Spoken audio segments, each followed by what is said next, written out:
Good morning and welcome. It's Sunday, the 6th of November, and it's time for finals day for the 2022 Rotax Max Challenge Euro Golden Trophy. 24 heats took place yesterday, and we had 10 of the 26 nations picking up victories, 38.5% of the total here this weekend. 17 of the 181 drivers, that's 9.4%, took victories yesterday. And the nation with the most wins, which was a third, was from Great Britain, 8 out of 24. But today is the real business end. Yesterday was getting through the initial stages. Minimax, Junior Rotax, Senior Rotax had 6 heats. Each driver would compete in 3 of them. For DD2 and DD2 Masters, we had 3 exciting heats in their own respects. But now we go to the second chance phase, where the top 30 drivers for Mini, Junior and Senior have already been decided through the ranking after heats yesterday evening, when we finished at around about just past 7 o'clock local time. But then after those, we will then have our combined 36 top drivers for all 5 classes. Up for grabs this weekend for Mini, Junior and DD2. 1 driver will head to Portimao in just a couple of weeks' time, as this is where the last chance for the road to Portimao concludes. Just 2 weeks before Portimao hosts the grand finals for the 5th time.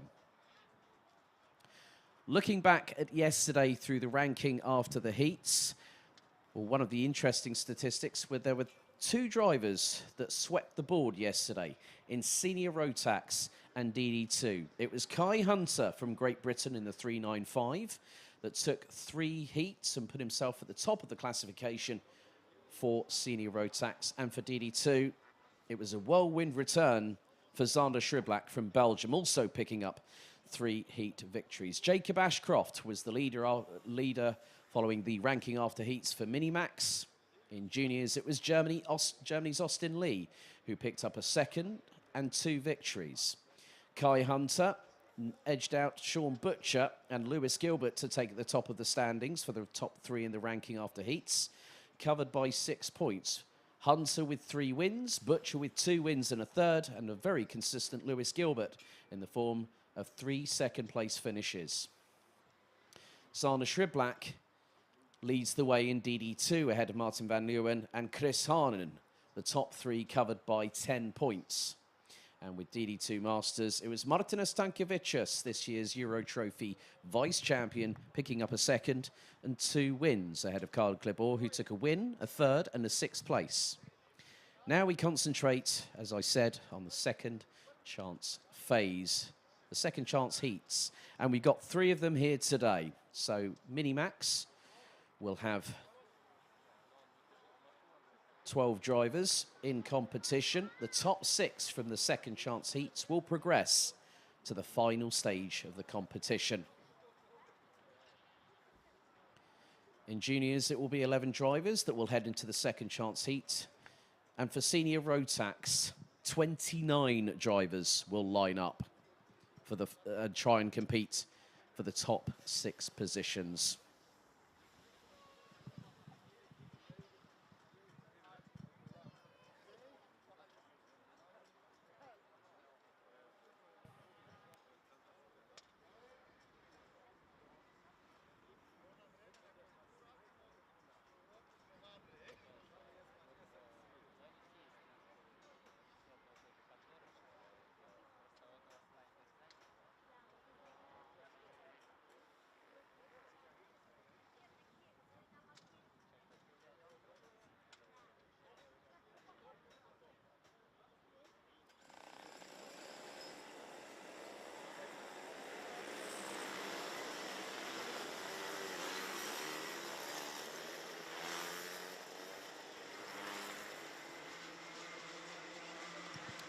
So the first of 13 heats, 13 races, race 25. It's the Minimax second chance heat. Let's take you through the starting grid here at Karting Genk. So it's an all Kyrgyzstan front row. Prokos Sokultsev and Gleb Solovov on the front row. Leopold Zhuch and Eason Seng from Chinese Taipei round out row 2. Erik Brandsborg and Ryan Rivers, row 3. Len Abbas and Uros Bogdanic, row 4. Yaroslav Matrenin and also Christian Stefanov on the 5th row, thereby completing the top 10. Rounding out the 12 drivers competing for the top 6 positions. Jakob Assam from Austria and Joachim Ottersen from Denmark.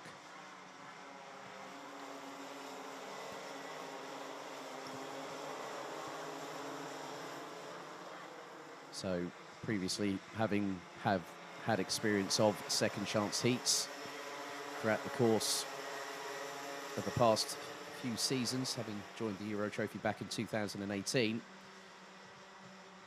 Sometimes there's one or two drivers maybe through the second chance heat that not just makes a resurgence through this part of the competition, but then also goes on and actually makes a bit of an impact in both the pre-final and the final.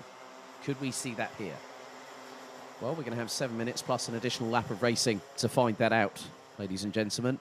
And a big warm welcome to those watching on the dedicated live stream, which there are in the process of, well, it's building at the moment, 269 of you watching, and now it's gone north of 270. So thank you very much for joining us.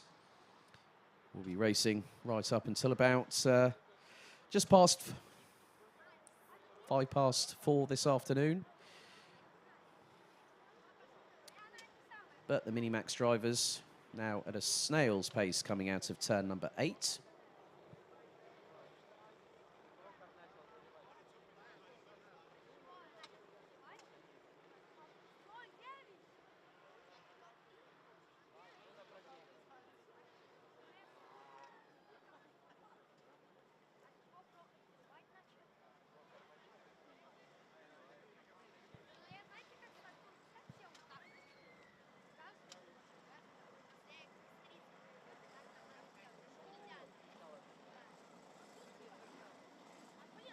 So the nations that have secured victories so far this weekend: Great Britain, the Netherlands, Czech Republic, Germany, Latvia, Croatia, Belgium, Denmark and Lithuania.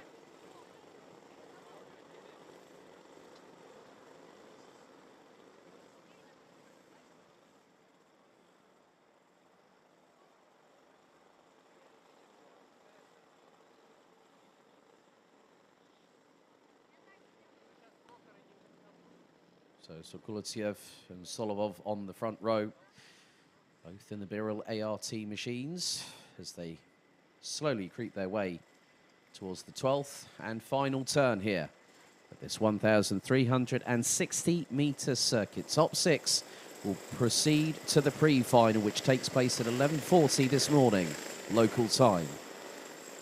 Right then, under starters' orders for the first of 13 races here. The Minimax second chance heat drivers go into the tram lines. Revs rise. Are we ready? Are we steady? Lights are out. We are underway, and there is a big fan out of the drivers, nearly 5 wide, coming down the start-finish straight for the opening time as they make their way through into turn 2. Now into turn 3. Someone's gone spinning in the background, and that is the 153. Denmark's Erik Brandsborg. And that was within the first 20 seconds as now drivers getting a bit too close for comfort into turn 6, 3 wide nearly. As now they head into turn number 7. There's one of the drivers already pulling a bit of a gap going into turn 9, and that is the best part of nearly 8 to 10 car lengths, but there has been a spin. That was the 149. That was Gleb Solovov slamming the steering wheel with the right hand in clear frustration. As at the moment is Prokos Sokultsev leading the way for Kyrgyzstan.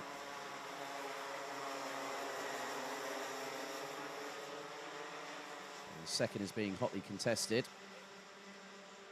Yaroslav Matrenin was in second position and now has been passed by Leopold Zhuch from Switzerland.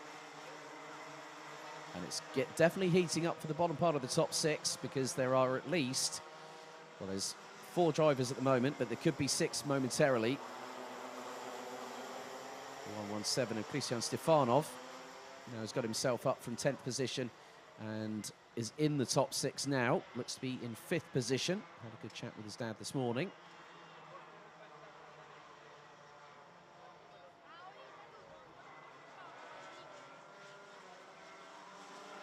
So Erik Transport from Denmark at the moment is about 7.2 seconds behind the race leader. So we're about to complete our 2nd lap here at Karting Genk in the Minimax second chance heat.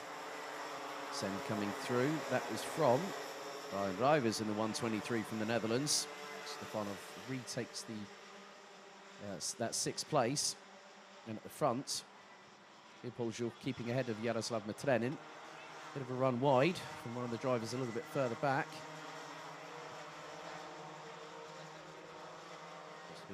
Possibly Uros Bogdanic, I believe.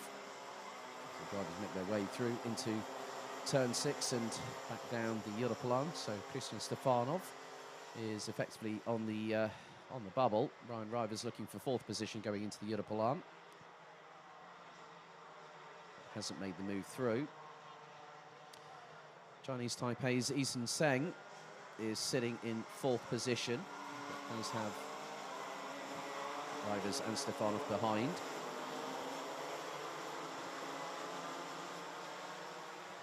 But closing in on them. Jakob Assam from Austria.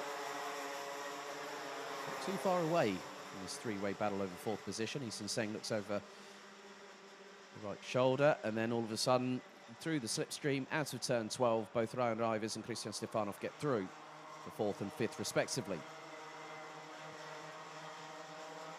Then Abbas is running at the top 8.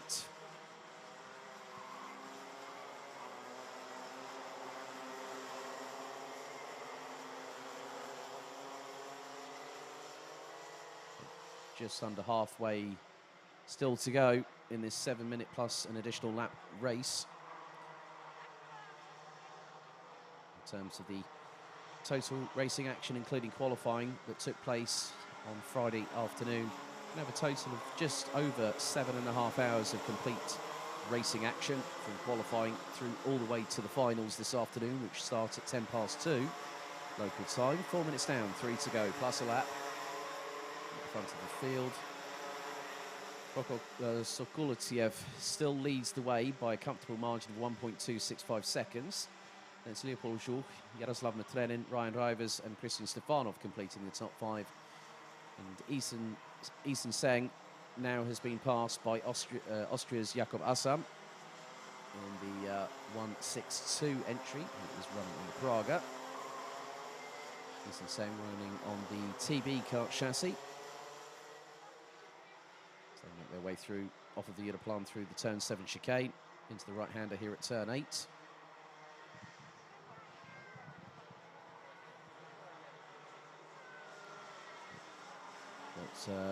Sokolotsev's lead quite significant. Oh, little bit of a slight touch there. Oh, well, dearie me. Jaroslav Matrenin has got Ryan Rivers trying to get past. That's allowing Christian Stefanov to still keep with them. Ryan Rivers had a couple of moments there. Looks to pull to the inside going into turn 1. Gets the move done before they even hit the braking zone for turn 2. It's a rapid deceleration into that second corner, which actually comes back onto itself, and then before you have the triple left-hander here at turns 3, 4 and 5, and now Christian Stefanov up the inside of Jaroslav Matrenin. So nice move there from the 117 representing Great Britain. And well, Jakob Assam has managed to catch up and has also got through on the driver from Kyrgyzstan. Minute and a quarter still remains, and the lead now extends to just over 1.3 seconds for the 148. Prokor Sokolotsev. We head into the final 60 seconds.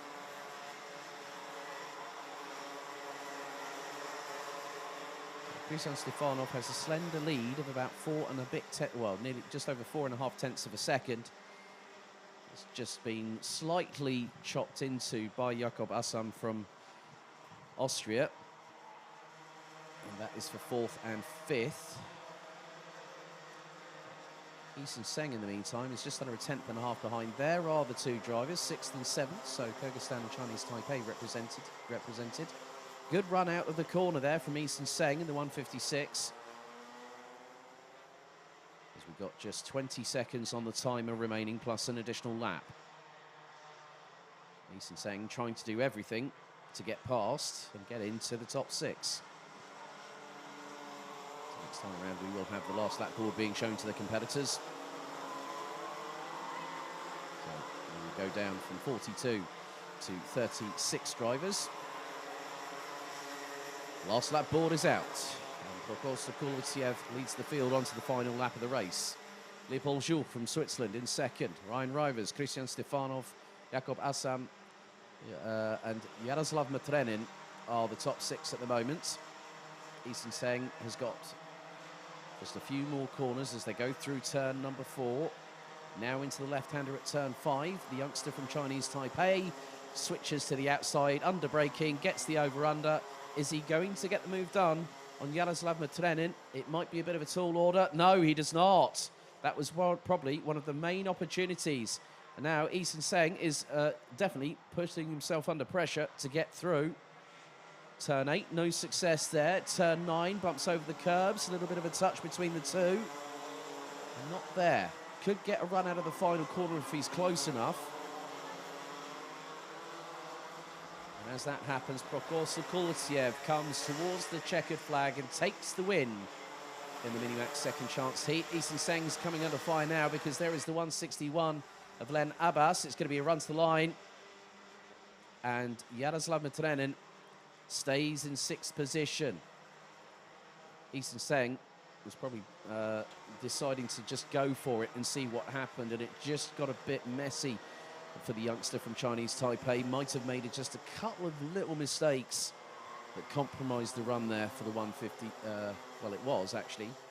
I'm just seeing Eason Seng actually did make it through. I think. I'm just having a look here. Right, that was because Yaroslav Matrenin did finish 6th on the road, but there was a 3-second time penalty for the youngster from Kyrgyzstan for 2 wheels out of the tram lines.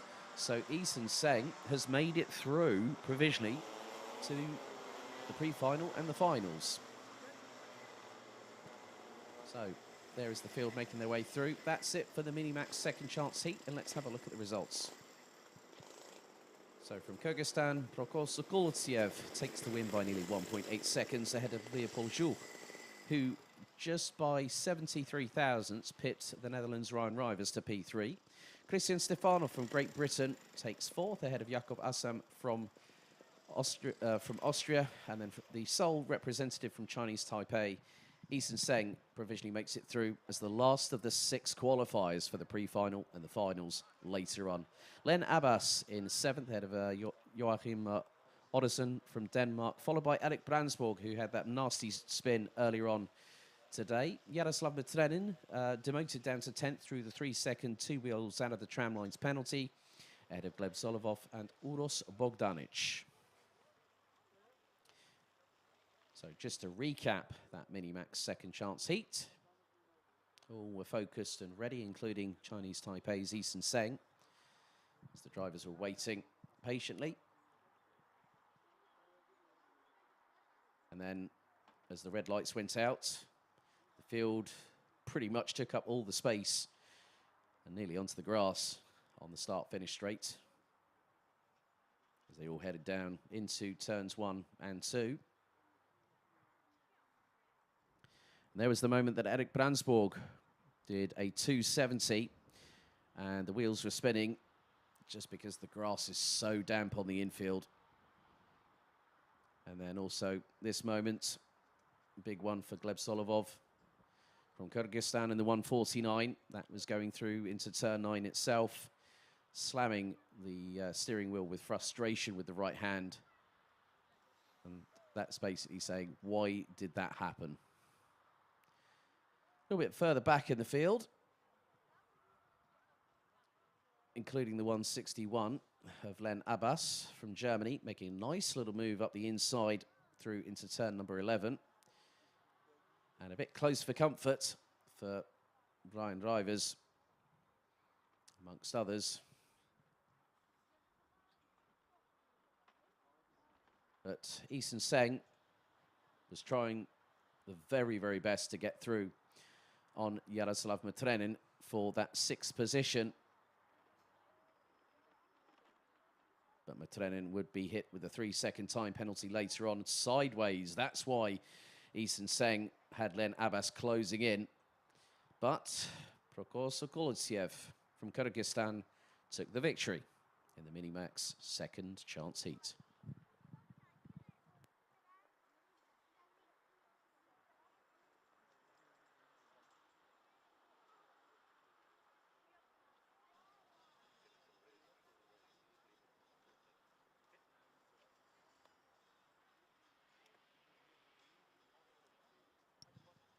So, all results called by myself up here in the commentary position are provisional, pending any technical and judicial matters that need to be resolved post-session.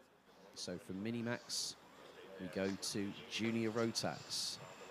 41 drivers headed to the Limburg region, to the home of champions here at Karting Genk, in order to have a chance to get an opportunity to go to the grand finals. There are quite a few drivers, having looked through those that have already qualified, that are using this as a testing session. So some of the drivers like Austin Lee, Leon Zelenko, Kasper Schrommans, for instance, are using the Sodi Kart chassis, which is going to be the official chassis partner for this year's grand finals. So the 3-minute board has been shown, asking the mechanics to clear the grid. And in terms of yesterday, reference the results, we had 5 different race winners. But more importantly, we had 5 different nations. So in the first heat, it was Macaulay Bishop. Second heat was Gustav Zusakos from Latvia. Austin Lee would win heat 3 and the final heats later on that day, with Leon Zelenko from Croatia and Belgium's Mateo Denkovic also having secured a win in heat 5. There's Zach Turner, been conversing with him and his dad John over the course of the weekend and before the weekend, and they've really been enjoying the atmosphere, like a lot of people that have come over here to compete in Europe for the first time, and they've really, really had their eyes opened, and they've really enjoyed the experience. So that's very, very good to hear, and hopefully a lot of them, maybe all of them, might be back in 2023 to compete at circuits here like Karting Genk, Val d'Argenton, Marienborg, and the Euro Trophy heads to PFI for its 4th and final round next year. That'll be the 8th to the 10th of September. But the focus for these drivers here, top 6 will go through to the pre-final for the juniors, which will take place at 12 noon local time today.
Now to the second of the second chance heats out of 3 today. It's Junior Rotax up next.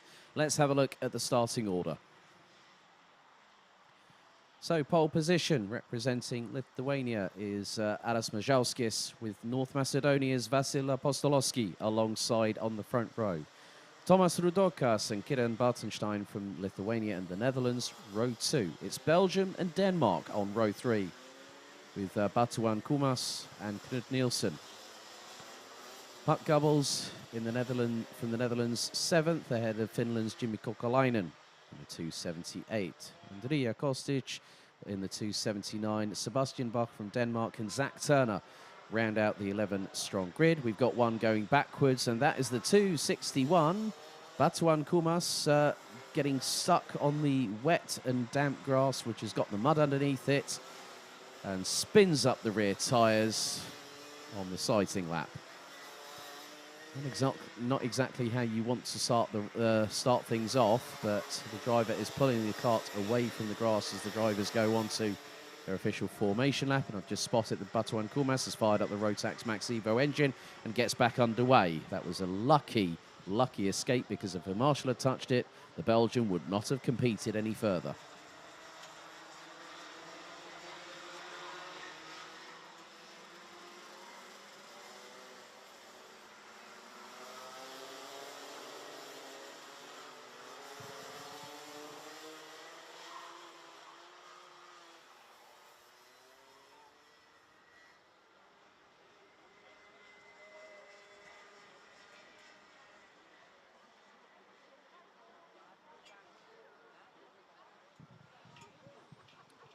So, as with the Minimax drivers, Gini Rotax will compete in this second chance heat over 7 minutes, plus an additional lap. Top 6 to go through to the pre-final at 12 noon and the final at 2:35 p.m.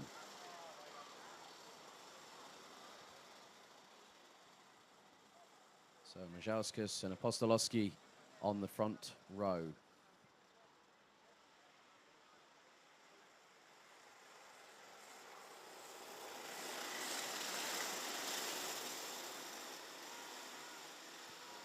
So 10 of the 11 drivers will take the start because Batuan Kumas is coming through, but the red lights go out. The second chance heat for Gini Rotax gets going.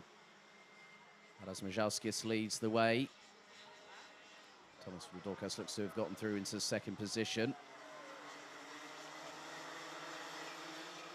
There's an absolute fight and a half going through into turns 3, 4 and 5. Zach Turner's made up a couple of places.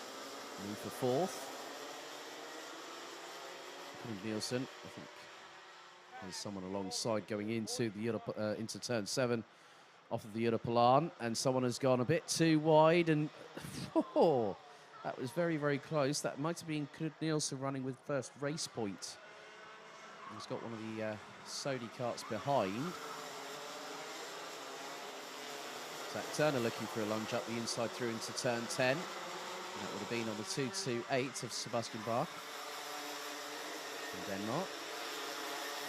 So, first lap completed. Adas Mažauskis leads the way. Tomas Rudokas. So it's a Lithuanian 1-2. Third, it's Kiran Bartenstein. Rudokas was looking for the move. Mažauskis keeps it pinned through turn 2. Now through 3 and into 4. Top 3 have started to break away. Puck Gubbles now up into 4th place as Adas Mažauskis loses out to Tomas Rudokas. And that's for the race lead. Kiran Bartenstein is still keeping with them, but the two behind are closing. That's Puck Gubbles and Vasil Apostolowski. Zach Turner looking to get past another driver up front. It will be Knut Nielsen. That'll be. But it's getting a bit closer between the top 5. The tops, well, it could be more than just the top 5 very soon that could be together. Zach Turner trying to go audaciously high, wide and handsome around the outside of Knut Nielsen. And got the undercut through turn 12. The top 5 now make their way through turn 2. Zach Turner's made his way up from stone dead last in 11th position, now into 8th. Now there's a bit of a battle with him, and also I think that was Andrea Kostic.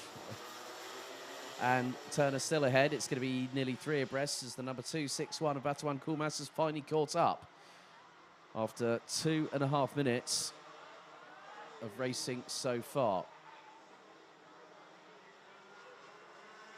So leading the way. Oh, right. Drama. That will be for, I think that is Andrija Kostic. That has unfortunately got off at the outskirts of turn 8. Did the same as DD2 Masters there, just before we got going with the formation lap. But it's Tomas Rudokas, Kieran Bartenstein and Adas Mrzalskis that lead the way in the top 3. 4th, it's Apostolowski from North Macedonia. Goals from the Netherlands and Sebastian Bach from Denmark rounding out the top 6.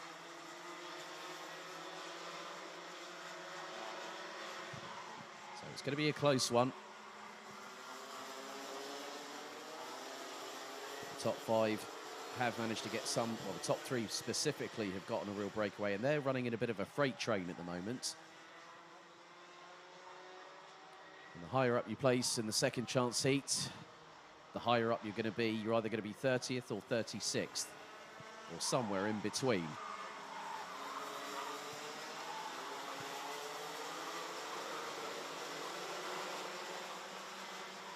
Puck Gubbles being chased down by Sebastian Bach, and that is going to be for the all-important 6th place as they come out of turn number 12.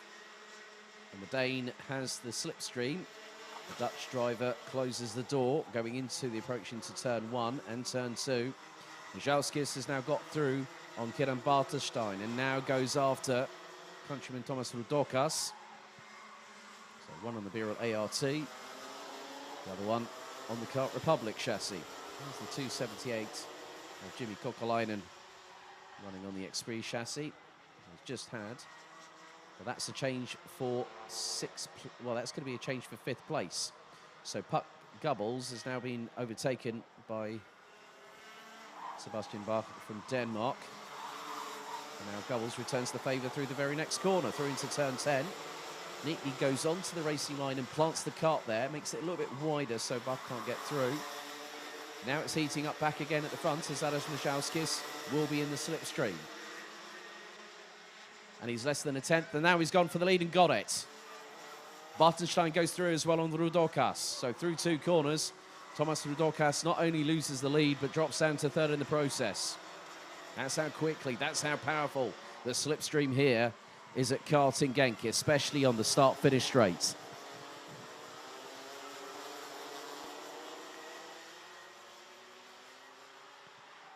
But the top 3, you can't really separate them at this moment. But Kieran Bartenstein now trying to go after Adas Mrzalskis. Bartenstein knows this track very well, being with the GKS Lemons Power crew that are based from this circuit. And he gets through on turn 10 on Adas Mrzalskis to retake the lead as we're about to complete lap number 6 with 1 minute and 17 seconds on the timer as they come out of turn number 12. Mrzalskis goes defensive on Rudokas and neatly plants the Argenti Motorsport kart nicely, but a little bit further behind. That's Zach Turner. Oh, bit of a drama behind Jimmy Kokolainen. So DD2 Kumas would have been involved in that one. What's more, Jimmy Kokolainen is no longer in 6th place. That's 7th because Zach Turner has managed to get from last and is into provisionally the last qualifying spot. So I had a chat with his dad John this morning, and he said, look, we've had this, we've had that, but we're having a lot of fun. That says to me volume. That speaks to me volumes, that does. But we're going to go on to the penultimate lap, lap 7 out of 9 completed. On to lap 8 we go, in the lead that Kieran Bartenstein has over Adas Mrzalskis is nearly 0.6 of a second. Tomas Rudokas, Vasil Apostolowski, Puck Gubbles, and Great Britain's Zach Turner now round out the top 6. Turner has gotten away from Jimmy Kokolainen from Finland in the 278 as the timer has expired. And the last lap board will be brandished this time around. And that is 228. Sebastian Bach on the Sodi kart is out. and being consoled by his mechanic there. One more lap remains as Kidden Bartenstein has bolted away from Tomas Rudokas, Aras Majalskis, who now complete the top three.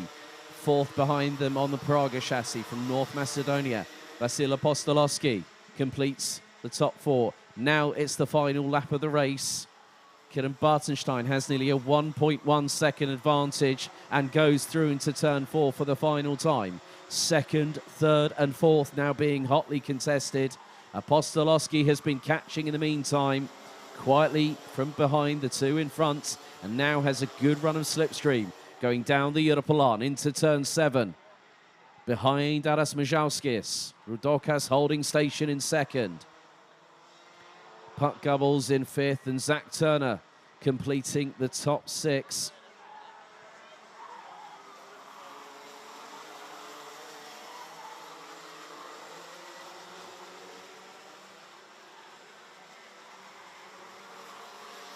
Oh, move there from Apostolowski on Majalskis, and Majalskis gets the cut back and might pip them at North Macedonian on the line. No, he doesn't. But it's Kidden Bartenstein that takes the victory from the Netherlands by just under 9.5 tenths of a second, ahead of Lithuania's Tomas Rudokas, and North Macedonia's Vasil Apostolowski takes third place ahead of Aras Majalskas. Puck Gubbles, and from last on the grid, I know his dad at the moment is going to be jumping for joy because provisionally Zach Turner made it from 11th and got into 6th past Jimmy Kokalainen from Finland in 7th position. And there is the sign of euphoria from the Netherlands, Kidden Bartenstein, the 2.90 from GKS Lemons Power. So let's have a look at the results for the second chance heat for the junior Rotax division. So provisionally at the moment, Kidden Bartenstein, Tomas Rudokas, Vasil Apostolowski, Aras Majalskis, Puck Gubbles, and Zach Turner are your 6 drivers that will be moving through to the pre-final stages.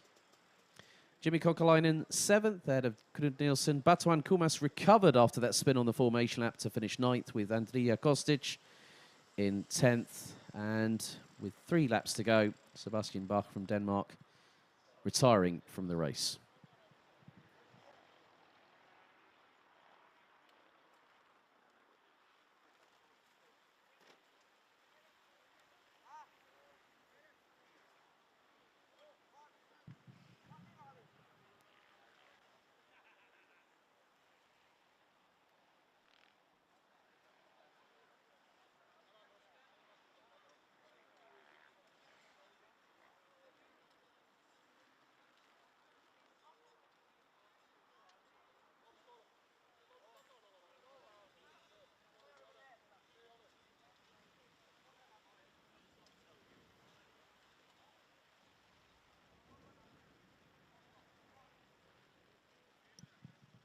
So just to recap, that second chance heat for the junior Rotax, as our race director Thomas Leiner speaking with North Macedonia's Vasil Apostolowski, with Kidden Bartenstein waiting patiently until the lights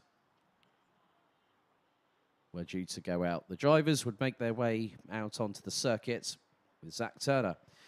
On the sighting lap, Batuan Kumas from Belgium already scuppered his chances by spinning out of turn number 8 and had to catch up as the rest of the field got racing. As Aras Majalskis from Lithuania with Argenti Motorsport led the field into turns 1 and 2, followed by countryman Tomas Rudokas. Kidden Bartenstein was looking up the inside of Vasil Apostolowski early. A little bit of a moment here between Zach Turner and Sebastian Bach. The 228 from Denmark will later retire from the race. And here was the first of several lead changes, with Tomas Rudokas getting past Aras Majalskis, going into turn 6 with Kidden Bartenstein looking to get through. And then Andrija Kostic also having the same drama as Batuan Kumas. And it was a 270. Then it became a 180. And then the rear tyres spun up. And then you could see the steam coming off of the wet grass. Majalskis would start firing back. First up on Kidden Bartenstein for second position, going through into the turn 1, turn 2 complex. And again, well, Majalskis would take the race lead. Zach Turner definitely had his fair share of dramas, but so did the likes of Jimmy Kokolainen, amongst others.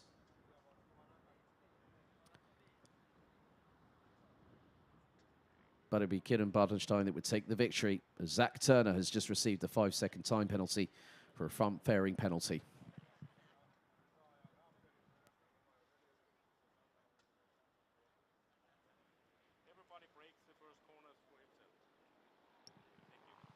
So that only just came through, so Jimmy Kokolainen will provisionally advance.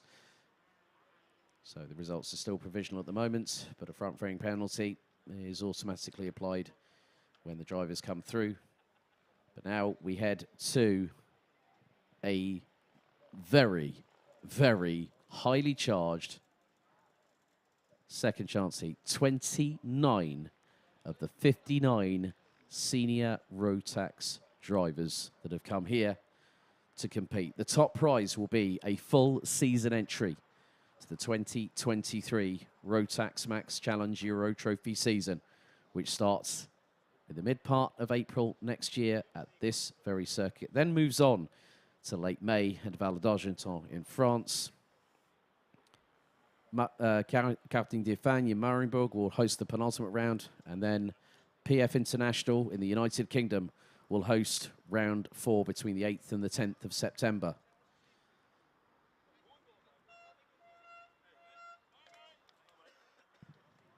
So mechanics are asked to clear the grid.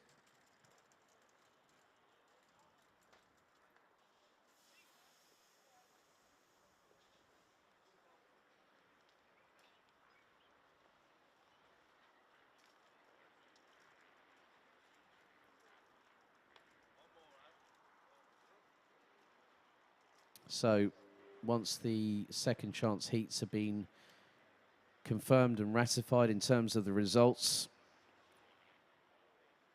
34 drivers in total will no longer compete in the remainder of the competition, meaning they will have a total of 147 competitors. So 36 in junior, senior, and mini, plus 29 in DD2, and 10 in DD2 Masters.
Now it's time for our last second chance heat. Let's have a look at the substantial 29 strong field for senior Rotax. So it's an all-Dutch front row with Jens van der Heyden in the 394 on pole, Adam Valster in the 827 alongside. The 323 of Jort van Wijk will be joined by the 307 of Denmark's William Christensen. Serbia's Andrej Petrovic and Mats Johan Ovhoff representing Germany, row 3. Marco Bernardi and Ralph van der Peyvert, row 4, with Henry Beaumont and Liam Hezemans rounding out the top 10. David Moalem and Casbos House, row 6. Jamie Perrelly and James Johnson, row 7. Teddy Clinton and Samuel Ifrid, row 8. Montego Maassen. And we've also got Milo Kaskinen, Elia Papacena and Matthias Kroon rounding out the top 20. Completing the 29 strong is Arnold Domingo, Jericho Kalainen, Maximilian Schreier, Jani Niemi, Matteo Richter, Curtis Latimer, Igor Kitchin, Fredrik Demant and Sonja Grönlund rounding out the order.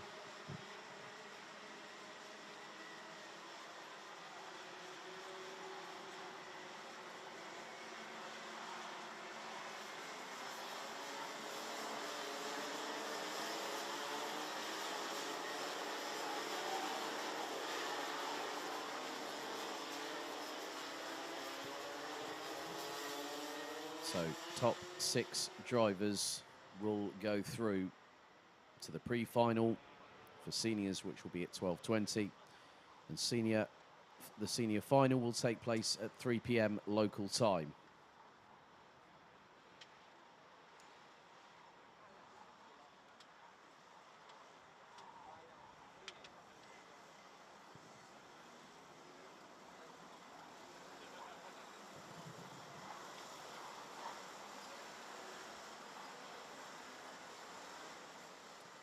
So the red lights ignite on the starting gantry. Van der Heyden, Valster, Van Wijk, Christensen, Petrovic, Overhoff, Bernardi, Van der Peyvert, Beaumont and Hezemans. That is your top 10.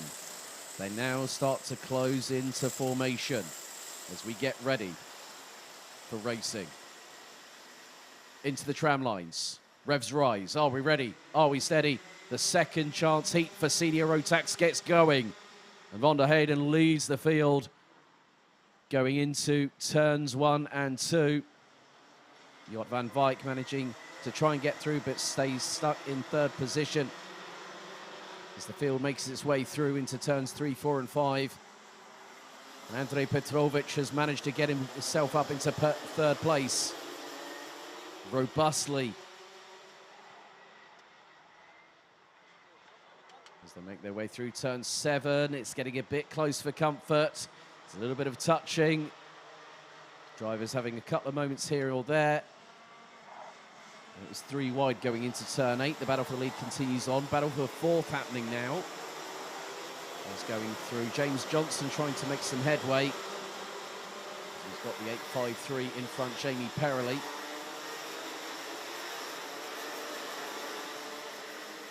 So now could be a change for the lead here. As Adam Valster gets through on Jens van der Heyden. On the bubble in 6th position is Dan Holland Racing's Henry Beaumont from Great Britain. He's got Marco Bernardi and Jort van Wijk ahead. Van Wijk has actually got ahead of the Italian.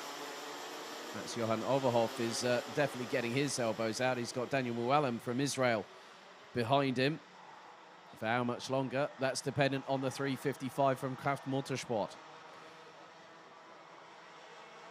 But the top 2 have clearly broken away. Petrovic has got some daylight both in front and behind him.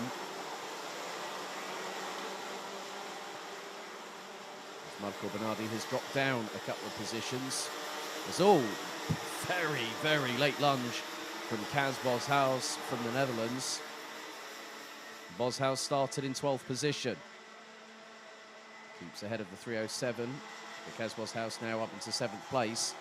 So the Dutch driver on the CRG chassis.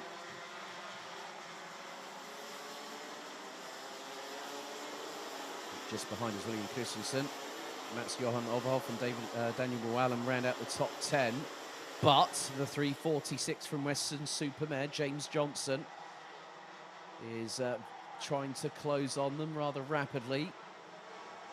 He has a very, very difficult set of heats. Sometimes there have been brilliant displays from the 346.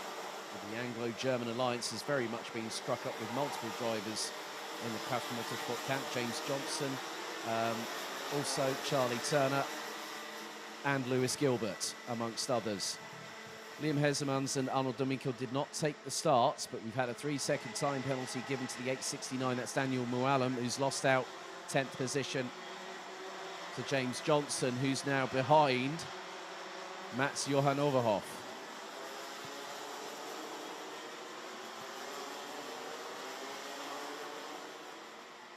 At the front of the field, Adam Valster and Jens van der Heyden have kept it a very, very good competition between themselves. Jort van Wijk has got past Andrej Petrovic, and now so has Marco Bernardi, the Italian, in the 875, running on the Formula K chassis. Henry Beaumont is also there. So is Kaz Boshuis and William Christensen from Denmark. So this battle for the final few positions in the top 6. Milo Kaskinen has got a 5-second time penalty for pushing. And also on that, we've had our Fredrik Demand from Denmark has just had a 5-second time penalty applied for 4 wheels out of the tram lines as Henry Beaumont has Kaz Boshuis up the inside through turn 6, looks to go to the inside, now has to start defending against William Christensen. So this is at the drop zone. There's a gap between Kaz Boshuis and also Andrej Petrovic, number 361 from Serbia.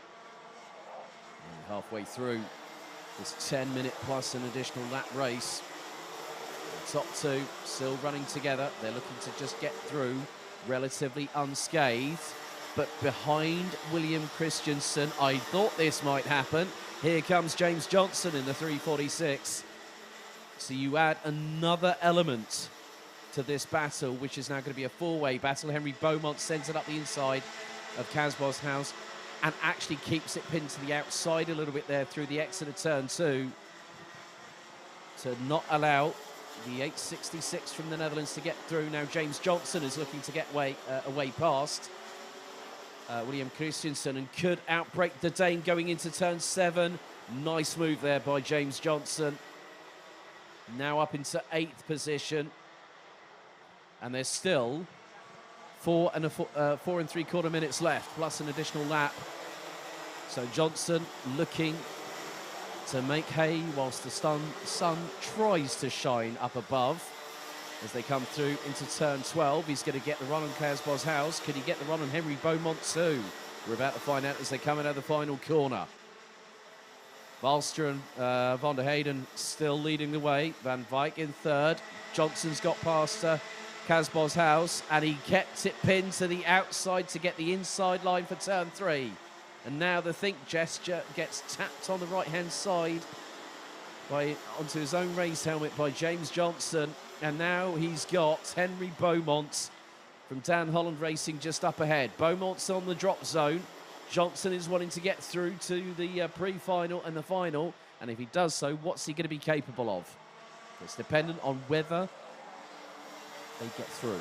That's the biggest question that has to be answered through these second chance heats.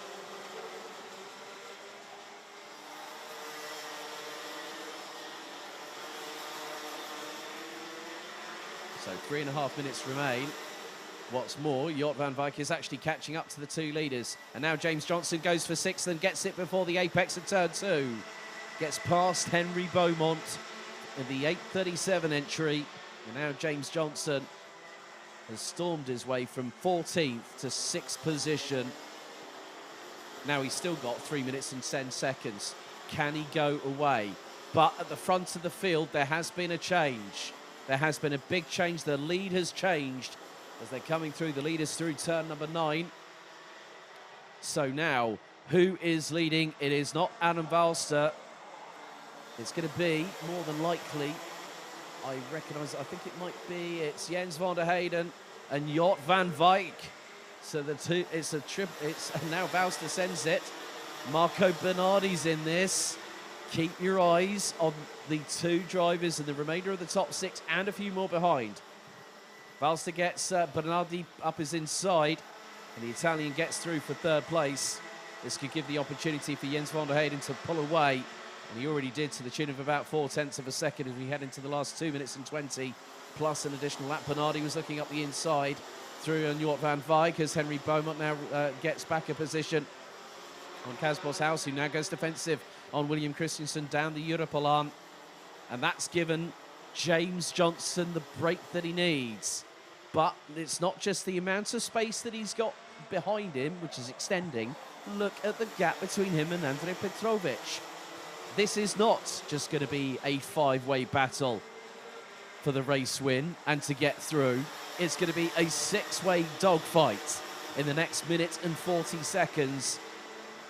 Because I think James Johnson has called in the cavalry and it's the cart underneath him.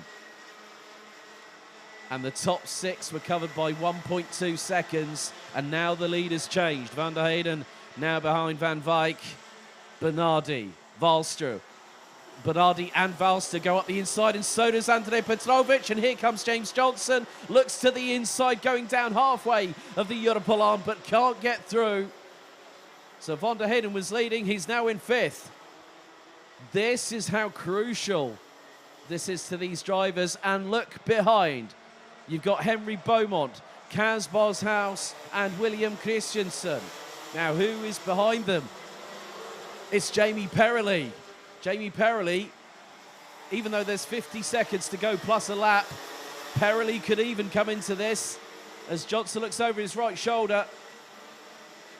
He sees Beaumont there behind, tries to get through whilst defending, and Johnson gets a little touch from behind, but he keeps a hold of the position. Boshuis looking to go up the inside through turn 4 on Henry Beaumont. Can he get the run through turn 5? It's side by side. Beaumont's going to have the inside line for turn 6. They're still side by side, and William Christensen makes it 3 wide coming out of the corner. Beaumont defends. And Jamie Perrelli was there in a second. He was there in a flash. Was Jamie Perrelli, the 8:53, and he's got past Henry Beaumont and William Christensen. It's moments like that that showcase how crucial this top 6 is. These drivers don't want to have their race weekend ended now. They want to go through to the next 2 races and compete in the pre-final and the final. Last lap board is out. Jort van Wijk is leading. Jens van der Heyden sends it up the inside of Andrej Petrovic for 4th place. James Johnson is now back with them. So Jort van Wijk, Marco Bernardi, Adam Valster, and now Petrovic up the inside of van der Heyden. Johnson still holding station in 6th. Kaz Boshuis and Jamie Perrelli are closing in quickly as they go through the turn 7 chicane. 5 karts, that is effectively going to be 4th, 5th, 6th, 7th and 8th. Which 3 of these drivers, as Perrelli sends it up the inside of Boshuis, could he get a run to get into the top 6 and go through to the final stages of the competition? Out of the final corner, Jort van Wijk takes the win. Marco Bernardi jubilant after 2nd place. Adam Valster 3rd. Andrej Petrovic, Jens van der Heyden and James Johnson provisionally are your top 6. Jamie Perrelli was so close. Started 13th, finished 7th.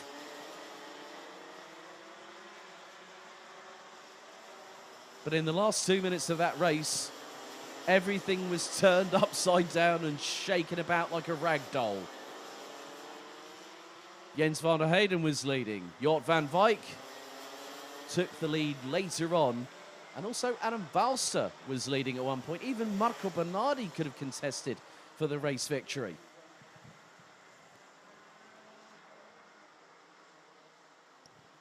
So let's have a look at the results, the provisional results for the seniors' second chance heat. Jort van Wijk takes the win ahead of Marco Bernardi from Italy with Adam Valster, Andrej Petrovic, Jens van der Heyden and James Johnson provisionally. Your top 6 going through. Jamie Perrelli so close, but finished 7th, having started 13th. Kaz Boshuis, Henry Beaumont and William Christensen ran at the top 10. Mats-Johan Overhoff, Samuel Ifrid, Elia Papasena, Ralph van der Pevert and Daniel Mualem from Israel ran at the provisional top 15, ahead of Maximilian Schreier, Montego Masson, Jani Niemi, Igor Kichin, Milo Kaskinen, Jere Kokalainen, Matej Richter, Curtis Latimer, Sonja Grönlund, Matthias Krohn, and Frederik Demant. Unfortunately, Teddy Clinton retiring on lap 8 with non-starts from Liam Hezemans and Arnold Domingo.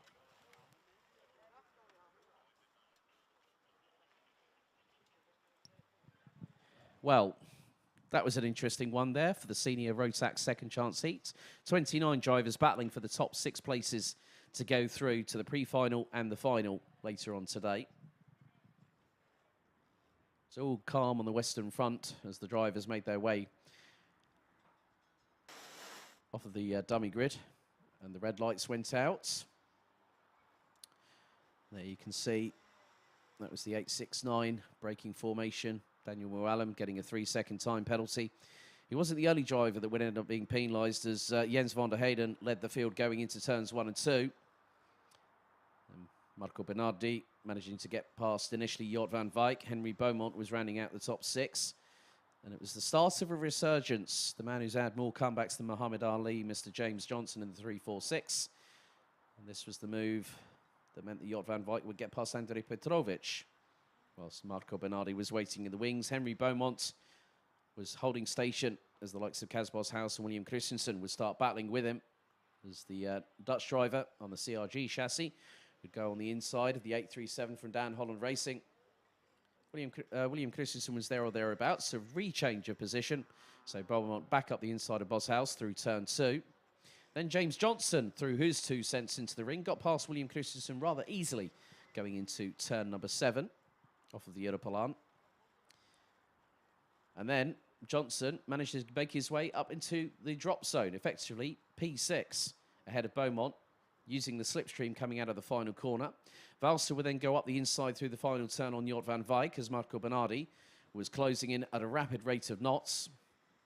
And then there was the lead change between Jort van Wijk and Jens van der Heyden. It would see the slope that Van der Heyden will actually start slipping down to. A little bit of a touch on James Johnson, who basically gives his opinion to Henry Beaumont and then gets the position back.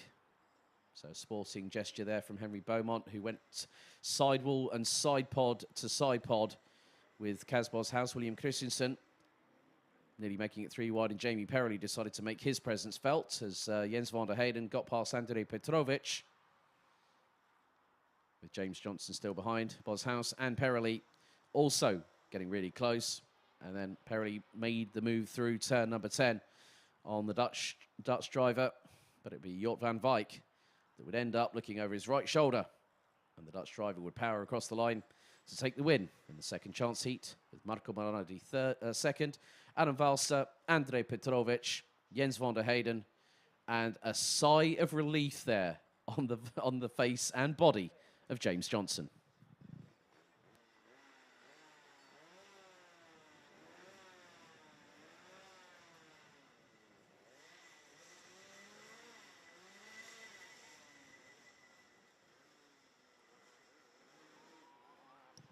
So that's it for the second chance heats. Minis and juniors have pretty much been decided. I'm sure there's going to be some discussions about senior Rotax. But the top 6s will be very much confirmed very soon. But there is your timetable for the pre-finals and also for the finals. So Minimax will be up in just 11 minutes' time at 11:40.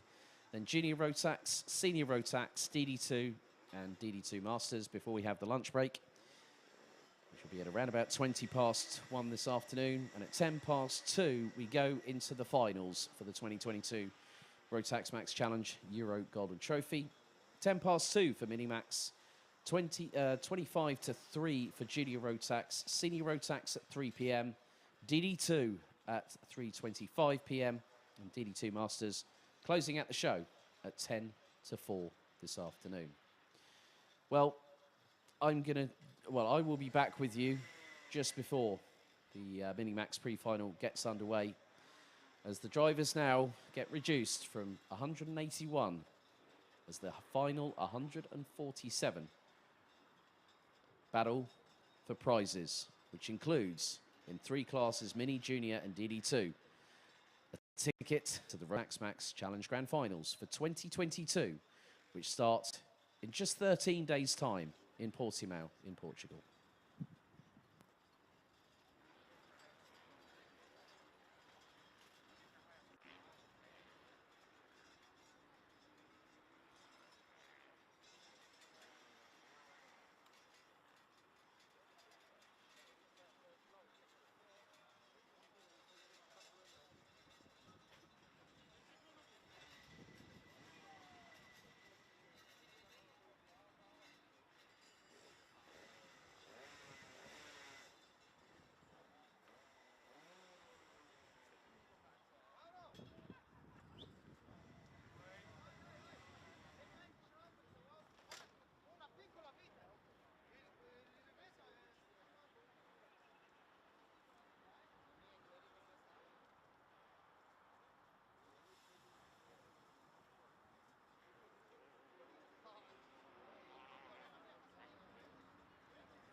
a good starting position for the final. So the only thing that counts at the end is the final result. You don't put together the two results, so you fight now for a starting position for the final. Nothing else. Yeah?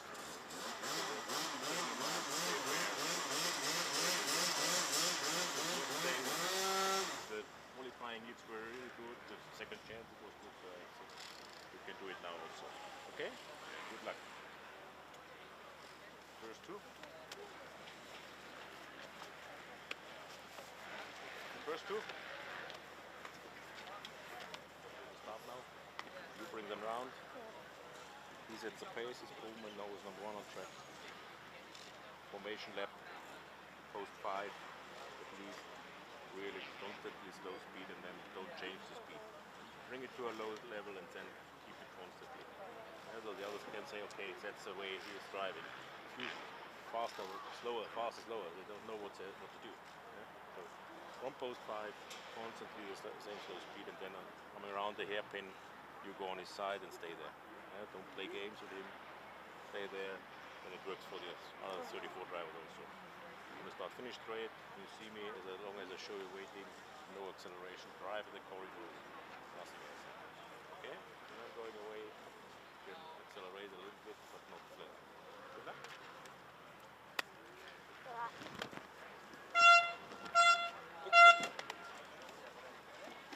Bye-bye. Thank you.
So with the second chance heats completed, we now head into our first of 5 pre-finals.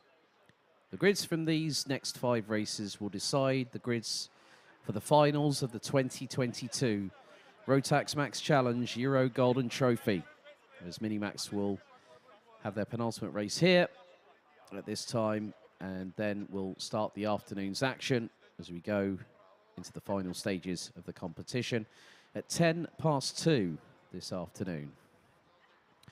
42 youngsters whittled down to the top 36, following on from the second chance heat, which kick-started the racing action at 10:30 this morning.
So time for the pre-final for the Minimax contingent as the 1:34 of Noah Barham is off on the start-finish straights. Let's have a look at your starting grid for the Minimax pre-final.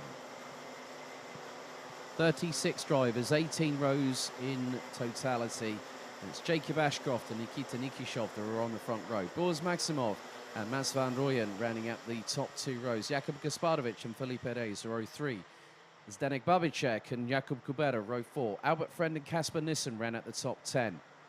Nikita Zhubimov and Gabriel Hoffman, row 6. Row 7, Majas Mazinas and James Roberts. Row 8, Henry Domain and Maxime Becker. Row 9, Marcel Zibo and Kenzo Craigie with Nick Roselage and Jensen Chalk completing the top 20. Julie Levar, Noah Barham, Boris Verhaag, Christoph Giller, Carlos Nies, Oliver Warner, Jent de Moonen, Patrikas Jokius, Dimitri Matrenin, Daniel Minto, Prokor Sokolosiev, Leopold Joux, Ryan Rivers, Christian Stefanov, Jakob Assam and Eason Seng round out the 36-strong grid.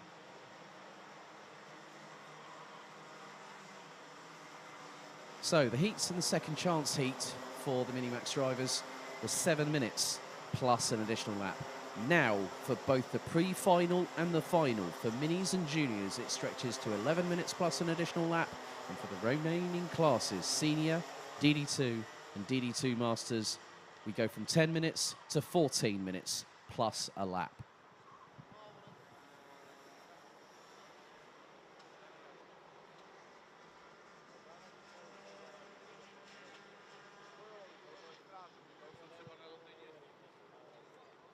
So Noah Barham is right at the back of the grid. He's making his way through turns 4 and 5. So the 1:34 due to start on 22nd position. The field has slowed quite significantly as Noah Barham is making his way down the Europalan. So heading down to turn number 7.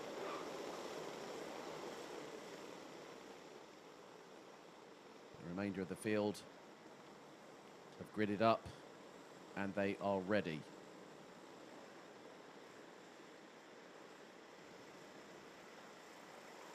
So the red lights are on the starting gantry for the Minimax pre-final of the 2022 Rotax Max Euro Golden Trophy here at Karting Gate. The drivers now come out of the final corner into the tram lines. Revs rise. Are we ready? Are we steady? The pre-final for Minimax gets going. Ashcroft leads the field going into turns 1 and 2. Boris Maximov trying to get up the inside of Nikita Nikishov.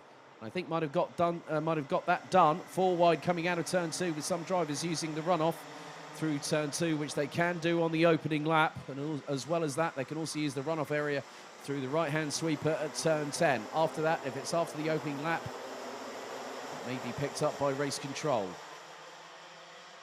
Down the Europalan we go for the first time, and oh, there's been a massive spin. Someone went firing up the inside, and that is going to be, looks to be the 184.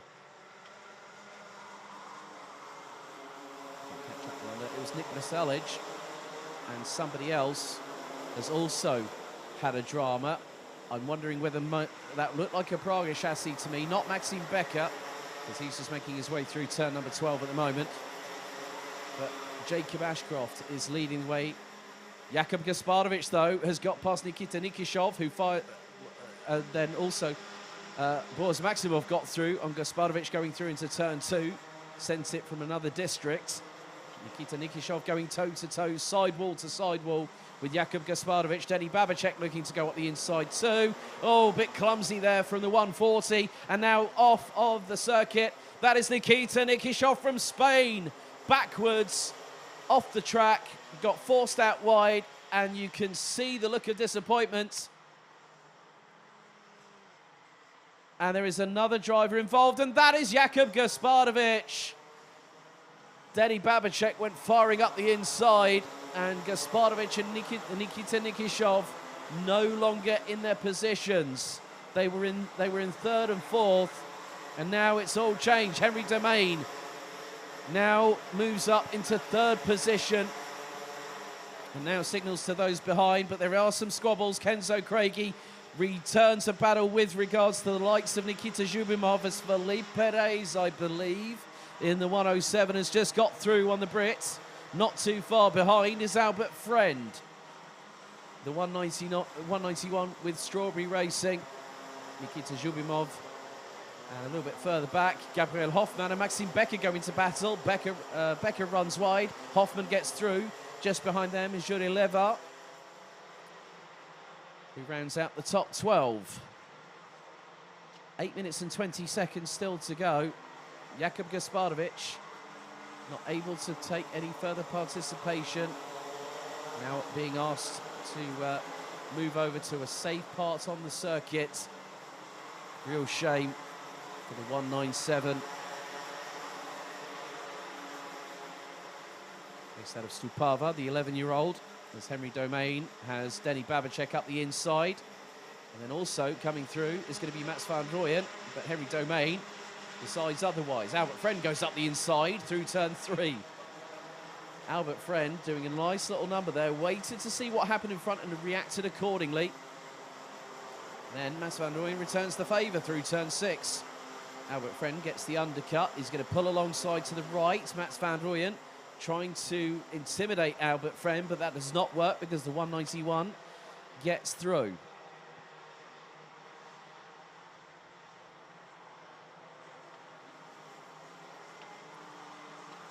This has allowed the 3 in front to move away. Make that the 4 in front to move away. Ashcroft is leading by just under 1.1 seconds ahead of Boris Maximov, who still holds on to second position. Denny Babacek and Henry Domain round out the top 4. Albert Friend in 5th. Mats van Rooyen, Felipe Reyes, Nikita Zhubimov. Oh, that was a bit clumsy there from Felipe Reyes, touching the back bumper of Mats van Rooyen. Nikita Zhubimov and Kenzo Craigie not that far behind. Catching them up is going to be Maxime Becker, who's now in 10th, ahead of Gabriel Hoffmann. The 195 from Bike Motorsport. So still plenty of this race to go. Just over 6 minutes and 20 remaining on the timer, plus an additional lap.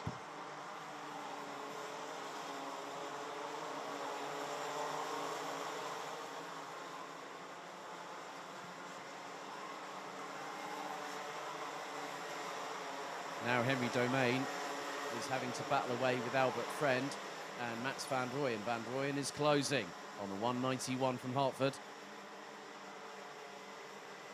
Maximov being pressurised as Albert Friend loses out to Mats van Rooyen, but then retakes the position back through turn 3. So Albert Friend, I think he might have found his sweet spot, that if someone fires it up the end of turn 2, he knows how to get past them through turn 3. Denny Babacek now gets through past Boris Maximov in the 130.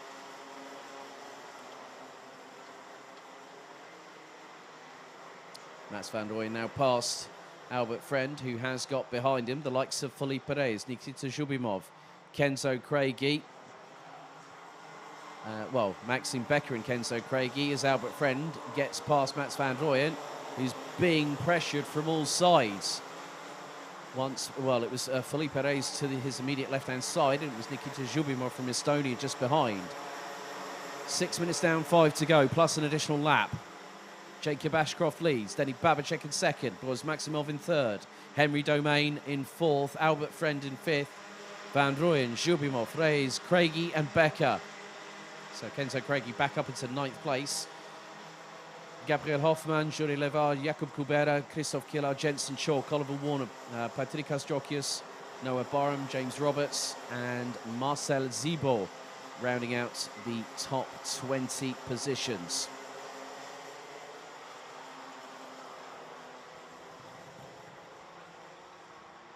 Jacob Ashcroft has built a comfortable lead in the form of 1.3 seconds.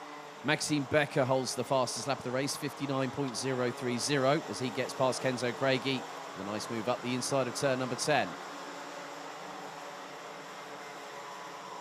Boris Maximov still keeping pace with Denny Babacek as they come across the line. Ashcroft's lead is starting to be eaten into ever so slightly. Best lap from Boris Maximov so far, quicker than the 2 in front. As now Albert Friend has got past Henry Domain.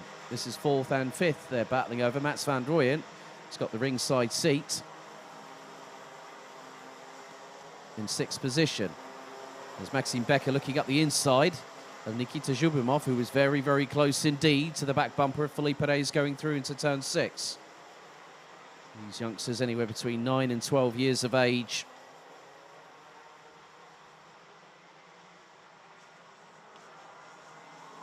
They provided some great racing entertainment over the course of this weekend. Zhubimov was looking through on the inside of Maxime Becker. They nearly touch.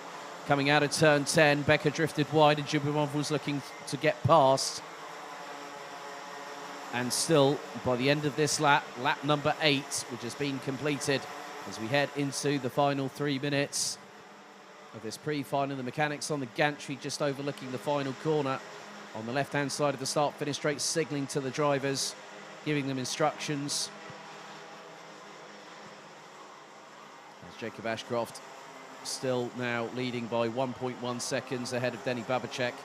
Boris Maximov still holding on to 3rd place, 2.1 seconds ahead of Albert Friend. With Henry Domain still at the moment holding on to that 5th place position.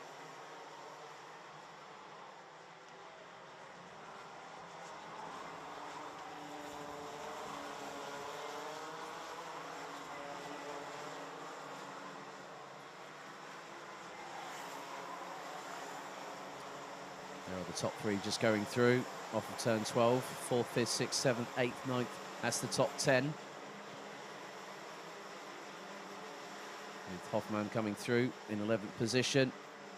Boris Maximov, however, is still keeping the pressure applied to Denny Babacek.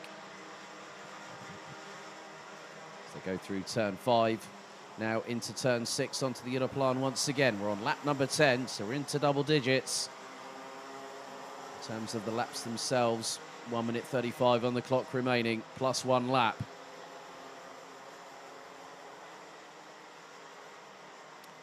Kenzo Craigie has got back past Nikita Zhubimov from Estonia for 9th place. Top 10 covered last time around by nearly 5.6 seconds.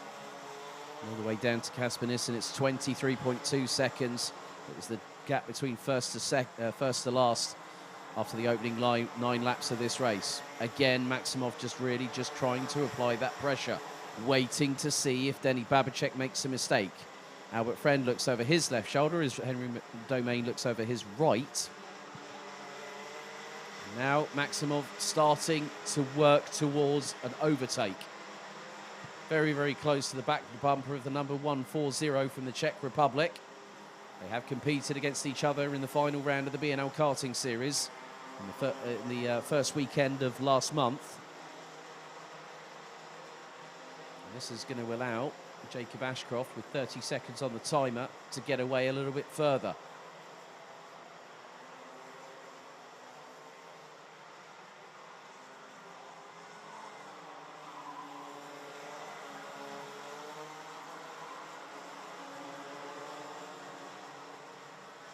Ten seconds remaining on the timer as Boris Maximov again gets close. He's within striking distance of second.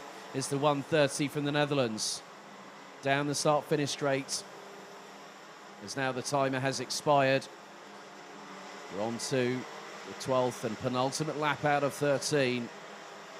And still, no matter how hard that Boris Maximov tries, he at the moment cannot get past the 140 of Denny Babacek. Down the Europlan go the leaders for the final, for what's going to be the penultimate time into turn 7 through the chicane. Now into the sweeping right-hander here at turn 8. So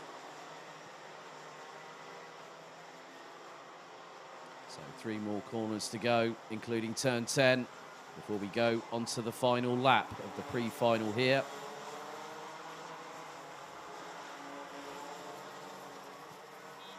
Last lap board is being readied as Jacob Ashcroft powers out of the final corner. The 122 from Western-super-Mare goes on to the 13th and final lap. Denny Babacek and Boris Maximov second and third still. Maximov swings to the outside to see if he can get the undercut through turn 2. Can't get the job done there. He'll have 2 more chances which will be the case of going through into turn 6, which is now. Can't carry the momentum through, but can he line up? The Czech Republic driver going into turn 7 is towards the outside of the Europlan back straight, but still unable to get through. Noah Barham and Oliver Warner are now completing the top 15 as Maximov again tries to go toe-to-toe with Denny Babacek. But Jacob Ashcroft started from pole position, comes out of the final corner as Babacek defends for one final time on Maximov. Ashcroft takes the win in the pre-final. Babacek second, Maximov third. Fourth, it's Albert Friend, followed by Henry Domain. With Mats van Rooyen in sixth, Maxime Becker, Felipe Reyes, Kenzo Craigie, and Nikita Zhubimov rounding out the top 10 positions. The winning margin between first and second was 1.157 seconds in the favour of Jacob Ashcroft.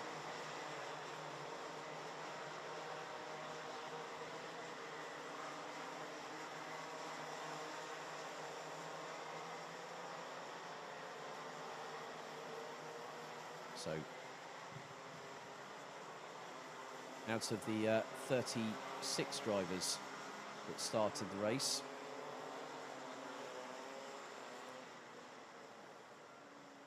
so Jacob Ashcroft takes the victory ahead of Denny Babacek, with Boris Maximov in third. Albert Friend and Henry Domain round out the top 5 positions, followed by Mats van Rooyen. That's Felipe Reyes. That's the 1-1-2. And Nikita Zhubimov, there's Gabriel Hoffmann, Jakub Kubera, and the whole flood of drivers coming through. There's Kenzo Craigie coming into shot, along with the 178 there of Marcel Zebo, as the 36 Minimax drivers come through. Not all of them made it to the checkered flag.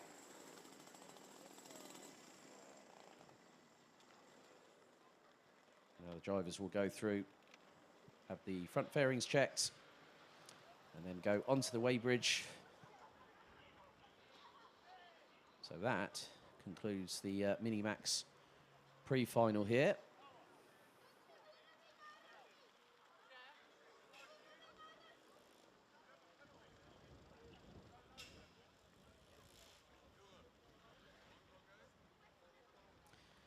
So having a look back at the highlights, the drivers were being given instructions by Thomas Leiner, our race director, as the field made its way. There's Noah Barham going 180 degrees the wrong way whilst trying to warm up the Mojo tyres, and had to catch up to the rest of the field as the remaining drivers saw the red lights extinguish and go underway with racing.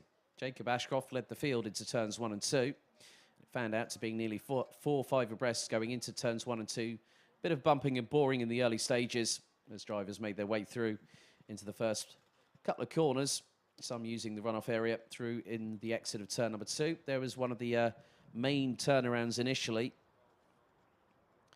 And that was the 184 of Nick Brasilic, who retired pretty much straight away. Also Kasper Nissen. But then it was this moment here involving Jakub Gasparovic and Nikita Nikishov following an overtake attempt from Denny Babacek. And the 197 unable to take any further participation in the race. Then it started to get a bit more lively towards the sharper end. Henry Domain had made his way up from made his way up from 15th on the grid to battle at the sharper end of the field. Mats van Rooyen stuck his nose in. Felipe Reyes did too, whilst Albert Friend was trying to get away from the pack behind, which included the likes of Nikita Zhubimov, Maxime Becker, and Kenzo Craigie. Felipe Reyes managing to get past at one point, and then going through on boards Maximov was Denny Babacek, but it would be Jacob Ashcroft who would take the victory in the pre-final for Minimax.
So 3 of the Minimax carts being recovered. Nikita Nikishov, Jakub Kasparovic and Nick Brasolic now coming back into the pre-grid. As always, a big thank you to the recovery crew, the marshalling team here, Team MKG, also the ambulance staff and everyone behind the scenes that have made this event possible.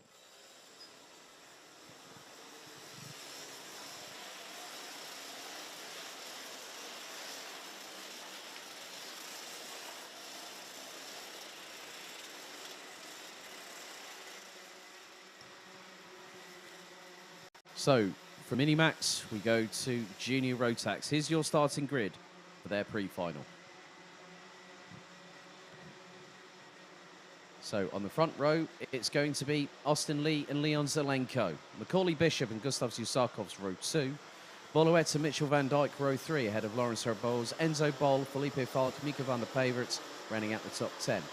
Dion van Werven, Mateo Radenkovic, Frederick Zebis Christensen, Adam Krepsik, Thomas Ingram Hill, Max Cuthbert, Maxim Sichurko, Armand Hamilton, Gabriel Cullen and Will Murtaugh round at the top 20. Jack West, Alexander Savinkov, Noah Janssen, Kasper Schrommans, Rian Boshoff, Nemanja Jovanovic, Anja Levar, Martin Ernesto Varga, Patrick Slipovics, and Thies van Wijk rounding out the top 30. Coming through the second chance qualifying heat, Gideon Bartenstein, Thomas Ludokas, Vasil Apostolowski, Aras Majalskis, Pat Gubbles, and Jimmy Kokalainen.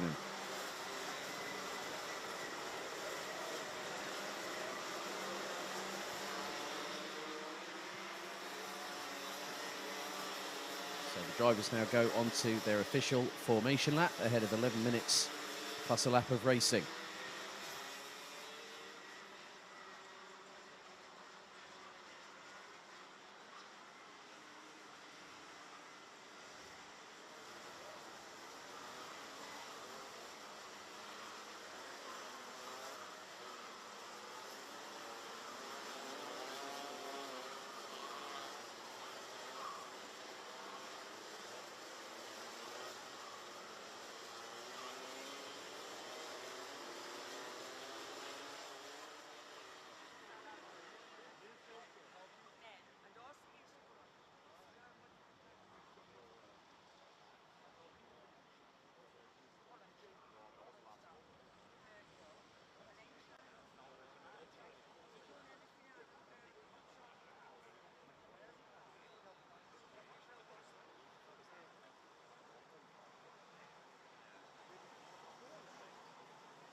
So 5 drivers no longer taking part out of the 41, the top 36 coming through to this phase of the competition.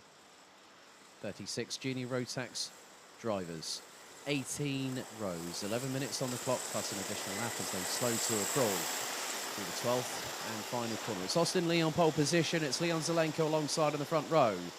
Into the tram lines we go. Revs rise. Are we ready? Are we steady? Lights are out. The pre-final for Junior Rotax is underway at a good start from both Austin Lee and the driver behind, Macaulay Bishop, as they hurtle their way into turns 1 and 2 for the opening time. 3, 4 abreast. Is everyone going to get safely through? They have done so far. Through turn 3, it's a bit of a melee at the back of the field, but everyone's still safely through. Now on the run down to turn 2 for the first time, turn 6 for the first time. 2 wide, and we've had a little bit of an incident. Someone's backwards. It's someone from RS Competition, and it is the 2, 3, 4 Fredrik Zebis Christensen. Backwards, 180 degrees the wrong way, and we've got more drivers at turn number 7. That is the 2, 1, 3. Australia's Armand Hamilton. As the rest of the field makes their way through turn 9 and turn 10, Armand Hamilton looks to be out of the race, I'm afraid, and will start from the back of the grid. So in the first 60 seconds, some dramas happening, both at turn 6 and at turn 7. Either side of the Europlan. Someone definitely getting their elbows out, might have been, more than likely, I think, possibly Adam Krepsik. But at the moment, leading the way is Austin Lee, but Macaulay Bishop is right on his case. Boluet is also there. Nico van der Pavert gets past Felipe Falk through turn 6 and onto the Europolan. Bit of a squabble at the back end of the top 10. Difficult to go too wide, let alone 3 wide through turn 7. And someone's gone off and into the barriers. Off of turn number 7. The foam barriers have been rearranged. So dramas at the top right-hand part of the circuit.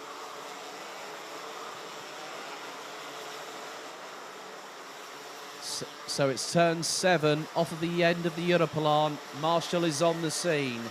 2 minutes down, 9 to go. And now Macaulay Bishop has got the race lead in the pre-final from Austin Lee.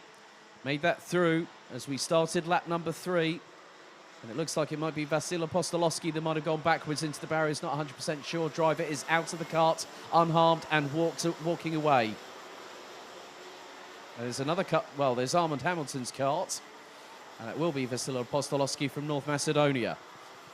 So Macaulay Bishop leading the way.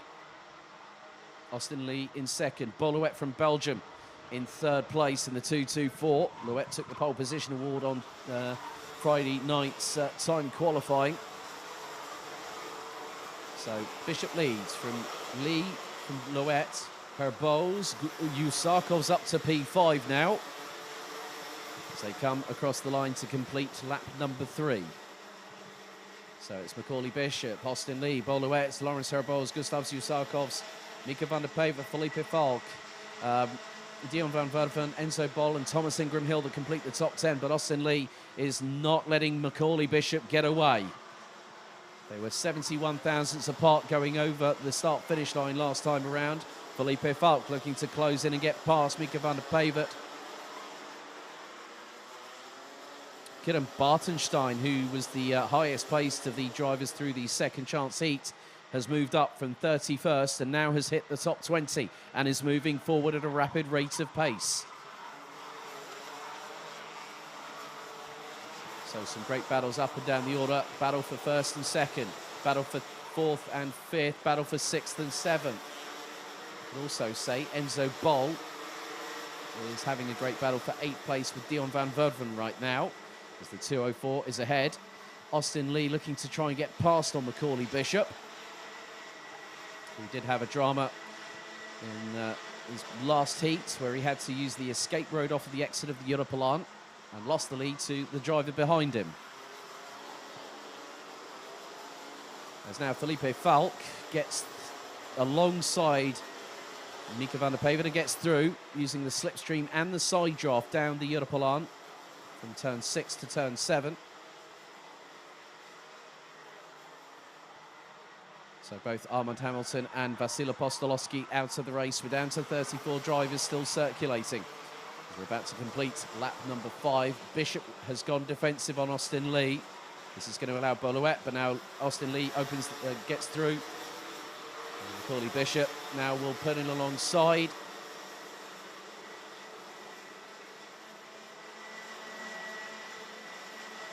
Bishop actually did not pull alongside. He actually pulled in behind Austin Lee and now has Boluet for close company. So Louet looking to get through, and he does get through on the youngster from Hoddesdon, 269, now down to 3rd place. Lawrence Herboz and Gustav Usakovs are within lunge range of the 269 in 3rd position. So Dion van Verven has now dropped behind, Enzo Bol has got past Mika van der Pavert in the meantime.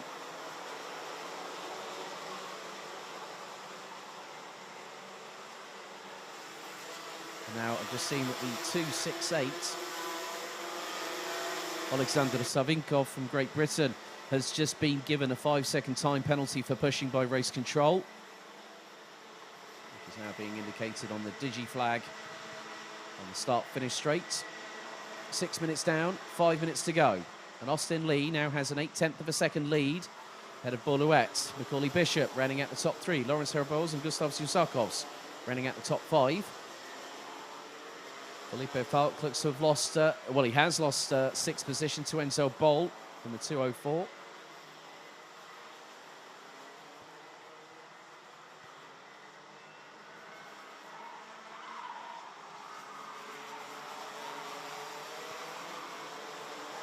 So the leaders make their way towards the final corner. Austin Lee has pulled a bit more of a gap over Boulouette. Could be closer to a second now. Might be the advantage for the 272 based out of Weisendorf in Germany. That gap now is 0.787.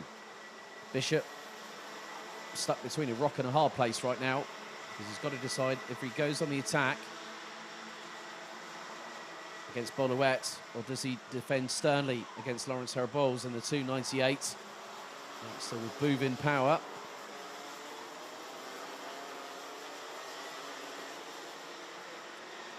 And there has been a change. Boulouette, did he make a bit of a mistake going into turn 7? Because Macaulay Bishop saw the window of opportunity presented to him right in front and got through on the 224. As now Lawrence Herbols has lost out to Gustav Zusakovs. Spoke to Stad Yanis this morning and he said, yeah, we're really proud that he's going to be representing Latvia despite the fact we're based in Great Britain. But that's always good. Representing your heritage. And now Zusakovs looking very, very close indeed to Boulouette for third position. As Austin Lee now has more than a second advantage over Macaulay Bishop. The gap now just shy of 1.1 seconds. Thomas Ingram Hill, in the meantime, has got past Dion van Werven in the 270, who now has dropped to the top, to the bottom part of the top 10. And not too far behind is Lithuania's Maxim Sichurko. Kasper Schurman's up to 12th. Mitchell van Dijk, Leon Zelenko, Mika van der Pavert. And there has been a drama, there has been an incident involving Gustav Zusakovs and Boulouette, and everyone has got past, and there was a touch from behind. So that just goes to show how charged up these youngsters are. They are filled full of adrenaline. Now there has been a time penalty applied for pushing. That is going to the 235 of Lithuania's Maxim Sichurko. So now Enzo Bol finds himself up into third place after the incident involving Boulouette and Gustav Zusakovs.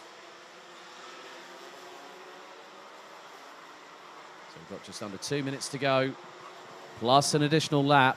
So Austin Lee now leading, but the lead is being eaten into by Macaulay Bishop. That gap now is just shy of a second. It was nearly 1.1. It now is 0.991. Now at the top two, there's Enzo Bol, Lawrence Herbols, Felipe Falk, and, Matej Radenkovic has made his way up from 12th, and now is up into 6th place. As a result of that incident between Gustav Zusakovs and Boulouette, they are going to tumble down the order. Boulouette 18th, Gustav Zusakovs 20th. And now we've had our first runoff area penalty. That's going to Anja Levar in the number 294. It's currently running in 31st position. The youngster from Slovenia. Oh, sorry, not Slovenia. Based out of Grahovo. As we're heading into the final 50 seconds of the race, plus an additional lap. A 5-second time penalty being shown on the digi flag, reference the 294.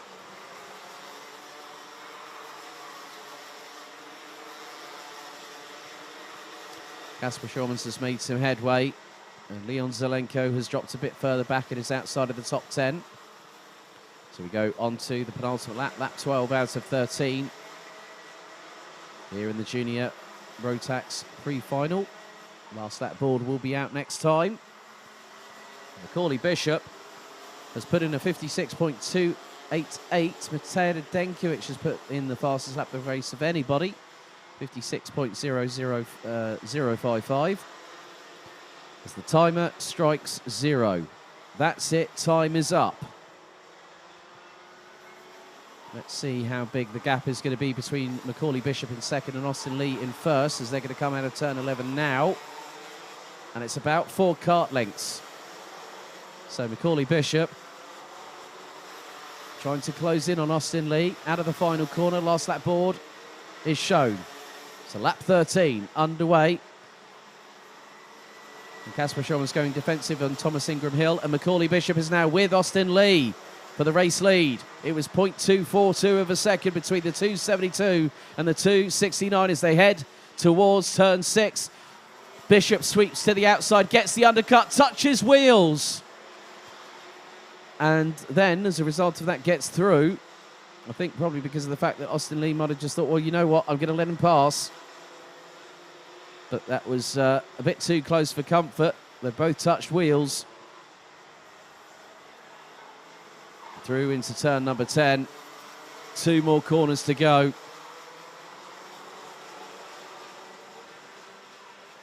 And now 1 more corner remains. And out of it comes the 269 from Great Britain. Macaulay Bishop takes the win in the pre-final ahead of Austin Lee. Enzo Boll takes third ahead of Lawrence Herabols. Felipe Falk, Mateo Radenkovic, Casper Schurmans holds off by the best part of half a second in front of Thomas Ingram Hill, with Mitchell van Dijk and Dion van Verven rounding out the top 10. And Macaulay Bishop had eaten into that lead, and it was in the last couple of laps that the youngster from Hoddesdon would make it good his intentions, despite that clash of wheels between him and Austin Lee. Macaulay Bishop provisionally wins the pre-final.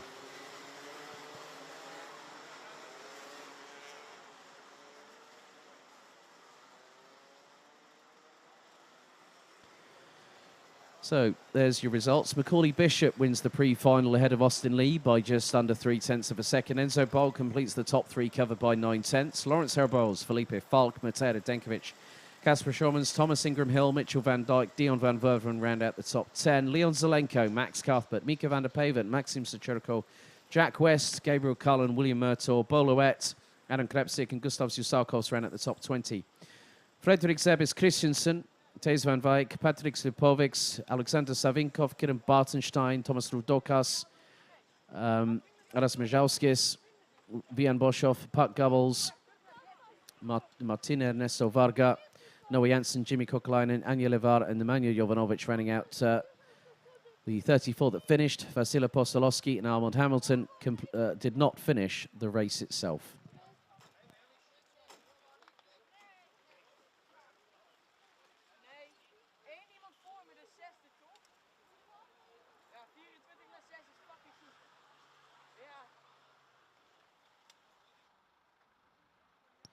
So the junior Rotax drivers would leave the pre-grid ahead of it. The race getting underway. Austin Lee led the field, followed by Macaulay Bishop in the 269 from Dan Holland Racing. Boloet trying to make good his intentions. As the likes of Lawrence Herabols were trying to get through as well.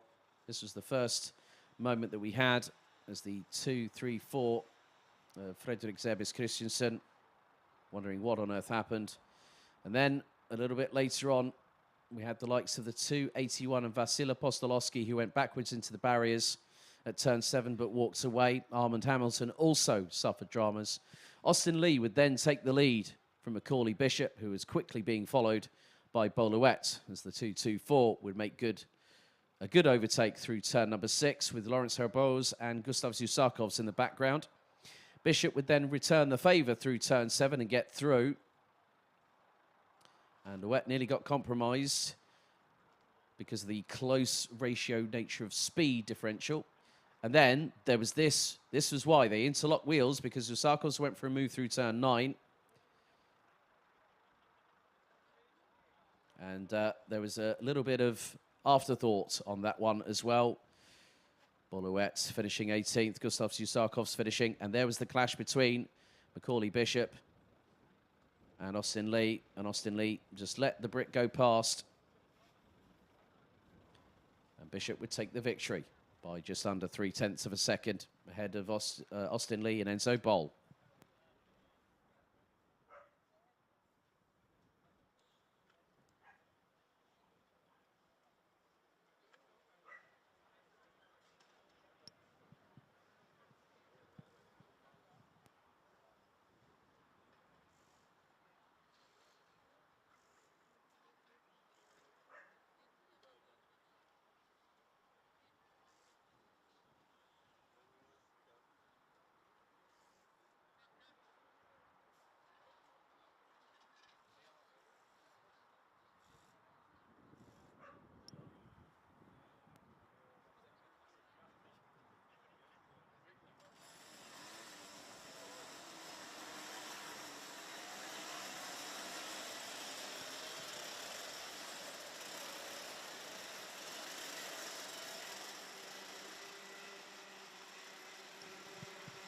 Time to go to the midway point of our pre-finals. Up now, it's Senior Rotax. Let's have a look at the 36-strong driver grid. So on the front row, it's Kai Hunter and Sean Butcher. Lewis Gilbert and Mads Rees ran out the top 2 rows ahead of Jaden Thien and Janis Diak. Zombor Kovac and Matthew Higgins, row 4. Paul Fokima and Brandon Carr, row 5. Matty Hingley and Rafael Benhofer, row 6. Ariel Elkin and Morgan Porter, row 7. Farin Mega and Lachlan Robinson round out row 8. Jan Bouvier and Oscar Christensen round out row 9, with Reese Hunter and Aditya Kulkarni completing the top 20. Miska Kaskinen, Berit Arens, Gustav Jonsson, Vic Stevens, Emily de Hoys, Patrick Scholhammer Rasmussen, Oscar Hall, William Heldstrand, Martin Gaiskens and Mitch Haynert all automatically advanced after the ranking of the heats yesterday. Qualifying through the second chance heat was Jort van Wijk, Marco Bernardi, Adam Valster, Jens van der Heyden, James Johnson and Jamie Perrelli. So Andrej Petrovic having a post-race penalty, demoting the Serbian out of the top 6 and not competing any further in the race weekend.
So the drivers now start to bunch up into the 2x2 side-by-side rolling start formation as the rest of the field gets into position ahead of 14 minutes plus an additional lap.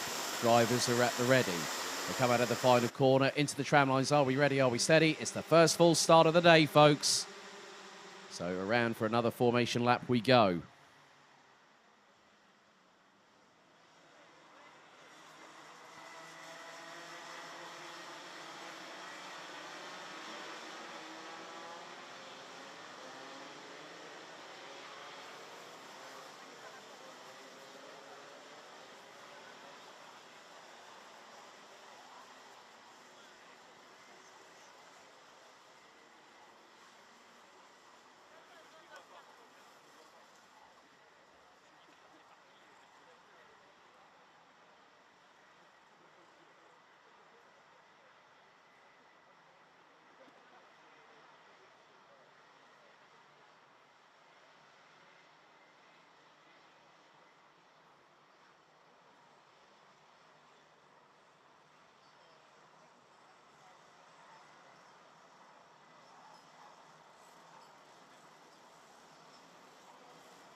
So once again, the drivers start to prepare themselves. They've reset, they've refocused, and they've got themselves primed and ready as the flashing yellow light signal of the full start has been extinguished. Out of the final corner, into the tram line second time. Are we ready? Are we steady? Lights are out, we're underway. Good start by Kai Hunter at the front of the field. And behind him, Lewis Gilbert is going to go through on Sean Butcher. Jaden Thien looking to the inside of turn number 2, but Sean Butcher retains third place as it's too wide coming out of turn 3. It's still side by side. Everyone jockeying for position, especially in the mid-pack. As Mads Rees looks to go up the inside of Jaden Thien. There are 2 off at the back of the field. One of them is the 867 of Emily de Hoys. She's recovered and the wheels are spinning as she regains control of the 867 and goes back on the track. So drama's going through into turn number 6. And there's one driver still jumped, the driver that went backwards and managed to get the kart re-going without any assistance, sat back in the kart, and that was the 859.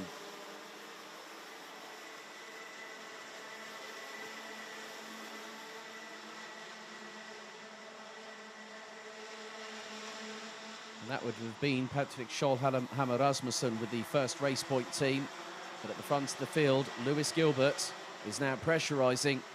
Kai Hunter for the race lead slams on the anchors. Butcher looks for the undercut through turn 6. The pair are side by side. Butcher's going to get through. Mads Rees is now closing.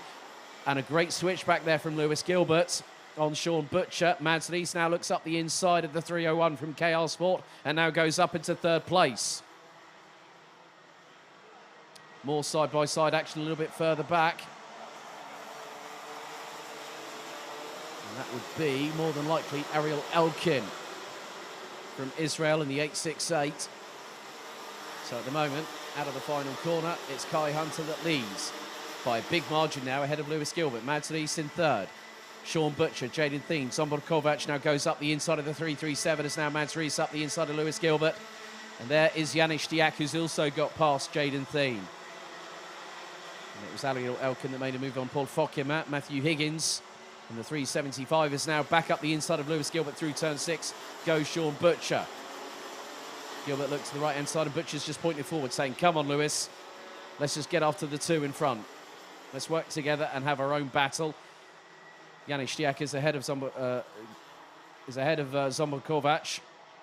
And now Jaden Thien has lost out to Ariel Elkin. So Jaden Thien down to 8th position. 9th, it's Paul Fokema. And there's all kinds of bedlam behind. Oh my goodness me. And who's leading that train? It's the 333 Raphael Renhofer from Germany. Big group here. Lachlan Robinson trying to keep it pinned round the outside. He's got Reese Hunter to the inside. And in front, more than likely, will have... That's going to be Paul Fokema, who's dropped down the order significantly.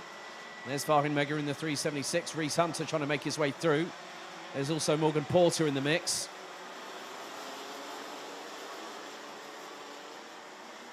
Now up the inside of... that was Sean Butcher. That might have been Sean Butcher. I'm not 100% sure, but Lachlan Robinson and Jens van der Heyden, and that is the 823. Bennett Arens from Germany.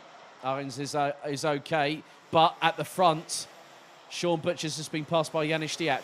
Zombor Kovac, Ariel Elkin, and Zombor Kovac bumps up into the air. Jaden Thien trying to get through. Matthew Higgins involved in that melee, and it is all kicking off way behind the top 4 positions. As now there's more drama coming out of the final corner. Robinson is now pointing to the inside of the left-hand side of the start-finish straight, taking out one of the cones. There was another kart involved in that. And Lachlan Robinson quickly gets away.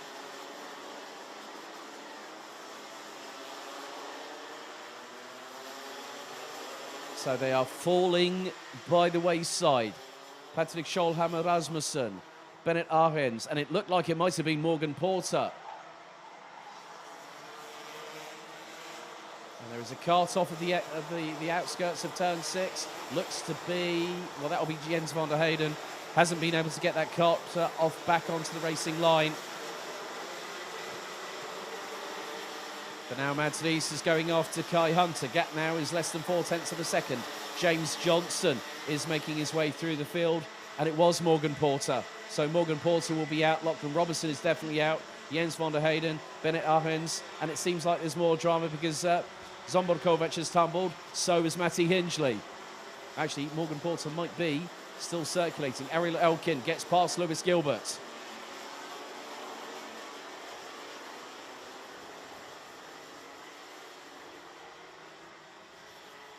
So Lewis Gilbert now down in 6th position. Jaden Thien back up into 7th. Brandon Carr, in the meantime, now is in 8th ahead of Matthew Higgins and Denmark's Oscar Christensen, who rounds out the top 10.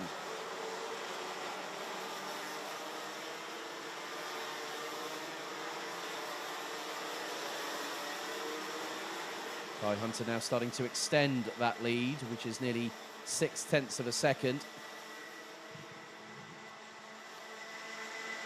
Lewis Gilbert still keeping Ariel Elkin very honest indeed in the battle for 5th position.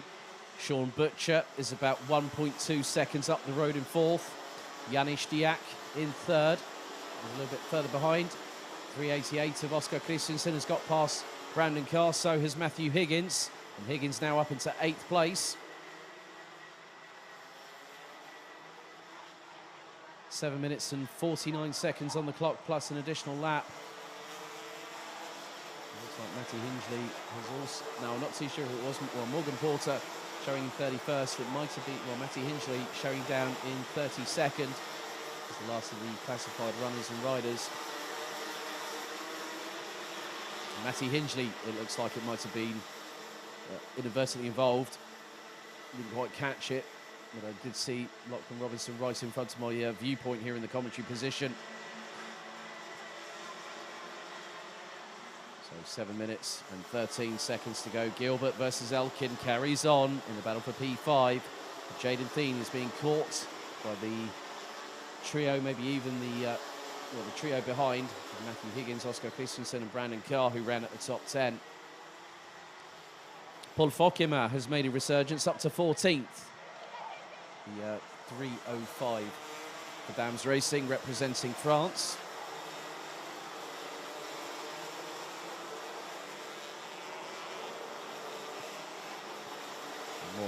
And there is Morgan Porter, so he's still circulating. There's a little bit of a tussle between the two behind him. One of which is the 850. I think I've clocked there. Oscar Hall. And now Matthew Higgins. Slingshots all the way past Jaden Thien into turn 2. And Oscar Christensen is not too far behind, a little bit further back. Oh, dearie me. Now, that was Fahin Mega up the inside of Brandon Carr, and Brandon Carr going wide, coming out of turn 4, as Mega just sent it from another dimension.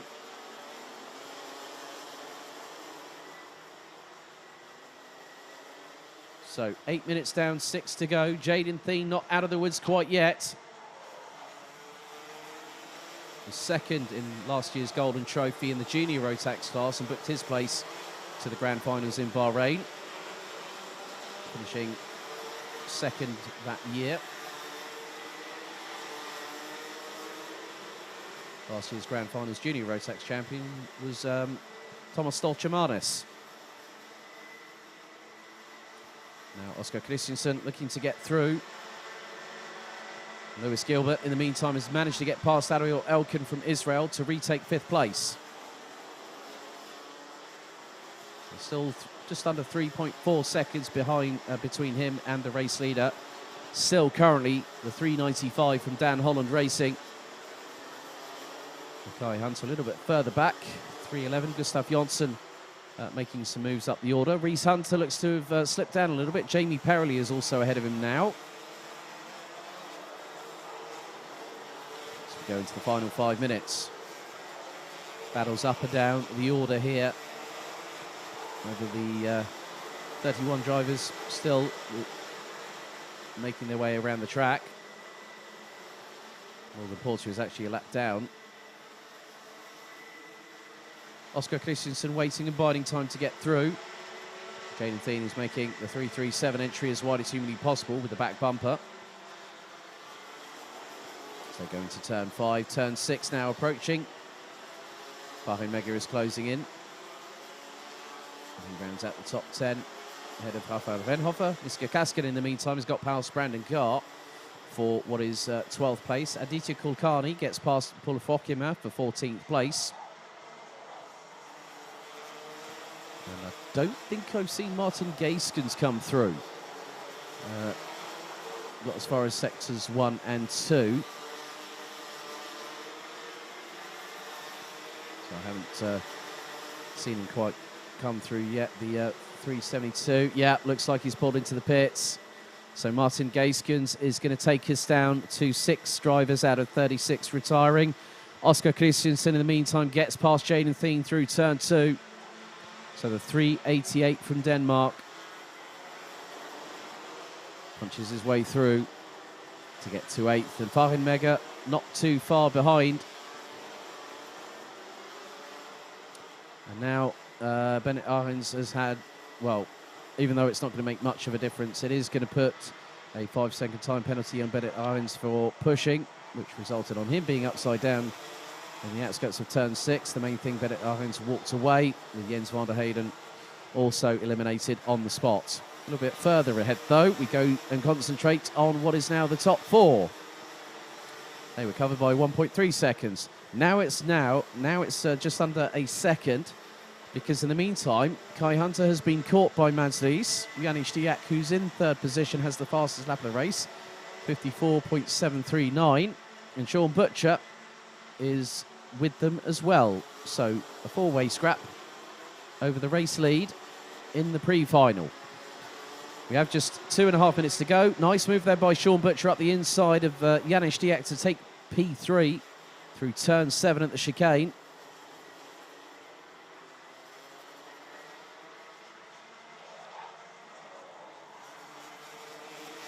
And Farin Mega, in the meantime, has managed to get through past Jaden Thien for position.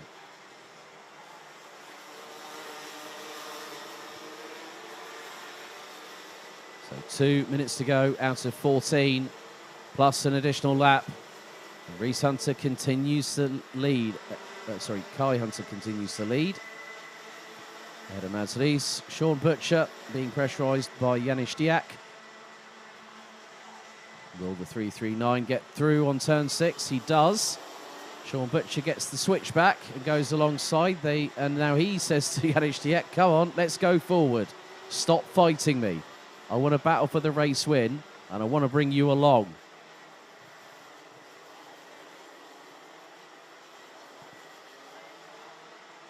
Sometimes when you gesture to a fellow driver, they don't always pay a full 100% attention, because there's always some motive that they'll have, an ulterior motive that they'll want to do the best for themselves.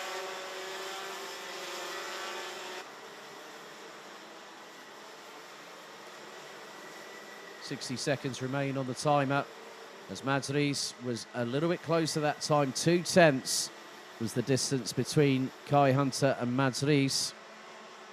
And across the line to complete lap number 14. We're on to lap 15 now, with the timer at 45 seconds, plus an additional lap remaining.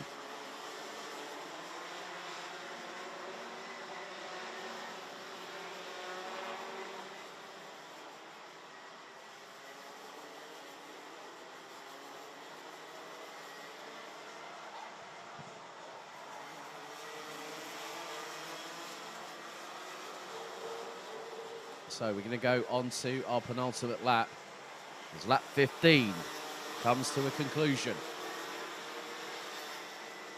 2 more to go, so lap 16 underway. As the timer will hit 0 as they exit out of turn 2 and go into turn 3, which it does now. So timer has expired after 14 minutes. Janis Diak still battling away with Sean Butcher.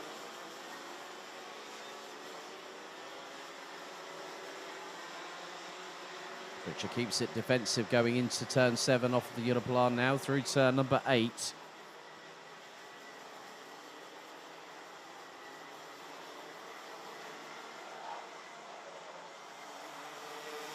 Gap between the 2 race leaders, Kai Hunter and Mads Lies. Last time was just over 0.3 of a second. Last lap now gets underway. Kai Hunter has very much been unchallenged for the majority of this race, but he's got Mads Lies on his case now. And the Dane, based out of Cruiser, 19 years of age, same age as Kai Hunter. This time was 0.238 seconds away. Butcher goes defensive on Janis Diak. Butcher 19 years of age, Diak 15. Off the Europlan for the final time. Through the sweeper here at turn 8. Through, hairpin here at turn 9 as I go down towards turn 10, Cafe Corner. Mads Lies is getting even closer still in the dying stages of the last lap of the race. Reese swings wide. Hunter puts down the power. and he's going to take the pre-final. 3 wins of the heats, and now he's 1 step away. Is Kai Hunter. As the rest of the field floods its way across the line. Right, biggest mover in this race from 35th on the grid to 13th. 22 positions gained by the 346 of James Johnson.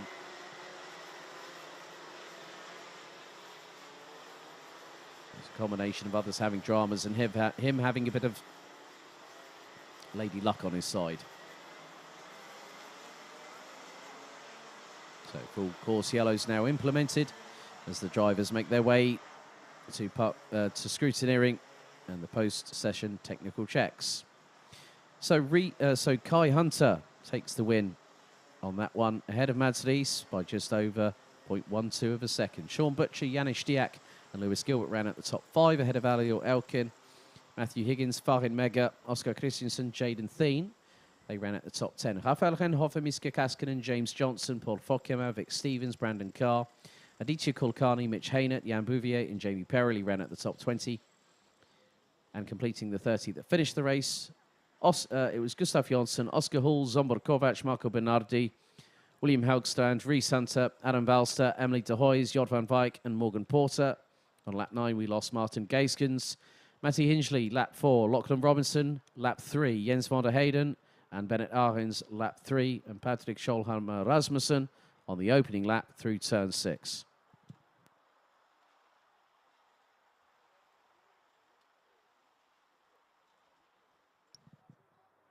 So the senior Rotax pre-final got underway as the lights extinguished on the gantry.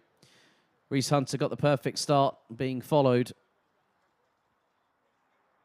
by Lewis Gilbert, and it was very much a repeat of what we saw as they were competing the same heats. This was the first incident with Patrick Scholhammer Rasmussen and Emily de Hoys off at turn 6. As Lewis Gilbert managed to make his way through on Sean Butcher. Mads Rees was right on their case. And then Mads Rees managing to make it through on Lewis Gilbert, who would lose a couple of positions. This is the moment between Jens van der Heyden and Bennett Arens. Van der Heyden completely infuriated. And then this moment here, which was that was the 871 that eliminated Matty Hinchley. Then this is the moment for Brandon Carr coming out of turn 4, going rally crossing in the form of Travis Pastrana. And then nice move here from Sean Butcher on Janis Diak, just using a little bit of the curbing through the exit of turn 7, through the entrance of turn 7. And then Janis Diak would return the favour not long after through into turn 6. And Sean Butcher would pull alongside. Dramas for the likes of also Lachlan Robinson and Morgan Porter through an incident on the final corner, but it was Kai Hunter that took the win.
So there's Hannes Border, who's going to have to start from the back of the grid.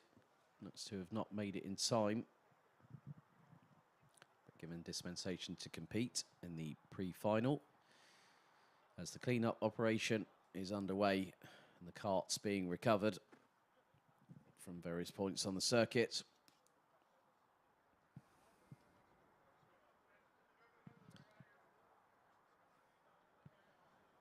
And the truck did have a full capacity of 4 senior Rotax carts on it.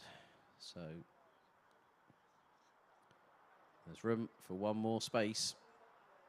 That's going to be the cart just in the front and centre of your screens there, which is actually Marco Bernardi.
Now we go to the penultimate pre-final. It's DD2 up next, and here is your starting grid. So, 3 wins out of 3 in the heats yesterday puts Arne Schriblak on pole position. He'll be joined by Martin van Leeuwen from the Netherlands. There's Hannes Border in the 413. He's due to start 19th, but will be starting from the repair area. So there'll be a gap alongside Konopka, who rounds out the top 20. It's Chris Harnan and Matthias Jette-Jakobsen on row 2. Matis Malinowskis and Mark Kimber, row 3. Lasse Andreasen and Mick Knowlton, row 4. Jules Cousin and Axel Sarniala complete the top 10. Ronnie Göttler, Maxim Dirix, Fabian Bock, Karl Borgard, Axel Bengtsson, Florian Breitenbach, Tom Braken, Lawrence Seyfried, who are due to have Hannes Wadder, as I just said, and Martin Konopka rounding out the top 20, completing the 29-strong grid as the field goes on to the formation lap. Bendit Sabo, Nicolas Guillaume, Matic Kolmanic, Charlie Turner, Christopher Zaxa, Hugo Schwarzer, Nikita Ilyanov, Jamie Smith, and Kilian Gerhardt.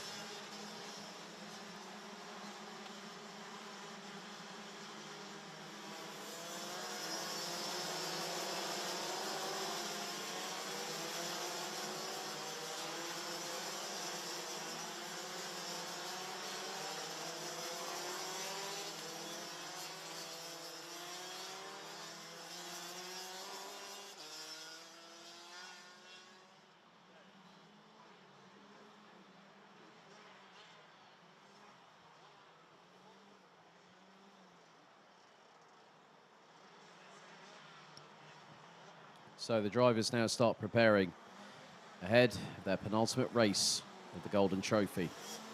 14 minutes plus an additional lap of racing in prospect, and the red lights are now ignited on the start-finish gantry. The wind has picked up here. The flags from many nations alongside the start-finish straight flapping around in the breeze.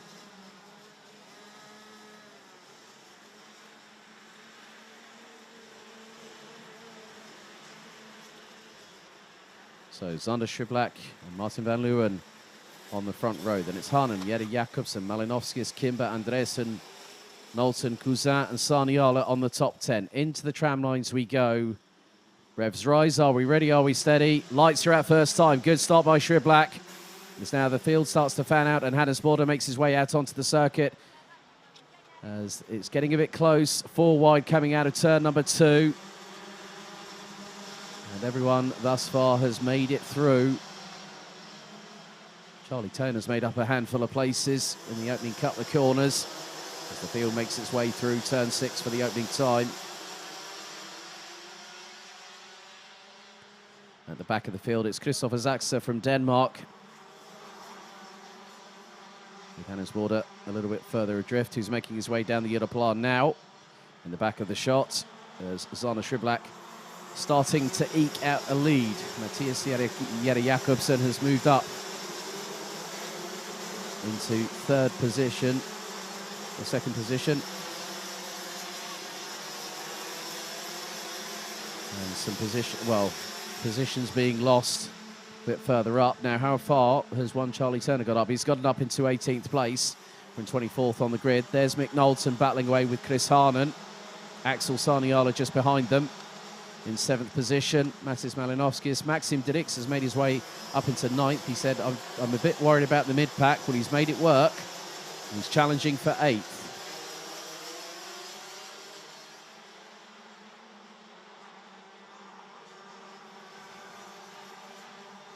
So Chris Harnan down to 6th position. Zander Schiblak had eked out a gap of about half a second after the opening tour, as the drivers make their way through into turn number 10. Lawrence Seyfried, in the meantime, has moved up from 18th to 12th. He could very soon be in the top 10. He's got a little bit of gap between himself and Lasse Andreasen as Martin van Leeuwen retakes 2nd position. Up the inside of Matthias Jette-Jakobsen. Mick Knowlton, in the meantime, has got past Mark Kimber for 4th place. Into turn 6, dive bomb attempt, which was successful from Chris Harnan coming out of turn 5 and lined it up neatly into the inside of turn 6 on Mark Kimber, who's now down into 5th. Axel Sarniala is not too far behind either. There's the Finnish driver from Espoo, 20 years of age now.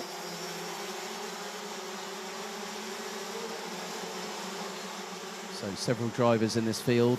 Van Leeuwen, Kimber, Sarniala, just a handful of drivers that have also picked up the title of Grand Finals champion. Van Leeuwen being the most recent one last year in Bahrain, as that's a nice little move, a nice send from Axel Saniala on Mark Kimber. Maxim Dirks has now joined the party. Karl Borgaard not too far behind either. Matis Malinowskis rounds out the top 10. It's under 11 minutes to go.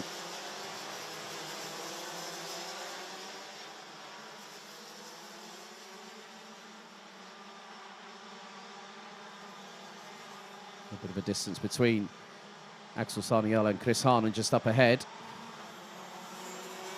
So battle for third position being led by Mathias Jette Jacobsen from Denmark. Mick Knowlton in the 4.93 for the Netherlands. In fourth, fifth, Chris Hahnen. And now Hahnen looks to the inside. Did not, that was very, very close indeed, but Mick Knowlton had the run on the 4.37. There's Mark Kimber trying to do his best to get to grips with the Birel ART chassis. Those are the carts that will be used as the official chassis provider for the Grand Finals for this class, along with Micromax.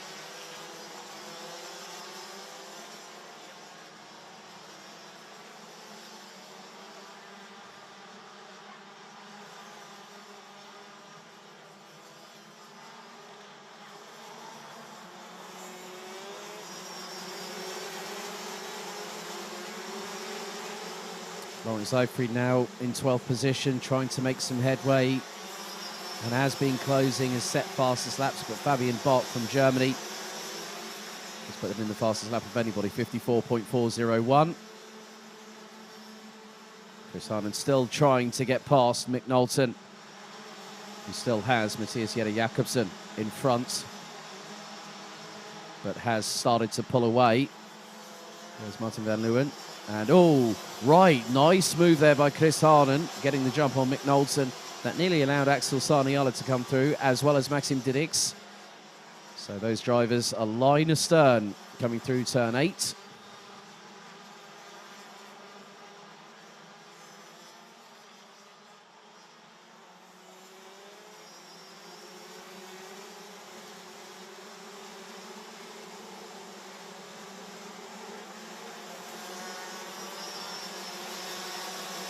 Maxim Dirks gets past Axel Saniala in the meantime.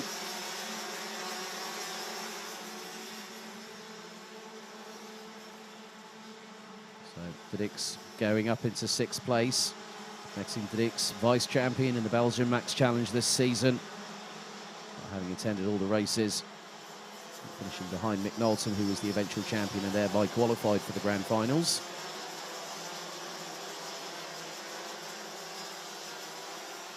Turner's made up another position, as is Laurent Seifried. Turner 17th, Seifried 11th, and coming with Laurent Seifried is Belgium's Tom Braken. Around 50 seconds away from the halfway point of this race, 14 minutes in length, as Tom Braken up the inside of Laurent Seifried through turn number 10.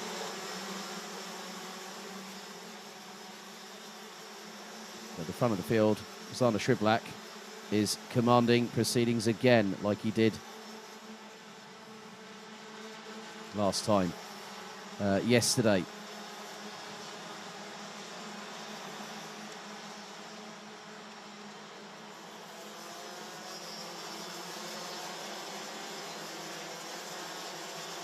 Still 7.25 minutes remaining. There's the 4.88. That is Hugo Schwarzer from Germany, currently sitting in 19th position. Mick Knowlton trying to see if he can get past Chris Hahnen, but could that open the door for the 4.99 Maxim Dirks behind from Belgium? So go through into turn number 10. Sander Schriblak's lead last time was just over 9/10 of a second. Has he started extending that? Dirks has set the fastest lap of the race on lap 7, 54.140. As Schriblak crosses the line to complete lap 8. Gap now down to 0.8 between him and Van Leeuwen. And then Mick Knowlton returns the favour through turn 2. Maxim Dirks looking to also get past Chris Hahnen, but can't get it done. Now trying to put the pressure on the 4.37 from the Netherlands, going through turns 3, 4 and 5. Now into turn 6 and onto the Europalan once again. Axel Saniala has started to close up.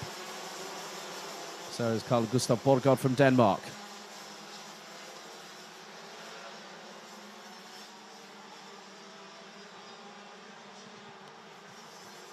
up to 6 minutes remaining. And it's very much a game of chess out here right now.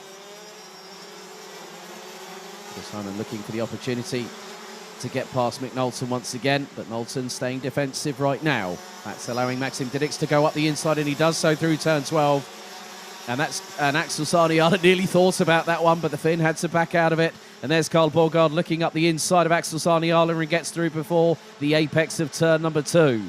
Nice anticipation there from the Dane in the 4.34, getting past the Finn in the 4.70.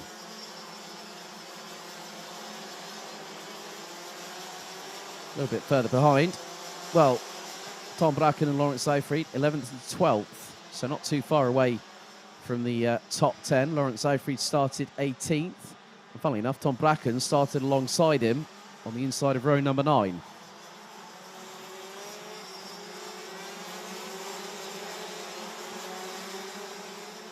Nine minutes down, 5 to go. Right, we've had a time penalty for pushing that was given to Axel Bengtsson, who has been the first driver to retire from the race on lap number 4.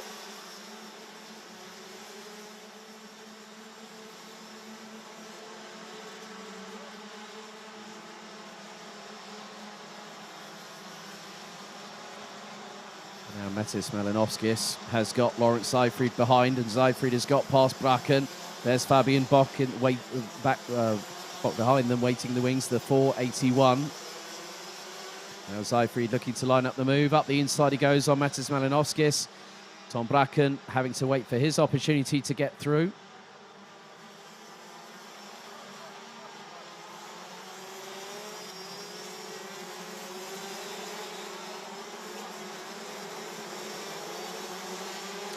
And Fabian Bock trying to get through on Mattis Malinowskis, going through turn number 10. And now Bock makes it stick through turn 12.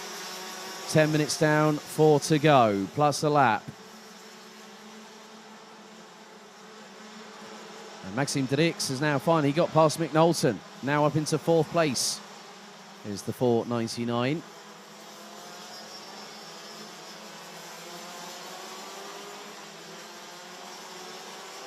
So Maxime Didix has made some good headway. Started P12. And now Chris Harnan has managed to get through on McNulton himself.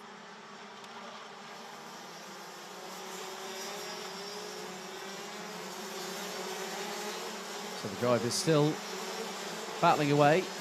Alexander Shriblack is losing that lead.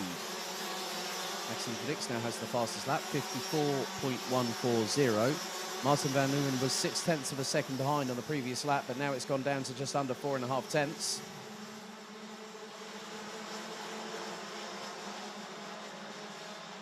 So this is going to be crucial for the likes of drivers such as Chris Harnan, Maxime Didix, amongst others, who are looking to book their place.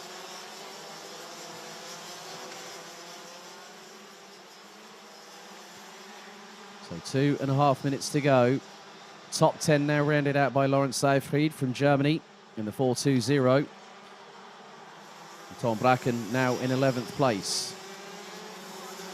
Being a bit on the back foot following on from the 3 heats yesterday. There are your 2 race leaders, Sander Shriblack and Martin van Leeuwen. Belgium versus the Netherlands on the former's home soil track. Matthias Jette Jacobsen in 3rd. Maxime Didix, Chris Harnan, Mick Knowlton, and now it could be Axel Sarniala. It is Axel Sarniala that gets through on Carl Christoph Borgard. That is for Gustav Borgard. That is for 7th place. Mark Kimber in 9th. Lawrence Seyfried being closely followed by Tom Bracken, Fabian Bock, Mattis Malinowskis, and Charlie Turner, who started 24th, now up 10 places to 14th. And Lasse Andreasen from Denmark completes the top 15. 28 of the 29 drivers still circulating after 13 laps, with 1.5 minutes plus an additional lap on the timer still to go. That gap is dwindling between the top 2. Now it's under 2.5 tenths. Shriblack and Van Leeuwen about to engage into battle lines being drawn. Now into turn 5. Schriblak bumps over the curbs with the left-hand wheels, and Van Leeuwen is starting to close. He's gearing up for a move, but not quite yet, coming out of turn number 7. But through turn 8, but to have taken a tighter line through the entry point. Now through into turn 9. That gap is minimal at best. That's about a kart length and a half at best, and under the braking zone, it diminishes. Through turn 11. Schriblak now knows he can feel the pressure from behind. 28 seconds. We now go onto our penultimate lap. Lap 16 gets underway, and the gap between Van Leeuwen and Schriblak in the lead is now just under 2 tenths. Van Leeuwen was closing, and decided not to go for it. But if he could get a good run, a good apex speed through turn 5, and head into turn 6 and get the run on Schriblak going down the Europalan. It's about 2 kart lengths between them, so not on this occasion.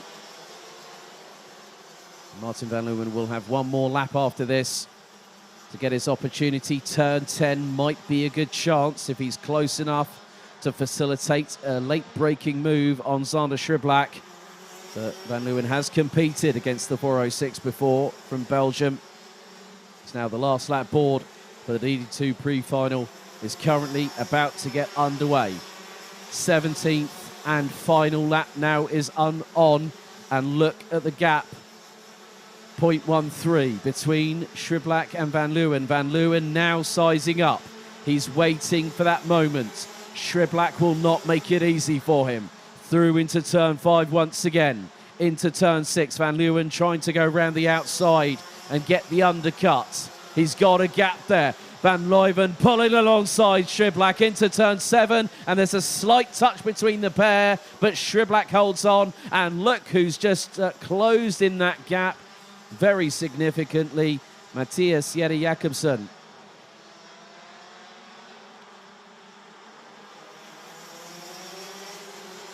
And it's going to be a run to the line between the top 3. Who's it going to be? Schriblak, Van Leeuwen or Jette Jakobsen? We are about to find out of the final corner. Schriblak's going to lead the train and win the pre-final by 88 thousandths of a second across the line after 17 laps. Schriblak did exactly what he needed to do, not give an inch, and not for Martin Van Leeuwen to take a mile. Great sportsmanship between the pair. Schriblak knew that Van Leeuwen was going to close on in. And by less than a tenth of a second, Schriblak and his 100% winning success rates continues. That's the pre-final. The final later on at 3:25 p.m. could be a very different story. So let's have a look at the results. 88 thousandths was the winning margin between Xander Schriblak and Martin Van Leeuwen. Matthias Jette Jakobsen, Maxime Dirks, Chris Haanen, Mick Knowlton, Axel Saniala, Carl Borgaard, Mark Kimber and Tom Bracken ran at the top 10. Lawrence Seyfried, Fabian Bach, Matis Malinowskis, and from 24th to 14th, Charlie Turner from Great Britain. Lassie Andreessen in 15th, ahead of Florian Breitenbach, Kilian Gerhard, Ronnie Göttler, Jules Cousin, Martin Konopka, Bendit Sabo, Hugo Schwarzer, JB Smith, Nicolas Guillaume, Christopher Zaxer, Hannes Border, Nikita Ilyanov, Matish Kormanich, and retiring with 4 laps completed was Axel Bengtsson. So Hannes Border would have to start after the start got underway, which it did in earnest, and Xander Schriblak led the field away, and we found to nearly 3 to 4 wide, heading into the run into turns 1 and 2. Martin Van Leeuwen trying to go around the outside. And Matthias Jette Jakobsen, as Mark Kimber was trying to hold his position. Mick Knowlton managed to get through on Mark Kimber, as Martin Van Leeuwen took second place for Matthias Jette Jakobsen. Chris Haanen and Axel Saniala managing to get through.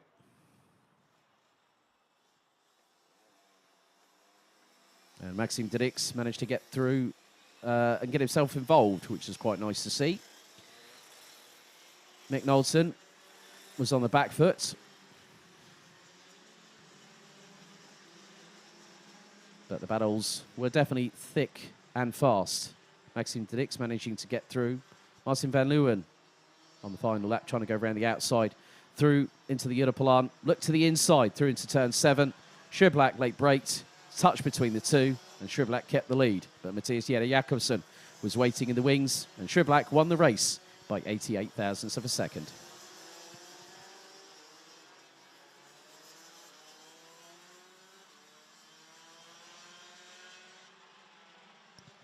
We go to our last pre-final of the 2022 Rotax Max Challenge Euro Golden Trophy, and it is DD2 Masters. Let's have your starting grid, folks. So, ranking after heat saw Martin Stankiewicz start from pole position for the pre-final. Alongside him on the front row will be Carl Clebor from Belgium. Christophe Capitain, the 41-year-old from La Norville in France, the 599, will be joined by Germany's Timo Haug on row number 2.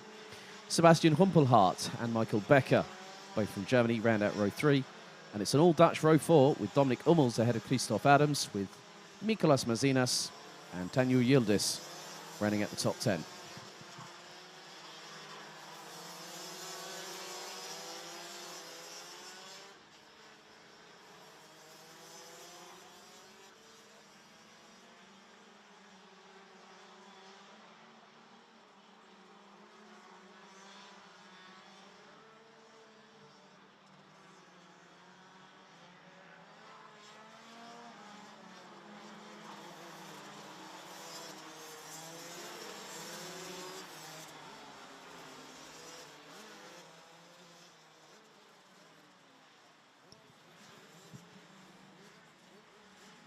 So after this, we'll have the lunch break, and we'll be back just before 10 past 2 this afternoon to crown our 2022 Rotax Max Challenge Euro Golden Trophy champions in Mini Junior Senior DD2 and DD2 Masters.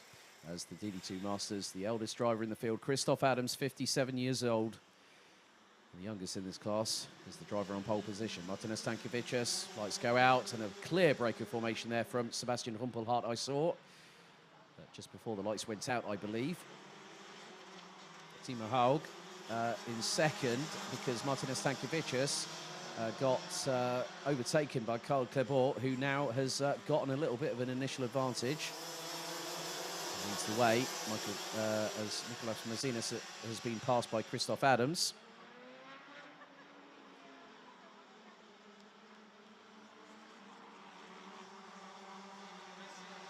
So Carl Clebor leads the field into turn 9.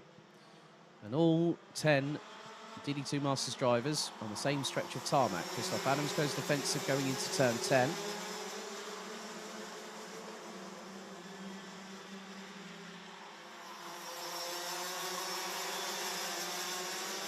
Carl Clebor leading the way.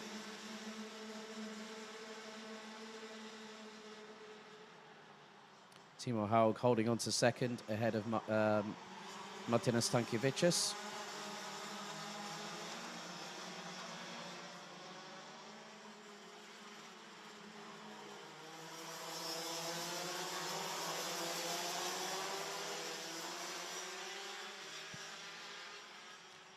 Top 3, top 4, rounded out by Michael Becker.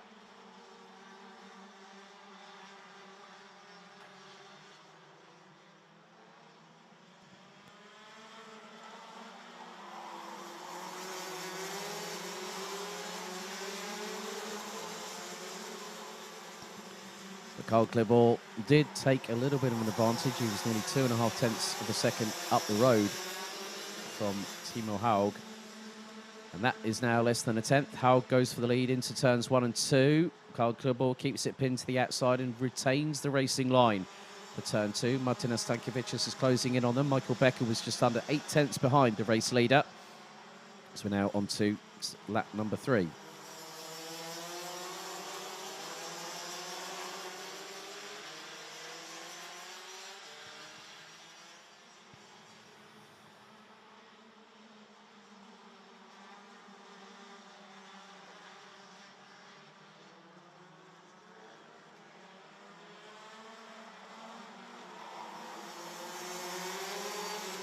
Top three last time were covered by less than 0.4 of a second. Could be a little bit closer this time as they come out of turn number 12 and complete their third lap of racing. Clebor still hanging on.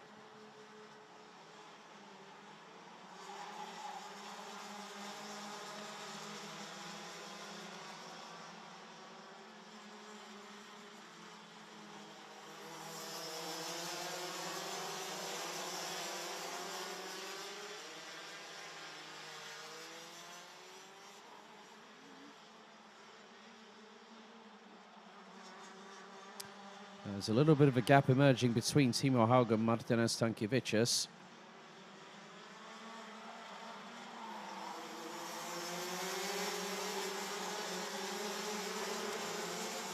Stankiewicz is starting to close in on the 5.75 from Germany.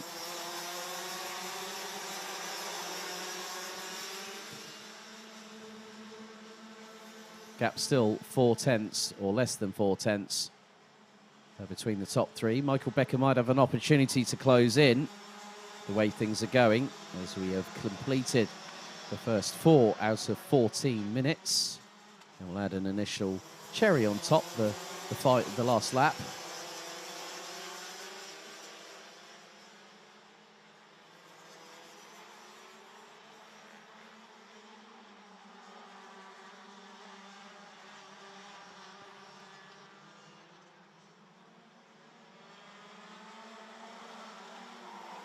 So Clebor still leading. Becker is starting to close. I have spotted Sebastian Rumpelhart is closing in as well. The 5.07, 41 years of age from Grossbeeren. But Clebor has been leading the way the minute he took the lead. Away from Martinas Stankiewicz early doors, but Timo Haug starting to put the pressure down on him. Stankiewicz just waiting in the wings.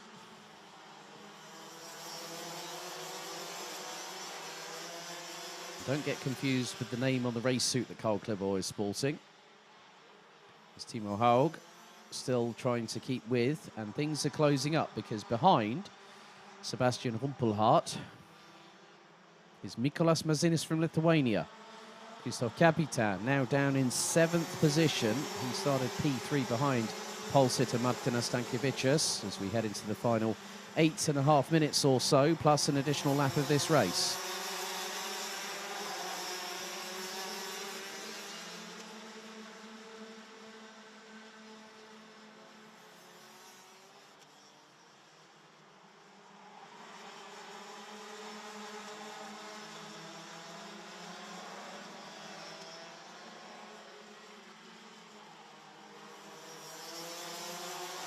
So the entire field from 1st to 10th after 6 laps of racing, covered by just shy of 10 seconds. As 6 minutes have now officially been completed here today in the DD2 Masters pre-final. The winner will get a full season entry to the Euro Trophy next year. Second will get a full season entry for the B&L karting series. And the third placed driver will get an entry of their choice to one round of the Euro Trophy Canada next season. And the gap between the top 4 is less than 0.6, so Michael Becker is the one with the ringside seat. Behind Martinas Stankiewicz, Sebastian Rumpelhart being hustled along by Mikolas Mazinas as they make their way through into turn number 6. Top 6 positions covered by just over 1.3 seconds. Michael Becker looks up the inside of Martinas Stankiewicz through turn 7 and gets through on the Lithuanian to take 3rd place.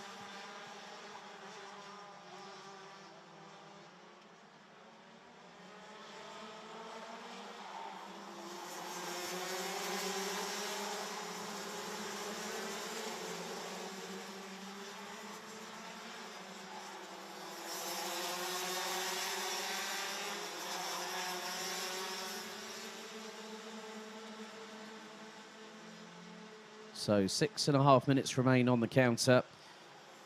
Michael Becker now up into 3rd place behind Timo Haug with Karl Clebor still leading.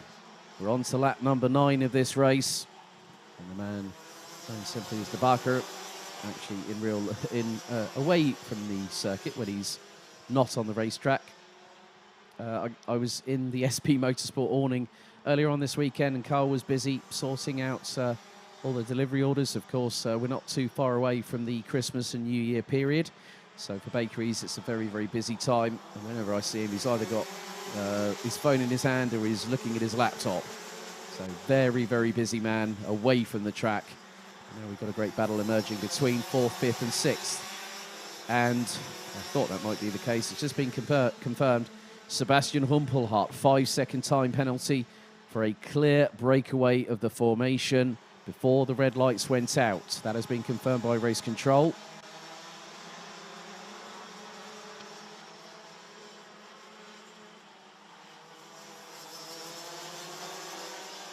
So that would probably more than likely, if things still stay as they are, that will bump Humpelhardt down to 9th position ahead of Daniel Yildiz.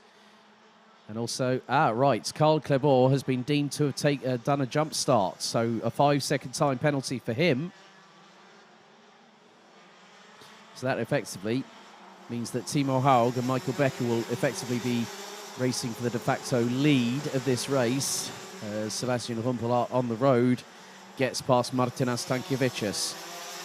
And so now does Mikolas Mazinas. Stankiewicz tries for the undercut, gets alongside his countryman, and looks to put it through up the inside of turn 1, which happens. There's now Timo Haug. I think, well, I'm just seeing that Carl Clebor has managed to get a little bit further away. So he will have, if it's been indicated on the digital flag, he will have seen that he's got a 5-second jump start penalty. So there's still 4 minutes and 20 to go. And if 3 behind him keep on battling, that is going to allow Carl Clebor to pull away into the distance. Michael Becker makes a little bit of an error going through into turn 10, nearly opens the door for Sebastian Humpelhardt, but the 507 unable to get through. So Clebor, what's his lead now? 0.6 of a second. He needs to be putting in some considerably quicker lap times. Christoph Adams has just put in his personal best. He's currently sitting in 9th place with a 54.982 for the 555 on that occasion. Mikolas Mazinas and Martinas Stankiewicz getting very, very close indeed, but Stankiewicz has the inside line for turn number 7, and he gets through. Retakes the position off of Mazinas in the 585, running on the Praga chassis.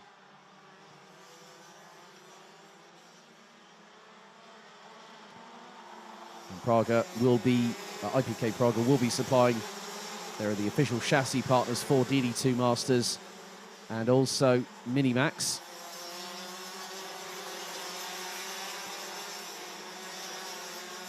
Three minutes to go. Carl Clebor's lead still stands at around about just under 7/10 of a second. As Timo Haug is in second, Sebastian Humpelhardt in third, Michael Becker fourth, Martinas Stankiewicz and Mikolas Mazinas battling over 5th place with Christoph Capitan, Dominic Hummels, and Mazinas again dive bombs up the inside. This time he gets the job done and he signals to Martinas Stankiewicz, right, let's go. They've got Christoph Capitan behind them now in the 599.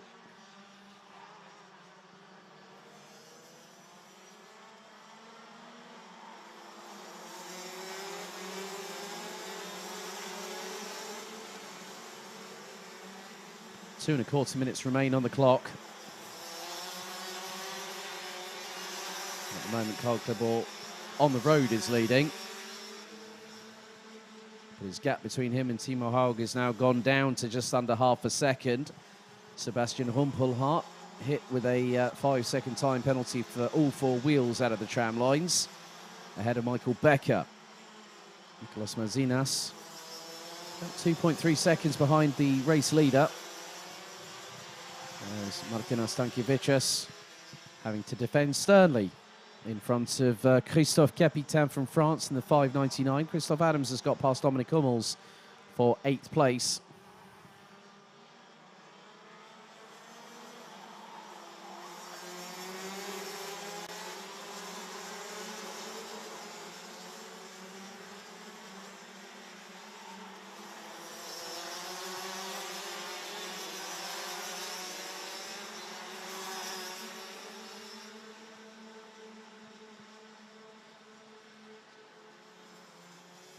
So the top 9 drivers covered by 5 seconds. So the way things would be, there is Tanu Yildiz running his own race.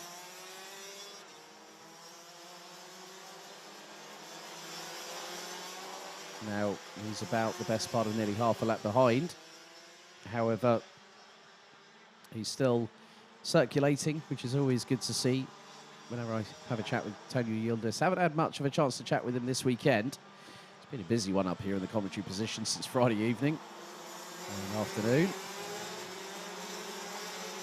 We're going to go on to the penultimate lap.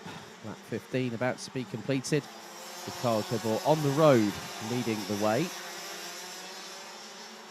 Head of Timo Haug, Sebastian Humpelhardt. In third, Michael Becker, Mikolas Mazinis, Martinas Stankiewicz. Rounding out the top 6.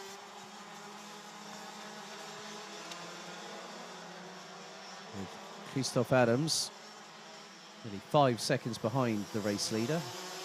Tanu Yildiz comes out of the final corner to complete another lap. The timer has expired. Sebastian Humpelhardt up the inside of Timo Haug to now take second position. Michael Becker will have this last 4 corners plus an additional lap to get through. And if that does happen, Michael Becker has no technical dramas post-session and no front-fairing penalty imposed. Going on the checks and scrutineering, he would effectively be declared the victor. Now we go on to the final lap. Carl Clibor leads the way, half a second ahead of Sebastian Humpelhardt. And Carl Clibor would be demoted down to 8th position. Sebastian Humpelhardt would actually be behind him in 9th. Well, that would be 7th for Carl Clibor, based on a 5-second time penalty, as he's just under 5.1 seconds ahead of Christoph Adams. And Sebastian Humpelhardt would be placed behind, well, would be placed ahead of Dominik Hummels. So 2 more corners. Out of turn 11 comes Carl Clibor. He's going to win on the road, but he's going to get a post-race penalty. So will be Sebastian Humpelhardt. So effectively, that makes the de facto winner Timo Haug from Germany in the 575. Clibor on the road takes the win. On the road, Sebastian Humpelhardt takes second. Timo Haug in third will effectively be promoted to the race victor. Michael Becker in 4th. There you see a couple of the changes. So the 506 of Carl Clibor demoted, not taking the race victory. And Timo Haug now confirmed as the provisional race winner by nearly 0.3 of a second ahead of Michael Becker. That means that Carl Clibor and Sebastian Humpelhardt cannot put a foot wrong in the next race, which is the big one, the final.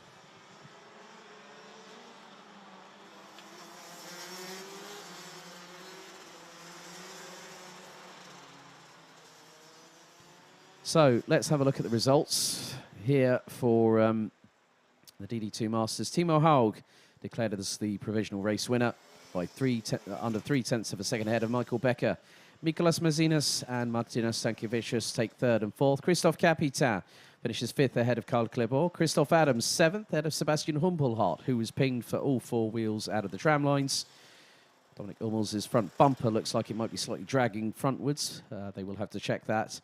But Tanu Yildiz bringing up the rear of the field, and that concludes the racing action. But we're going to have a look back at what happened. So the drivers making themselves ready to get underway with their pre-final.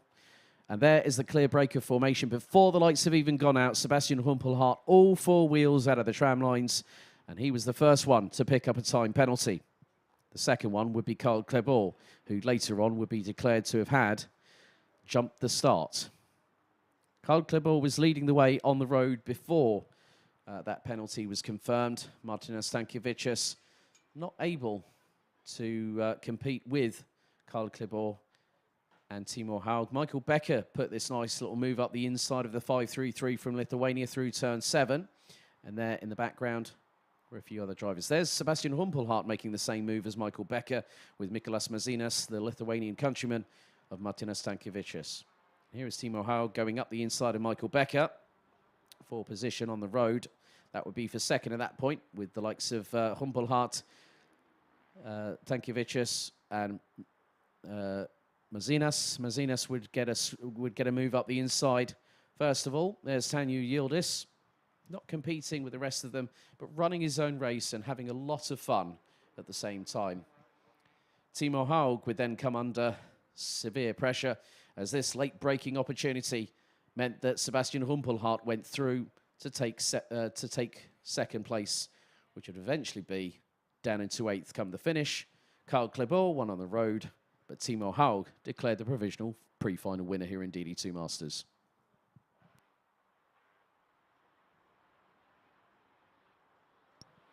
So that is it for the morning action. And here is the remainder of the timetable for those watching on the dedicated live stream. That are your last 5 races out of 37. So at 2:10 this afternoon, we go into the Minimax final. Then it's Junior Rotax at 2:35. 3 p.m. Senior Rotax DD2 at 15:25. And at 15:50, DD2 Masters close out the show. So that's it for the morning action here at the home of Champions Karting Genk. Thank you very much for all of those watching on the live stream for joining us. We'll see you back just before 2:10 this afternoon, where we crown our 2022 Rotax Max Challenge Euro Golden Trophy champions here at the home of Champions Karting Genk.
This doesn't matter too much. Something a little bit more. Just a little bit.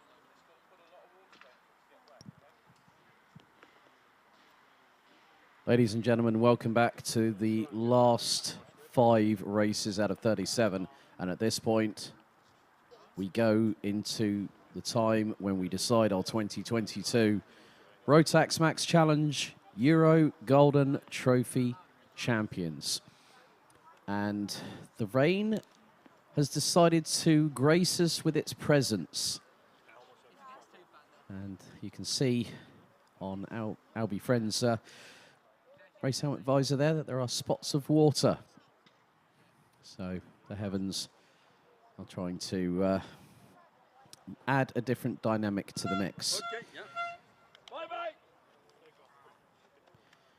So the horn has sounded on the start-finish straight. The mechanics have been asked to clear the grid. Final words of encouragement, advice, and good luck sentiments are passed between driver and mechanic.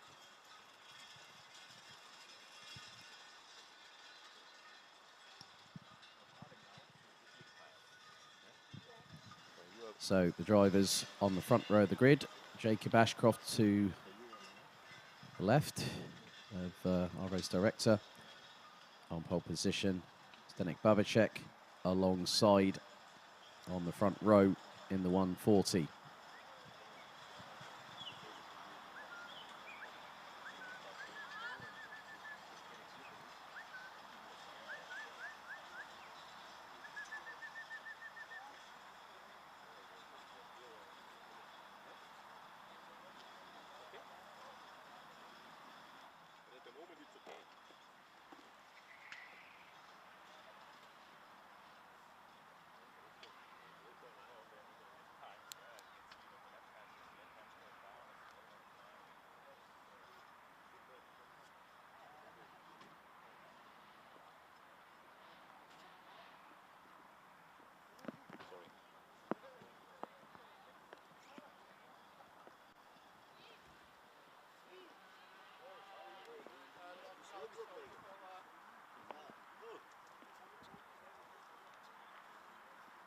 Yes.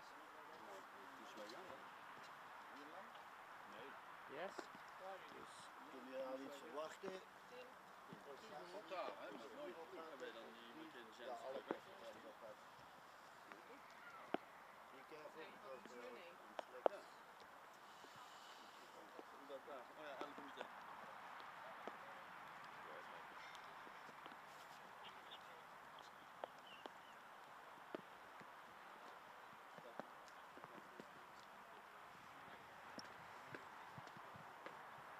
So in around 40 seconds, drivers will be signalled to go on to the final preparations for the Minimax, Rotax Max Euro Golden Trophy final.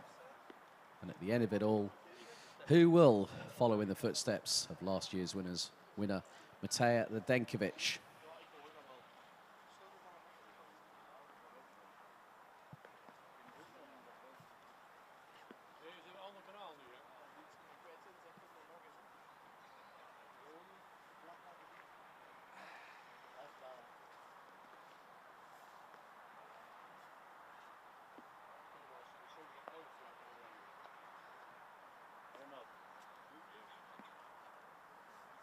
overal de goede vlak uit, jongens. Goede vlak.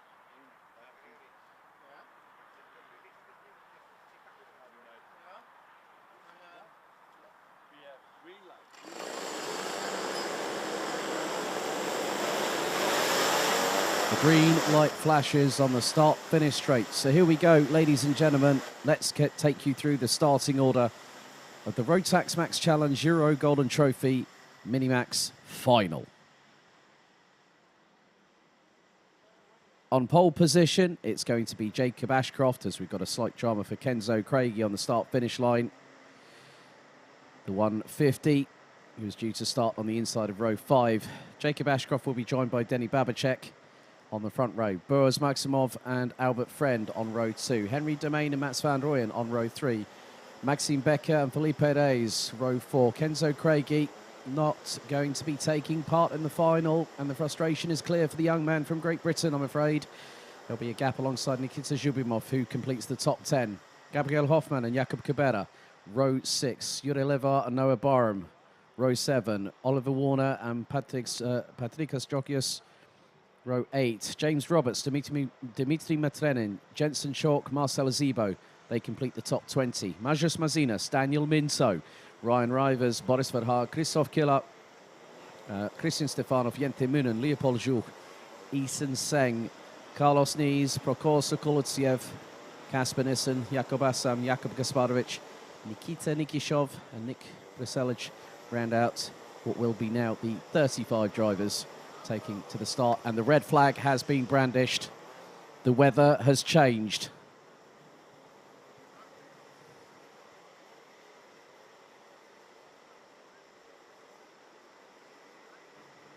So the red flag has been brandished as the weather has changed significantly.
So a flurry of activity now into the dummy grid as the drivers from Minimax will now go back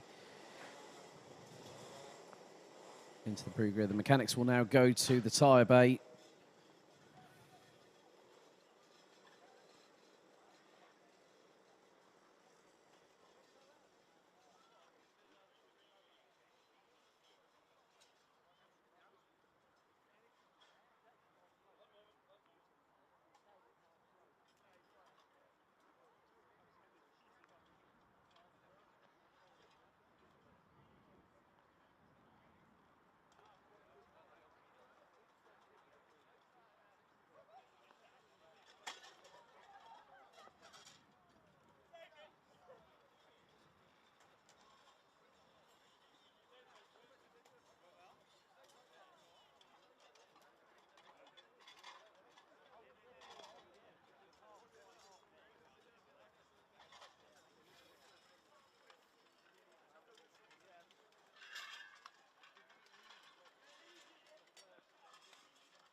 So the mechanics now have scrambled to the tyre bay and are checking the tyre pressures.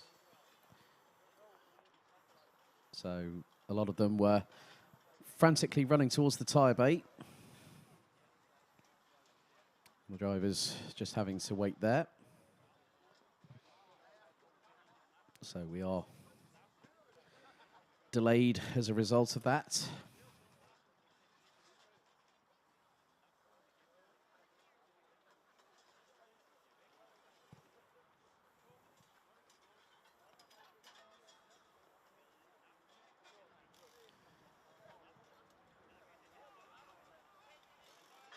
So one of the beauties of having these trolley jacks is that when the mechanic has made sure that the tyre pressures have been checked, there are some arms underneath where the carts will then be put onto, so effectively you can rapidly change the tyres rather than having to go backwards and forwards. And Boris Maximov will try and help with the tyres.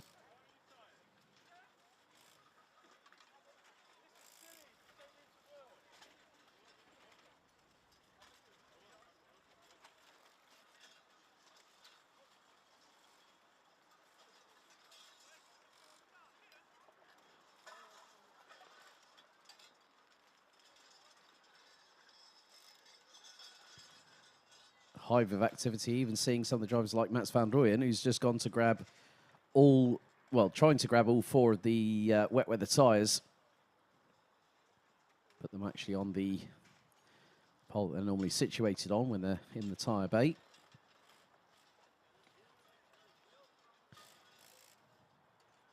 So just making sure that the tyres are put there. The hubs are also being adjusted just to make sure, so every bolt tightened, checked and double checked. I've had it before where tyre changes have occurred and the hub has inadvertently come off of the respective axle, or the tie rods will be slightly adjusted to compensate for a wet setup.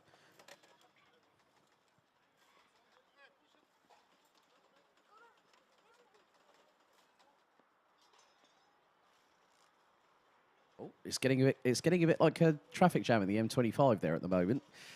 Everyone, you know, so when you've got 36 Minimax drivers plus mechanics plus trolleys plus tyres, there's a lot of real estate. Sometimes can be a little bit cramped.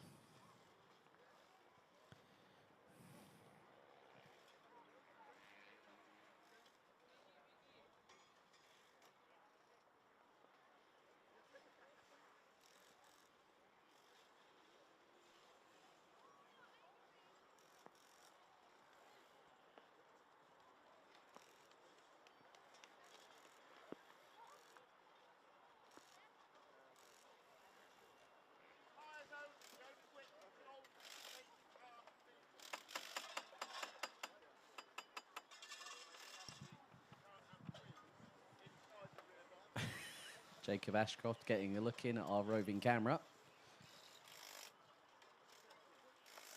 As the slick tyres come off and the Mojo wets go on. Well, whichever driver that was, it's like it's been.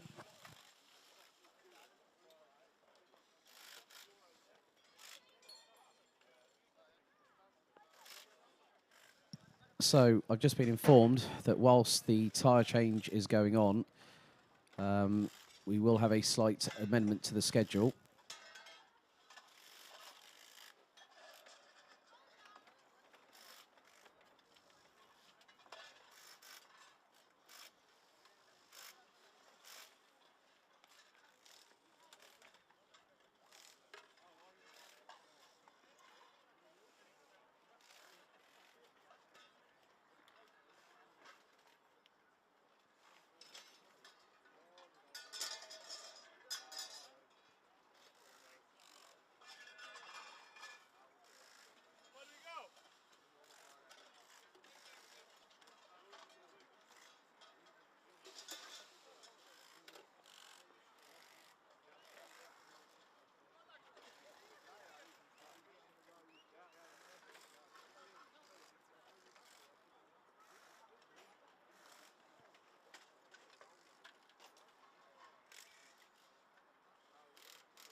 So because of the quick change in atmospherics, which meant that the rain came down as a sprinkle, it then started getting higher in intensity, hence why the red flag was brandished. And the weather looks like, well, the wind did pick up before the lunch break. And you can see that there is a hive of activity in the holding pen as the tyres for Junior Rotax are also being switched. There's Enzo Bowles' kart, 204 from SP Motorsport. See on the to its immediate left-hand side, there is the chain guard, and also the exhaust with the baffles just in front of the rear bumper.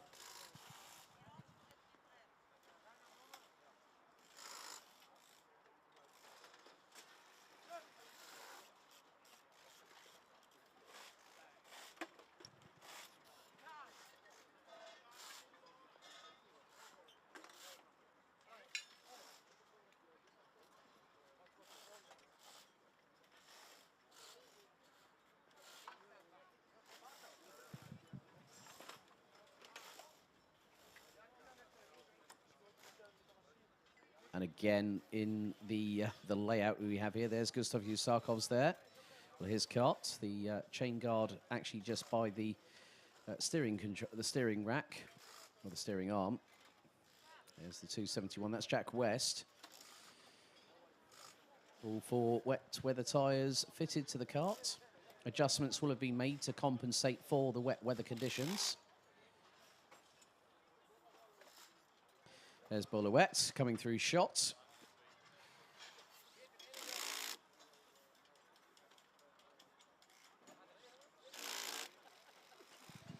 You can see the hive of activity as the drivers and the mechanics have to get the barcodes respectively scanned, because there are scanned tyres for every competitor as part of the competition.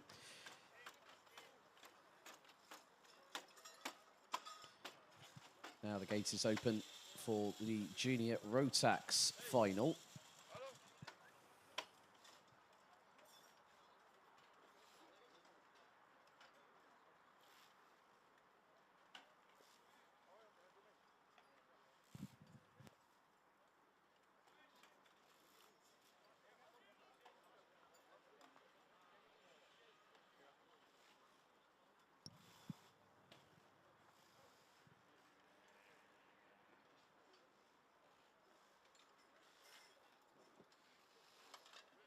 So activity going on in the holding pen just by dummy grid and also in the repair lane.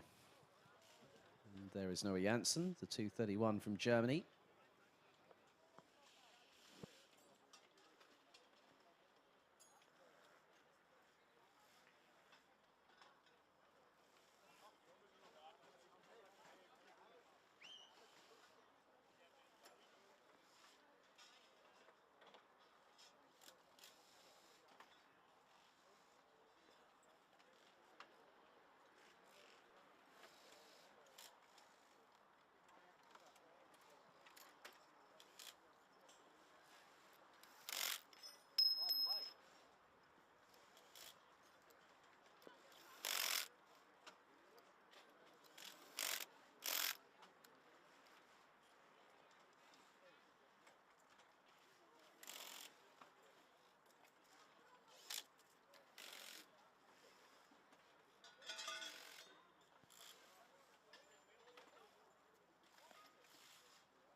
in some cases, the mechanic is sometimes related to the driver in question. Gustav Yusakos, for instance, his dad Yanis. Normally he's on the tools for him.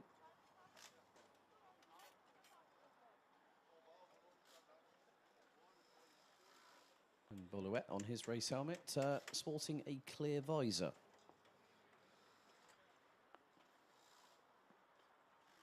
I do say that the eyes are the window to the soul, but you kind of wonder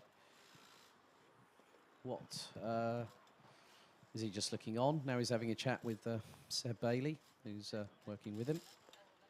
There's Max Timmermans in the middle of the shot there.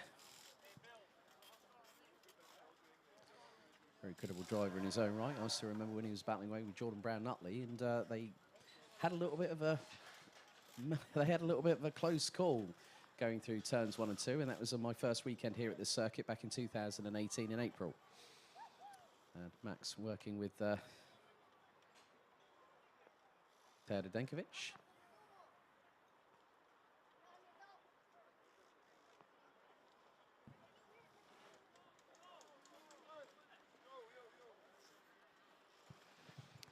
So, 5-minute board. The gate is being closed at 14:31, which is in 5 minutes' time.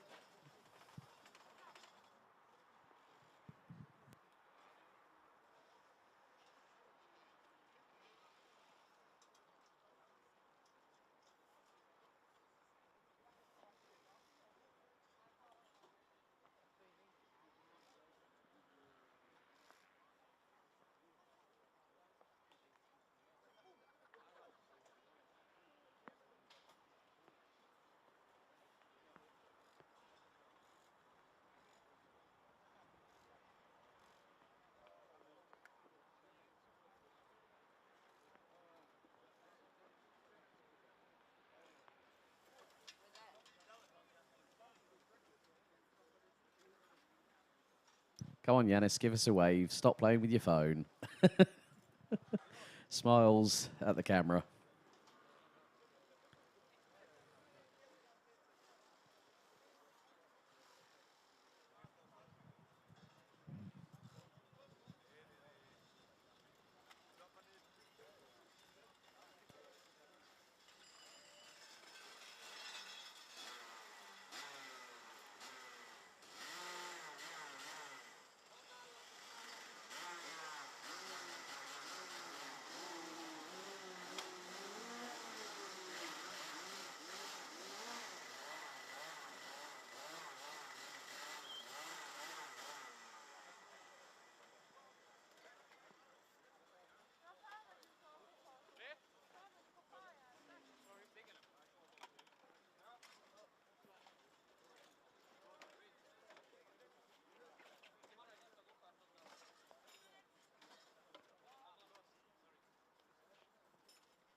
So the junior Rotax field making their way onto the start-finish grid. There's Max Cuthbert, youngster based out of Chelmsford, 273.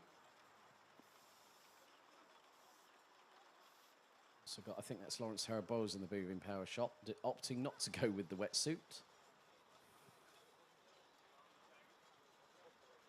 Quite a few drivers have, well, some have decided to put the added wet weather protection on. The wind is picking up. I have been informed that the weather is intensifying.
And a change of the schedule, we're going to get underway with the Junior Rotax final first. Here is your starting grid.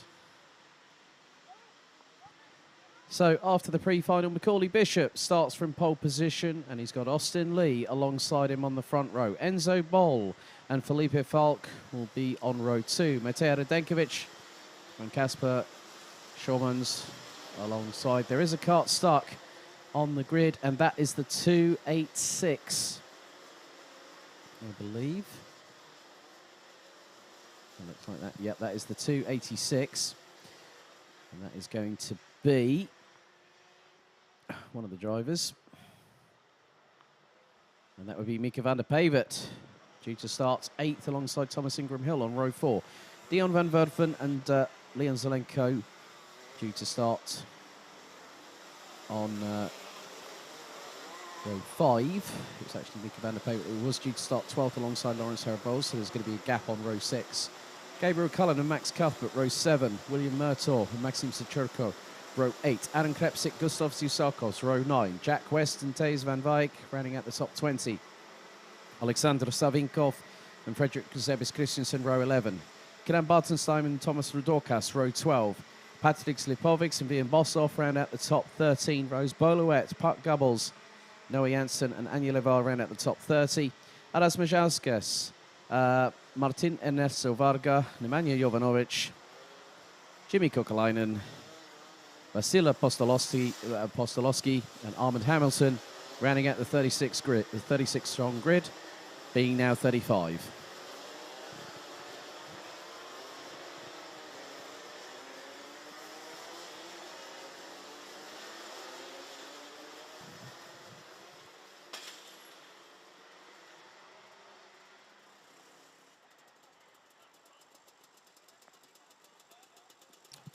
And now the good thing is Mika van der Pavert will be able to take the start, but will have to be from the repair lane, so the 286.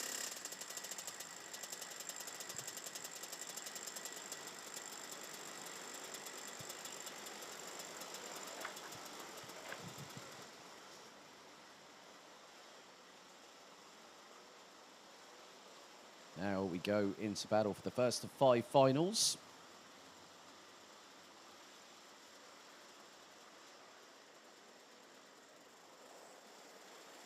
So the wet weather puts a spanner in the works for all concerned. Tyres changed to wets. Rain suits on. Into the tram lines. Are we ready? Are we steady? The Junior Rotax final gets going. Macaulay Bishop gets a great start. So does Enzo Boll. Looking up the inside of Austin Lee. And there's going to be a spinner. And that is into turn 2. And that was the Lando Norris chassis. Looks like a Dan Holland Racing livery, I believe. But some finding purchase in the wet weather. Others already starting to struggle. One's already gone off, and that was the 266. Thijs van Wijk. Everyone is really treading around this circuit like it's an ice rink. It's that difficult right now because everybody is in the same boat. Macaulay Bishop has already got a comfortable lead. Enzo Boll in second.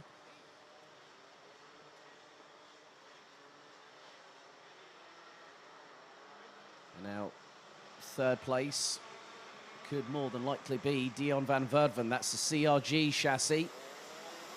Mitchell van Dijk in 5th behind Austin Lee.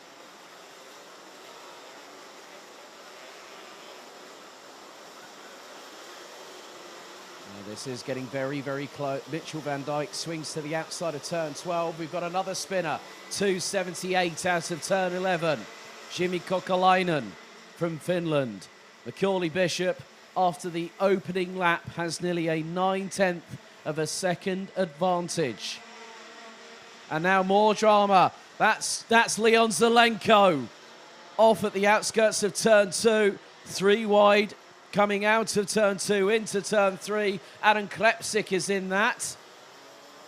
Might be possible. I'm not too sure who else might have been in that. Might have been Alexander Savinkov.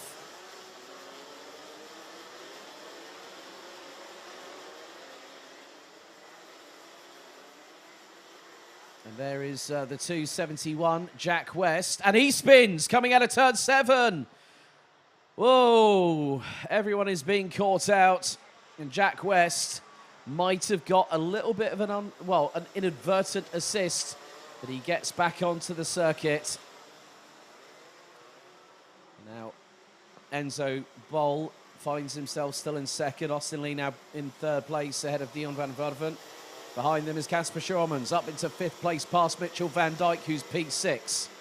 Seventh and eighth being contested. Matej Denkovic now behind Lawrence Herboz. Gustav Susakos rounds out ninth place. And in 10th it was Jack West. And now it's Felipe Falk from the Netherlands. Macaulay Bishop did have nearly a 9/10 of a second advantage. And that has gone down to just over 5.5 tenths of a second as they make their way. The drivers, as you can see, using the curbing to get through turn 6. The curbs, however, can still catch drivers out, even with wet weather tyres. And Enzo Bol runs very wide coming out of going through turn 8. Austin Lee takes the tighter line, but Macaulay Bishop still leading the way. Last year, it was Bruno Mulders who won the drag race to the finish to pick up the opportunity to go to the grand finals, as there's more drama at the top of the top of turn 9. That looks to be the 291.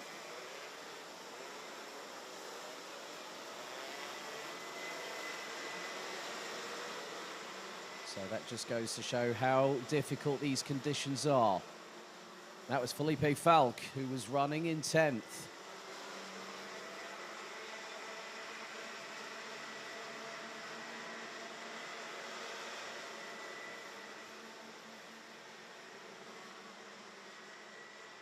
The gap between the top 4 last time around was just under 1.4 seconds.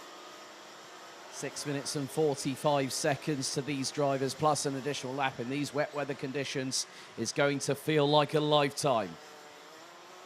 But you can't make mistakes. You've got to be pretty much as best as you can, as Enzo Bol is closing in on Macaulay Bishop. We've got just under 6.5 minutes to go out of the 11 minutes. And we got going 4 minutes and 44 seconds ago. A little bit further back, we've got a nice little battle emerging. Armand Hamilton reveling in these conditions, and Armand Hamilton, all right, get this, started 36th and now is more than halfway through the field. The Australian now up into 15th position, and now the lead has changed. Enzo Bol ahead of Macaulay Bishop. Austin Lee in third place, with Dion van Werven rounding out the top 4. They were covered by less than a second.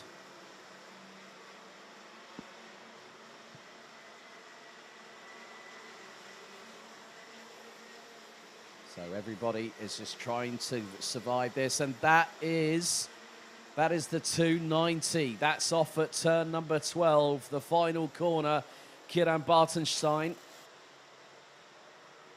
So Enzo Bol took the lead off of Macaulay Bishop going through the 12th and final corner, and it was Linus Stern between the top 4. Kieran Bartenstein manages to get the kart back onto the circuit and back underway.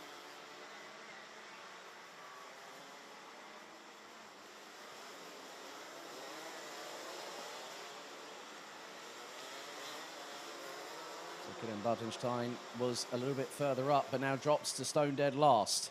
Austin Lee now looking up the inside of Macaulay Bishop through turn number 12. Bishop plants the throttle down and keeps it pinned round the outside of Austin Lee through the final corner and retakes second position. Brilliantly timed. He knew that he wanted to swing wide and have to get the traction coming out of that 12th and final corner, and the rear tyres bit down on the tarmac and he got through, but he lost out on the very next corner through turn 2 as Austin Lee used the slipstream.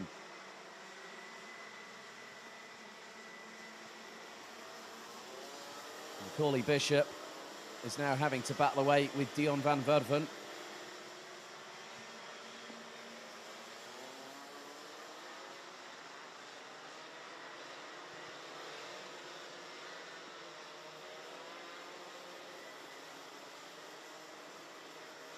We still have just over 4 minutes to go. until the checkered flag. Dion van Verven tries to go up the inside, coming out of the exit of turn number 9 on Macaulay Bishop. Now looks to the inside of turn 10. Bishop steers out wide to avoid.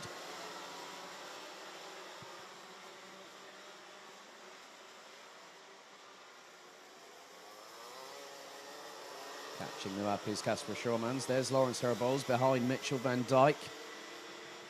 And the 277 who rounds out the top 6. Fastest lap of the race, Austin Lee, 1 minute 14.135. And then he's going to go side by side ever so briefly through turn 2 on Enzo Bol.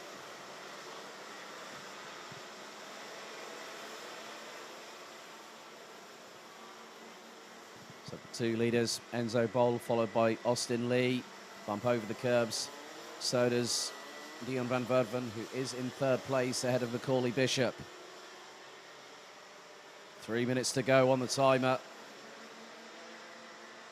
Further down the order, Emmanuel Jovanovic started 33rd, now up 13 places into 20th position.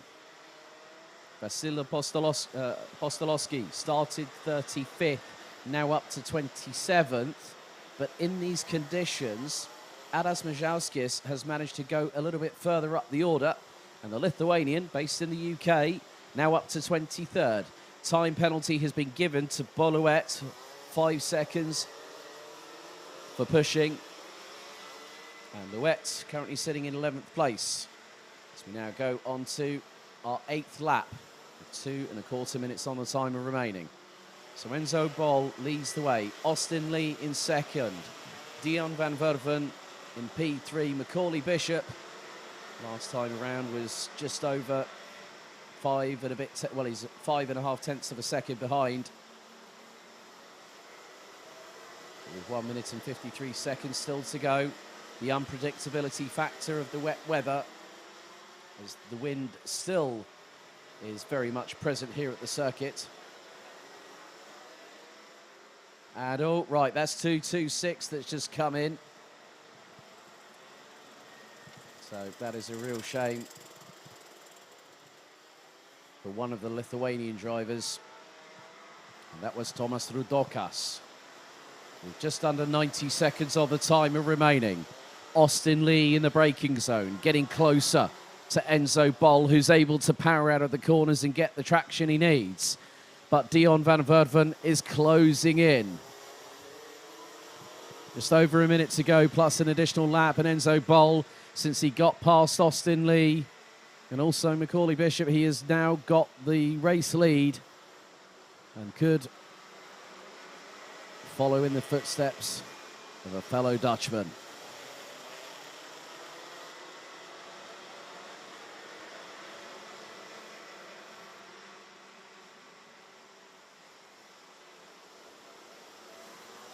So 35 seconds still to go on the timer.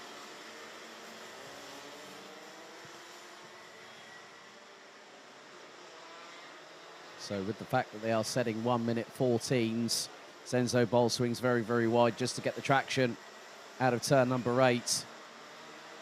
Next time around, we will get the final lap board. Another 5-second penalty this time to Nemanja Jovanovic for pushing. That's 5 seconds added. As the timer will strike 0 as Enzo Bol makes his way down to turn 12. Last lap board now about to be brandished. So last lap board is out, and it's going to be a 1-lap shootout between the 3 drivers at the front of the field. And now Austin Lee looks for the move up the inside and gets through on Enzo Bol, who instantly tries to counter-attack. They nearly clash, and Austin Lee has to take avoiding action. Dion van Verven nearly ending up in the left rear of Austin Lee, going through into turn 3 for the final time. And Austin Lee a little bit wider coming out of turn 6 in comparison with Dion van Verven. Macaulay Bishop is a little bit further than he would like to be at this moment.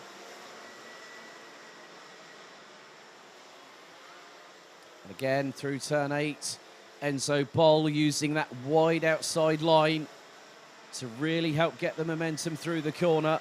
But he and Austin Lee take the same line through turn 9, down to turn 10. 2 more corners to go.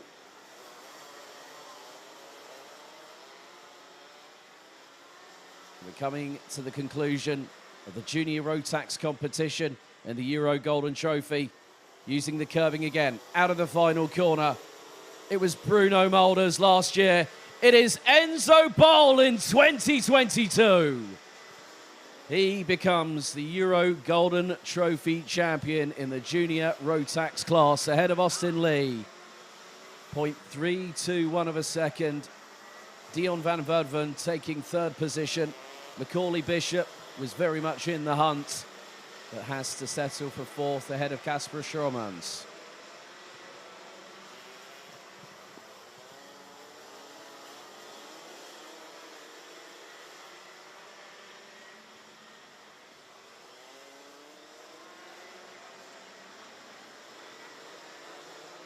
So Enzo Boll made it count when it mattered the most. And that was now. Because with the Golden Trophy, it is not like a traditional Euro Trophy event where you accumulate points. It is a winner-take-all event. The person that wins is the winner. End of story. So Enzo Boll takes the Golden Trophy crown in 2022, following in the footsteps of Bruno Mulders last year. Austin Lee in 2nd, ahead of Dion van Verdven. But hang on a minute. Oh, development. Enzo Boll has lost it. Front fairing penalty in scrutineering, and the disappointment clear to see. So Austin Lee looks to have now become, as a result of that, these results are still provisional. So Enzo Boll getting a front fairing penalty, and that will dump him to around about 5th place behind Kasper Schrommans. Austin Lee, Dion van Verdven, Macaulay Bishop, Kasper Schrommans. It will be Enzo Boll in the amended results. There are possibilities, as I say, every result is provisional pending sporting and technical checks, including front fairings being checked and seeing if the clips are in. So wet weather conditions meant that the mechanics had to work to get the tyres, the Mojo wet tyres, onto the karts. Disaster, however, for Mika van der Pavert on the start. Had to start from the pre-grid.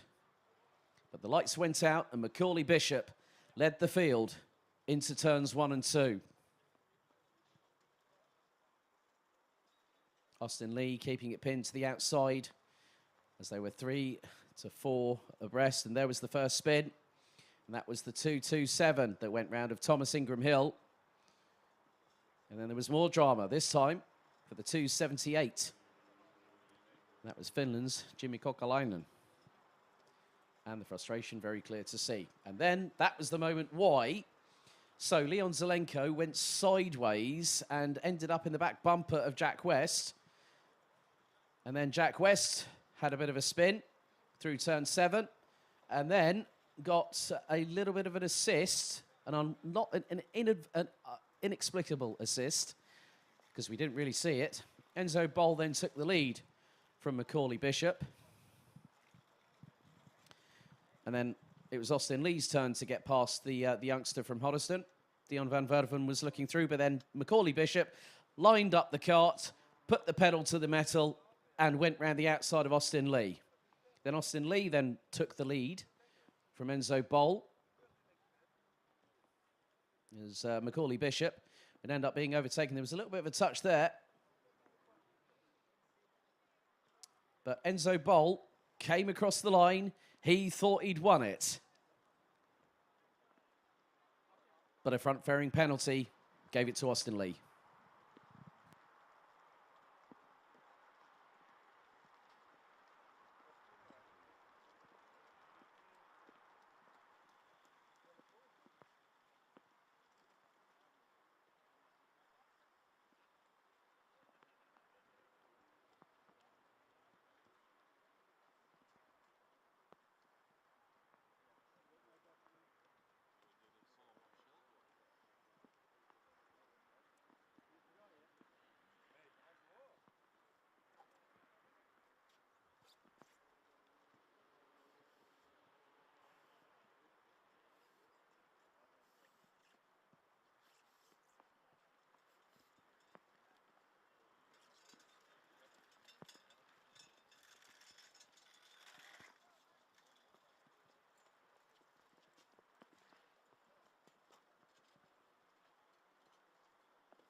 Thumbs up there from Nikita Zhubimov from Estonia. The 112 that will start 10th position. As the Noughts and Crosses race helmet edition, courtesy of Mats van Rooyen, the 103 from the Netherlands. Thumbs up from him. Just behind him, there's Felipe Reyes. And hang on, there was someone in the back of shot doing like one of those sort of like scenes in a nightclub where you got the people waving their arms from side to side. It's like wave your hands in the air like you just don't care. That's it's really good to see the young characters we have in the Minimax division.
So just to announce the following, not just for the people at home, but also for the paddock, that we will have the gate opening times will be as follows.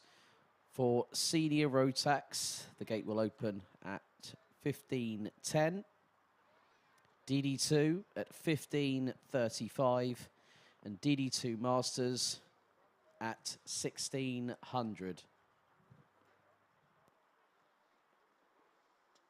So for those wondering at home, the starting times have been revised accordingly to the wet weather conditions. So Minimax will be getting underway at 3 this afternoon. Oh, some good old signals there from Livetiming and from Belgium on the grid. So we've had quite a few waves from the likes of Gabriel Hoffman. Thumbs up from Jensen Chalk and Jordan Baines. I'm disappointed that you brought out the full brolly, mate. Also, so for minis, we're starting at 3. Senior Rotax at 3:35 p.m. That's 15:35 CET. 1600 CET for DD2. That's 4 p.m. And at 4:25, DD2 Masters will go into action.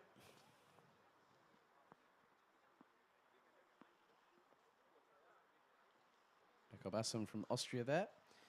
And at the back there is Nikita Nikishov from Spain. To give a shout out to Martina Stankovic. Reference Nikita Lubimov. I hope that's probably the better pronunciation than what I've been doing all day, but never mind. Or all weekend.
So we now go back to Minimax due to the delay earlier on.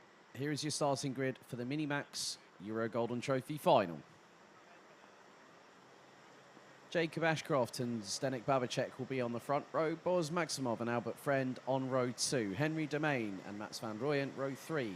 Maxime Becker and Felipe Reyes, row 4, with Kenzo Craigie and Nikita Lubimov rounding out the top 10. So we also have Gabriel Hoffman and Jakub Kubera, row 6. Row 7, Johnny Levar and Noah Barham. Oliver Warner and Patrikas Jokius, row 8. Row 9, James Roberts and Dmitry Matrenin. Jensen Chalk and Marcel Zebo round out the top 20.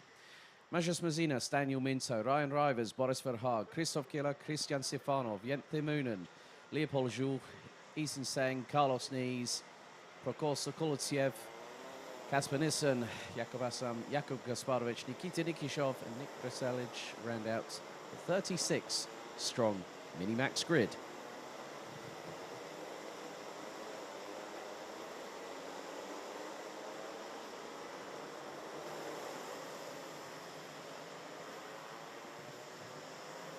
So the drivers now go on to their official formation lap ahead of 11 minutes plus 1 lap of racing. So last year it was Matej Nedeljkovic who was the Euro Golden Trophy champion. I have to give a shout out to the marshals that are braving the elements out here at Karting Genk. As the drivers now trying to use these 2 laps to really get an understanding of how much grip they're going to be able to have underneath them.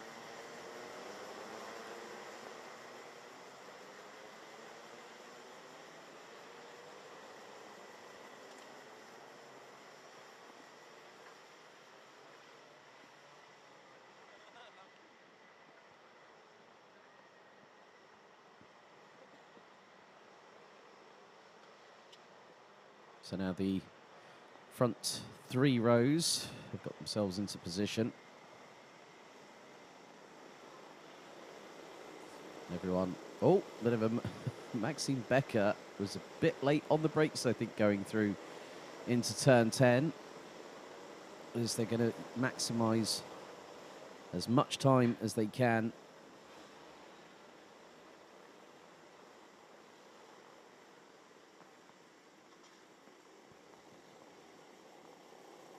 So 36 Minimax drivers make their way out of the final corner. Revs rise. Are we ready? Are we steady?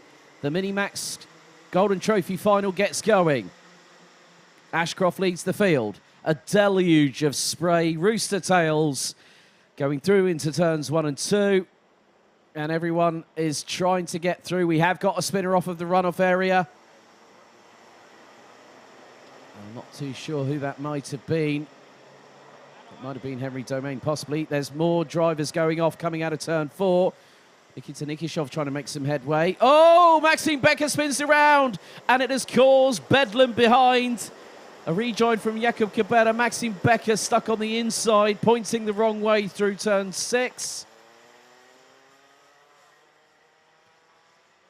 Oh, well, that was a full-on half rotation. If it was a full rotation, he'd be pointing the other way and catching up with everybody. But at the front of the field, Zdeněk Babacek going side by side with Boris Maximov, who has just got through. Mats van Rooyen now in 4th, could make that 3rd. Zdeněk Babacek, though, fires it towards the outside and did not get through on turn 11. A little bit further back, everyone's squabbling. Kenzo Craigie ahead of the 114. That's Oliver Warner. Warner started 14th. The wet weather has been a bit of an equaliser in this one. And karts are everywhere. I mean everywhere. 3 abreast going into the approach into turn number 12 and still able to get traction. And now Mats van Rooyen was looking up the inside of Boris Maximov going through turn number 3. And it's getting a bit too close for comfort. I think I just spotted Mažas Mazinas from Lithuania. Had about 2 or 3 karts behind coming out of turn number 3. And you can just see how far towards the white line these drivers are going. And they're very, very close to being at that pinch point where if they touch the white line, that could mean that driver might spin around inadvertently. Mats van Rooyen. Mats van Rooyen is still trying to hunt down Boris Maximov a little bit further up the road. There's drivers, Oliver Warner going sideways through turn 10. So was Jakub Cabrera. There is Boris Maximov and Mats van Rooyen. Line astern, both running on the Praga chassis. So 8 minutes and a quarter still to go. Van Rooyen pulls the trigger, goes up the inside. Will Maximov get the undercut? He's braking so hard, the left rear wheel went upwards, and now he's going to try and go around the outside through turn 4. Van Rooyen keeps it parked on the racing line. Maximov sweeping one way, then the other to the extreme outside of turn 6. Is he going to hook it up and get the traction? That's an absolute launch and a half, and he goes right behind Mats van Rooyen, nearly gets alongside him into turn 7, but runs wide in the brake, runs to the outside through into the braking zone. And Van Rooyen a little bit wide coming through turn number 8. Denny Babacek is closing in on them.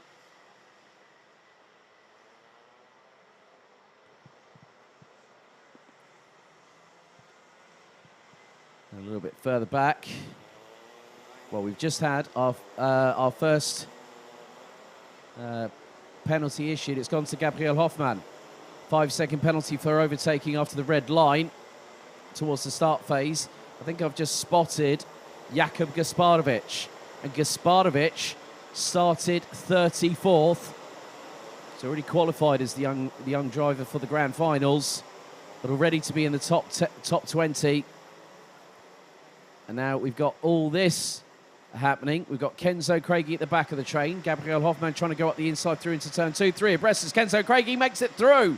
Is he going to keep it pinned to the outside of Gabriel Hoffmann? He's going to get the switch back, and he gets 3 for the price of 1 through turns 3 and 4. Brilliantly done by Kenzo Craigie, but then loses out coming into turn 5, loses one of those 3 positions, and back up the inside he goes. It could be very close there. The 2 round the outside, and Kenzo Craigie absolutely masterful there. Brilliant stuff from the 150 from Argenti Motorsport. And if you can line it up like that, as it's a bit close for comfort for Felipe Reyes, of all people. And I think that might have been Majas Mazinas that was battling away in the 185. Well, this weather is, again, you know, even in the dry we had dramas. Now we've got even more unpredictability in this race. There's Denny Babacek still holding on to what is going to be 4th on the road as Jacob Ashcroft from pole position has led. And pretty much, 137, that is James Roberts, and is around, and Marcel Zebo goes around the outside through turn 12 with the 137.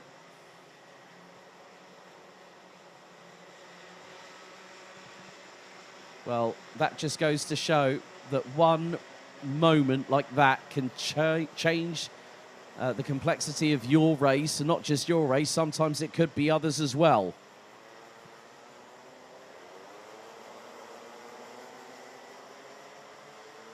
Kenzo Craigie, what's more, has bolted away, as that is Albert Friend in the pits. And that's a shame for the 191 from Hartford. Starting at the sharp end of the grid, actually on the outside of row 2 in 4th place. Now there's Gabriel Hoffmann, and Felipe Reyes just got served a big old overtake up the inside. That was Kasper Nissen from Denmark in the 108.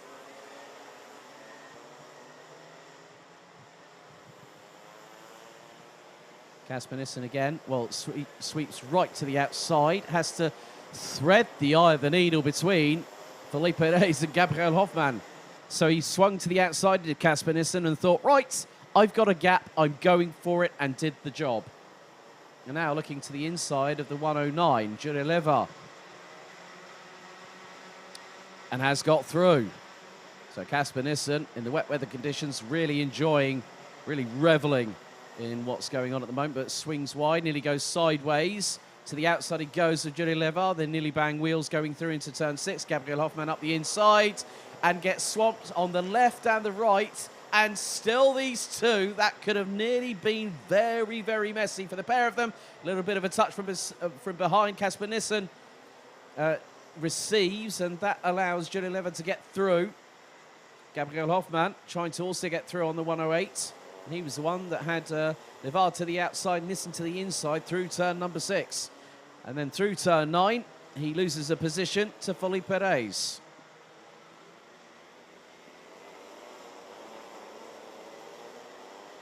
Good to hear from my old buddy. Greetings to Tony Kakati. Hope you're keeping well in the UAE. It's been a while, mate. So 3 minutes to go, plus an additional lap. Jacob Ashcroft does not have the lead anymore. Right, well, whether Jacob Ashcroft has had a little bit of a drama. He's lost the lead, and it's Mats van Rooyen that now leads by 7.5 tenths of a second. Ashcroft's last lap, well, the time before was a 1 minute 19.925. Mats van Rooyen leading the way was a 1 minute 18.279. That was the fastest lap of anybody. And there is your race leader with the Noughts and Crosses helmet special edition. And there is Ashcroft, I think, behind him. So they're coming through into turn number 9.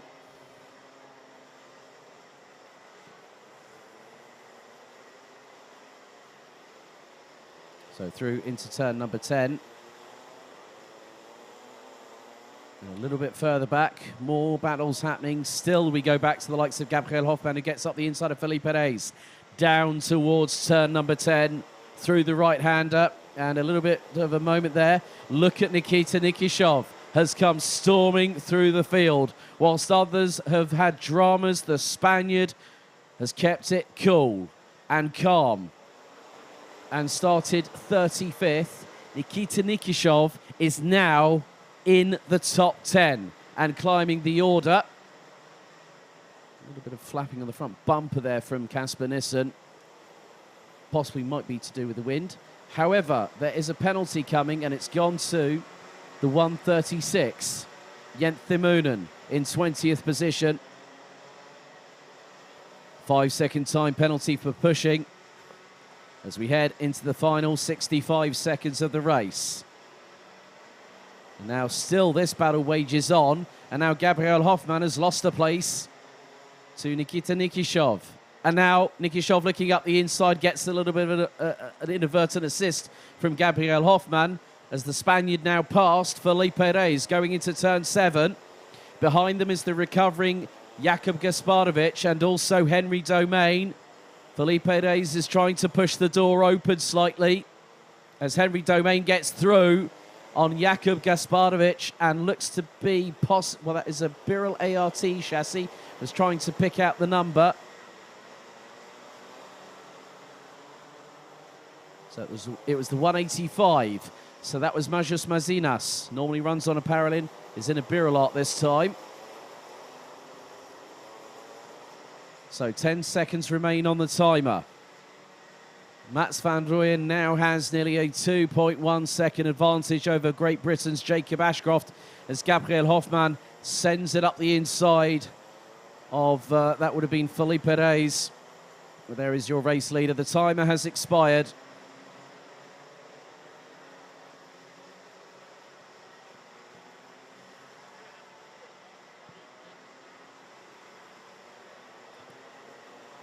So another penalty's coming. Oh, Jurileva's got a 5-second time penalty for pushing as well now. As our race leader, Mats van Rooyen, comes through into turn 10 for the penultimate time. There's Jacob Ashcroft. There's Boaz Maximov and Denny Babacek. Now, what's important is the fact that we will have a Golden Trophy winner, but the top 3 have already qualified, which means it then goes down to the next driver. So one more lap to go. Mats van Rooyen goes into turns 1 and 2. There's Jacob Ashcroft, winner of the Rotax Grand Festival in the Netherlands earlier on this year. Boris Maximov in third. Denny Babacek. Kenzo Craigie has done a great recovery despite the red flag, not being able to get the cart off of the start line. Having the red flag, having a chance to get that cart sorted out. He started 9th. He's now currently in P5.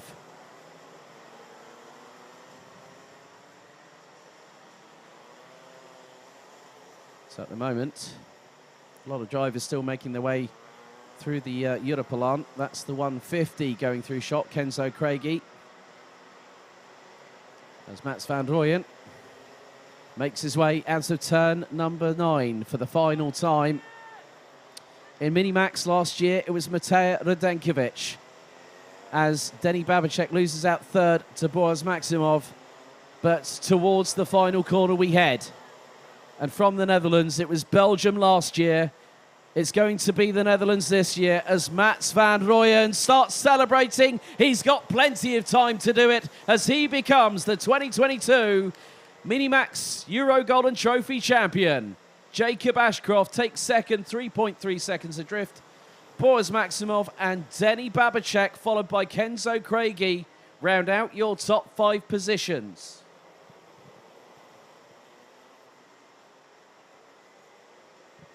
And here come the rest of the field. We'll have 35 of the 36 drivers having made the checker flag after 9 very, very heavy wet weather laps around this circuit here at Karting Genk as the rain continues to fall.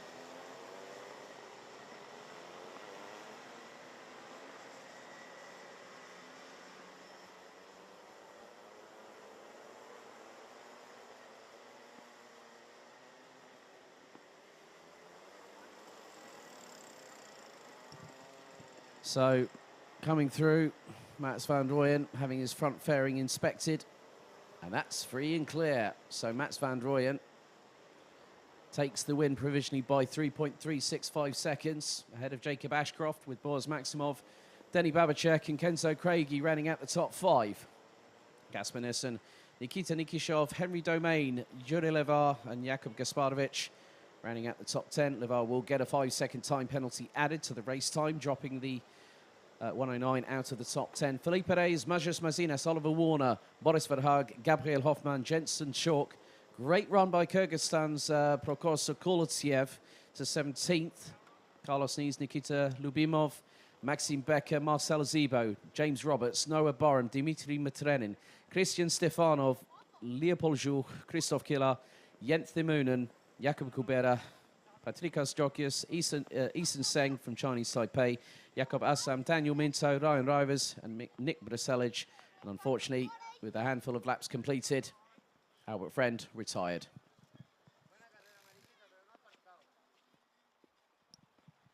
So earlier on today, the red flag meant that we had to reschedule the Minimax final, but the drivers were all smiles, thumbs ups and waves and actually, it was Jensen Chalk that was doing the double wave with Jordan Baines, his mechanic behind him. But under the wet weather, the rooster tails in full effect as the red lights went out and the final got underway with Jacob Ashcroft having Denny Babacek alongside. But you see the likes of Boris Maximov looking to get through on the inside. Mats van Rooyen round the outside as we had our first drama coming into the opening lap as the field concertinaed. And we had our first turnaround. A little bit later on, Maxime Becker on the inside got a little bit of an assist. That was from Mats van Rooyen as Kenzo Craigie went rally crossing, having to avoid Jakub Kubera.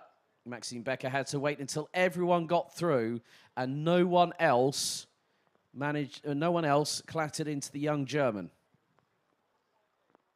With the frustration very, very clear to see. Mats van Rooyen then made his pass on Boris Maximov, as Jacob Ashcroft had managed to get a little bit of a lead. But that lead would at some point fade a little bit by the wayside as Mats van Rooyen managed to get through. Then there were battles galore between Kenzo Craigie, who was side-by-side into turn 3 with Gabriel Hoffmann, and then threaded the eye of the needle and got 3 for the price of 1, getting past Jure Levart and Felipe Reyes in the process. Jure Levart managed to get through on the 108 of Casper Nissen, who also got through, and they both went one way and the other on the outside of Gabriel Hoffmann, and they nearly clashed. But Mats van Rooyen saw the fireworks and the flames by the left-hand side of the start-finish straight and becomes the Minimax 2022 Euro Golden Trophy champion.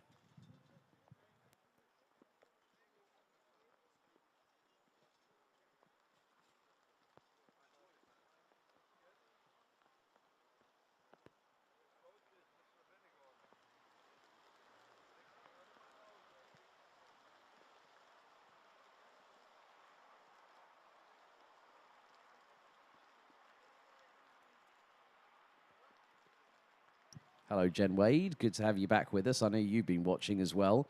Her comment to me was, let's have a look. Brilliant driving by the Pocket Rockets in these conditions. Well, folks, we've still got 3 more races to go. And we got the Senior Rotax final up next, followed by DD2 and DD2 Masters.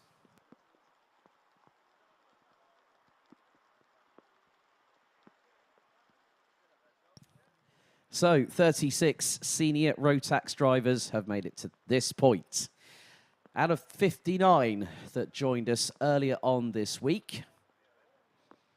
And there's a whole host of talent. But the person that has been dominant all the way through the weekend, winning all 3 of his heats, and also earlier on the pre-final, it's the 395 from Great Britain, Kai Hunter. Mads Rees brings back days of old, memories back from 2018. He has also run in the B&L karting series as a senior before, the likes of when Kobe Pauls, who's been doing a lot of cross-car. I think even Kobe's been doing some RX2 with the FIA World, European Rally Championship at points. He's a name that a lot of you people around these parts will know. I remember interviewing that young man at the end of the day on the starting grid for the Junior Rotax last race of 2018 at the Pro Kart Raceland circuit in Wackersdorf.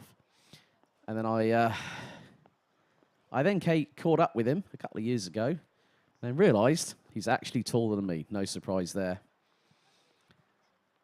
But having had a chat with some of the drivers earlier on today, the feeling is pretty good.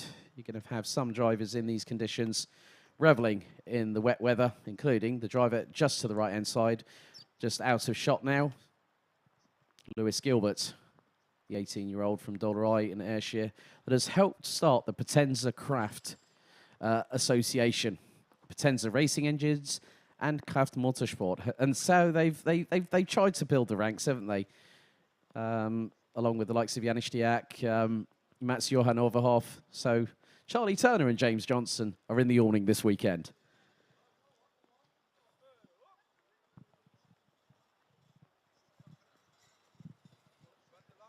So last year, it was Kai Hunter's elder brother. 2 years his senior. It was Reese Hunter that won the event. Reese had already qualified. So the ticket went to a certain Clayton Ravenscroft that year, who made a one-off appearance. And Steve, Vicky, if you're watching, I hope you're all well.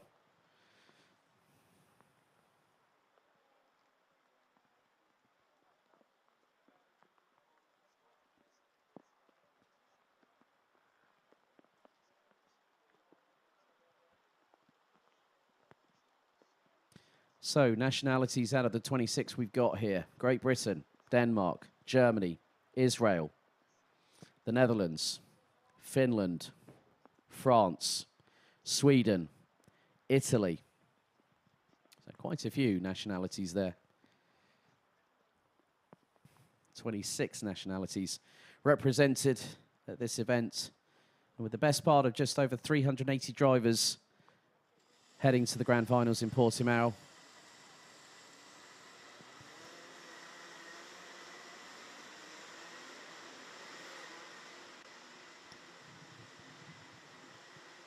2 finals down, 3 to go. Let's give you the grid for the Senior Rotax Euro Golden Trophy final here at the Home of Champions.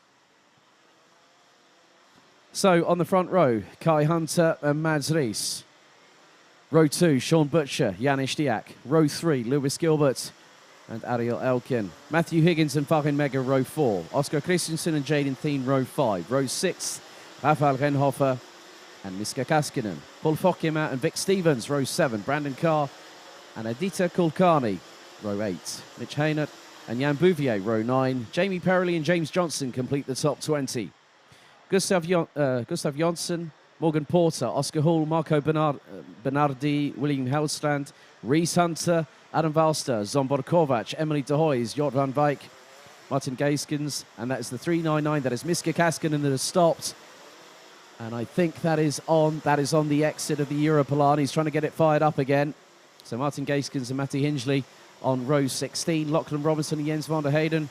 Row 17, Bennett Arends and Patrick Scholhammer Rasmussen ran out the 36-strong grid. We go onto the formation lap.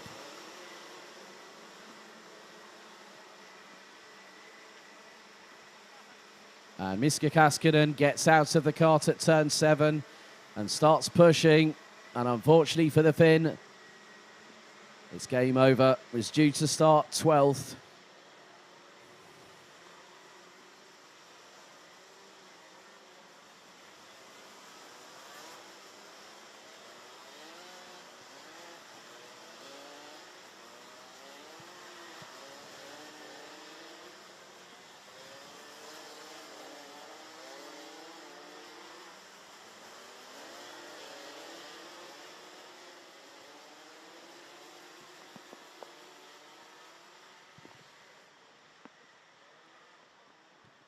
So the weather continues to, well, the rain continues to pummel everything in its wake here at the circuit.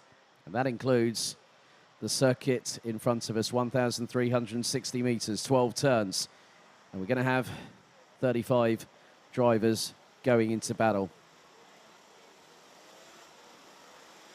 And there is a whole host of talent that could win this. And the top prize, a full season entry to next year's Euro Trophy Canada, starting here in April and going all the way through late May at Val d'Argenton, early July in Marienburg, and PF International in the second weekend of September. Right then, 14 minutes on the timer. The senior Rotax drivers headed to the tram lines. Dovetails ahoy, and the lights are out. Good start by Reese Hunter. Mads Rees pulls alongside yet, and Janis Diak trying to go around the outside. Early doors, and Stiak's off. Stiak is off and spinning around. That was Jaden Thien. My goodness me. Jaden Thien was sideways. And who is leading? Well, there's another driver off. That's the 392 that has just gone off as well. And leading away, I think that looks like some KR Sport colours at the front. That could be Sean Butcher. So 392 was Denmark's William Helgstrand. Jaden Thien trying to close up in. So it's... And one of the biggest things now is that Kai Hunter, there's been more drama off of turn 7 behind Janis Diak. Someone went spinning around. Looks like an RS competition kart, I'm afraid. It's Sean Butcher that looks to be leading. Second, it is Lewis Gilbert, which is the case. Ariel Elkin and Matthew Higgins now round out the top 4. Top 4 places. Now 5th, it's the 388, Oscar Christensen. Oh, bit of a tussle there between Farin Mega. Looks like that was Kai Hunter getting through, coming out of the final corner. So Butcher leads by nearly 4 tenths. And in the middle of all of this melee here, that is Brandon Carr, the 842, looking up the inside of Higgins through turn 4, gets through, and someone's just gone through the biggest standing water puddle through turn 4, and that was Hunter. Brandon Carr's off the track. He's going to hold on to the brakes. Hunter puts on the brakes as well and avoids, and they both get past the 305 there. Paul Fokema ready to pick up the pieces. Brandon Carr held on for his life. Kai Hunter pummeled the brakes into oblivion and managed to stop it in time, and they both Managed to get around initially on Paul Fokema, but he's got past the pair of them again. More standing water being thrown onto the track. Rafael Renhofer has also gotten through. And Mats Rees having to keep out of the way of Kai Hunter. And there is Reese Hunter. Reese Hunter has flown up the order. I think that is Reese Hunter. He was 17th, and there's drama. 871 is around. Oh, Miska Kaskinen already out. 371, Zombor Kovac. And it was the 871, Matti Hingley. And there, you see, going through, that was Gustav Jonsson coming through. But in the wet weather conditions, Reese Hunter took 3 positions quickly, lost the position through turn 3. And that side pod on Mads Rees's carts on the right-hand side is actually slightly elevated. Oh, more dramas, this time for the 333, Rafael Renhofer. Oh, now that was an SP Motorsport kart going through. And that was possibly more than likely Morgan Porter. Well, that has really put the cat amongst the pigeons, folks, because I've just spotted Lachlan Robinson, 33rd, now 16th. So halfway through the grid, he's gone so far. And we're only just over 3.5 minutes into this race. So this weather has given us a great equaliser. As Reese Hunter is now trying to catch up with his next driver. Looks like possibly Jamie Perrelli. Reese Hunter's up the inside. They're going to be side pod to side pod. And Reese Hunter gets through. Black and white warning flag is being shown. And that is to Kai Hunter.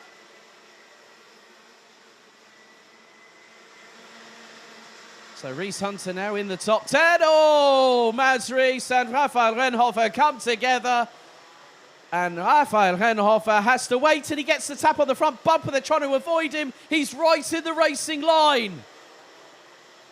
Oh. Yes, I have got the defibrillator on standby just in case, but we still got 9.5 minutes to go. Anything is possible when you throw these difficult wet weather conditions. The rain continues to hit the circuit, and Sean Butcher and Lewis Gilbert are a considerable margin ahead of the driver in 3rd place, Ariel Elkin from Israel. Matthew Higgins from Trafalgar in Wales, 17 years of age, from Strawberry Racing, now hits 4th place. He's got past Oscar Christensen and is a little bit further away from the Dane in the 388. Matti Hingley, unfortunately, has retired. And still, it's getting more like a monsoon out there as opposed to an ice rink. That is Lachlan Robinson coming into turns 1 and 2. Mads Rees is behind them. So Jamie Perrelli is actually closing in on the driver in front.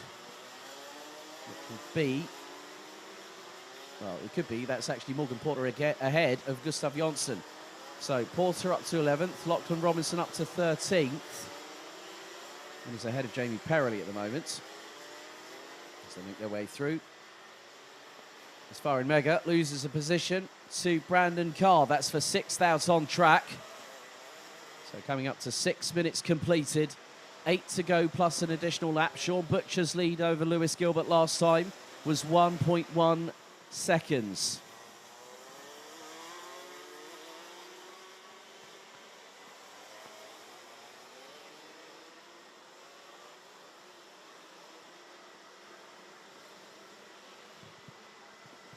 And the gap between Lewis Gilbert and Ariel Elkin now is Lewis Gilbert and Ariel Elkin. That's nearly 4.4 seconds.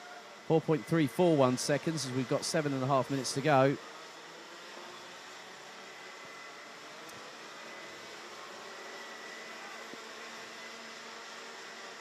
So, Mads Rees off the circuit again.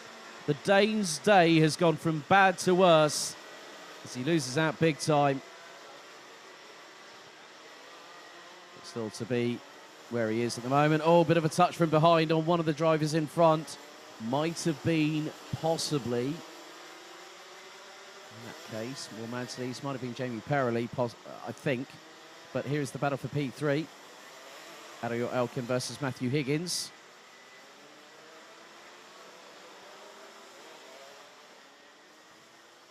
And there are your race leaders. Sean Butcher and Lewis Gilbert. Kai Hunter currently running in 8th place. So 4th, 5th and 6th coming through. Oh! Brandon Carr getting through on Oscar Christensen to get up into 5th place. And behind them will be, it's not Farin Mega though. It's going to be Oscar Christensen. So Kai Hunter's made his way back up to 6th position.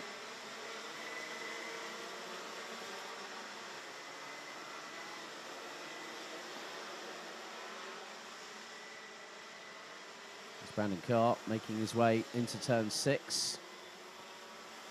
Gets a good traction out of the corner by sweeping to the outside. So does Kai Hunter, 395, who up until this point had been the person to beat, as Hunter looks to the outside through turn 8. Carr uses the curbs, and that opens the door for Kai Hunter to get through.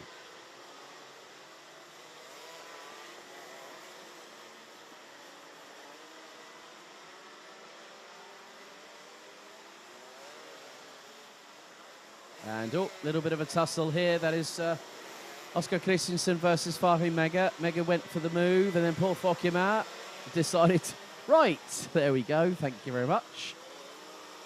You give someone like Paul Fokima an opportunity, he will not hesitate or second guess himself to take that opportunity, and that's exactly what he's just done there. And now he goes up to 8th position, ahead of Farin Mega. Reese Hunter hitting, well, sitting in the top 10 positions, considering the fact he started 26th.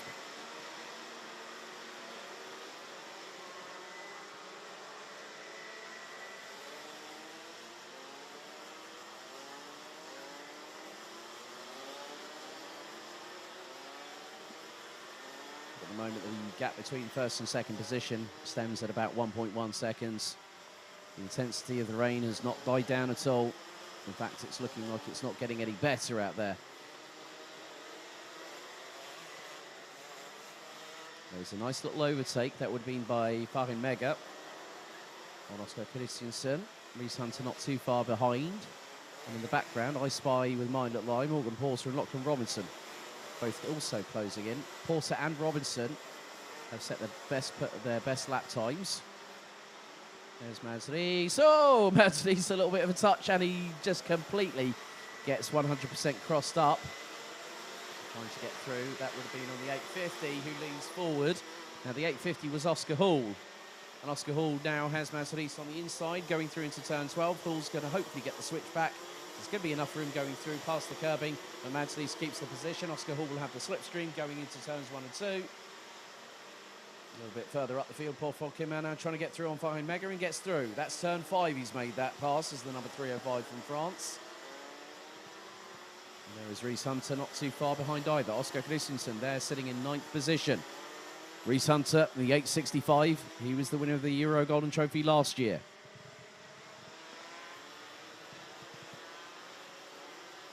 And I've just spotted our leaders coming through what will be out of turn number 11. So Sean Butcher still leading the way, nearly a second and a half up the road from Lewis Gilbert. 3 minutes to go, plus an additional lap on the timer for these drivers. So now on to lap number 10. We've gone into double digits here in Senior Rotax for the final.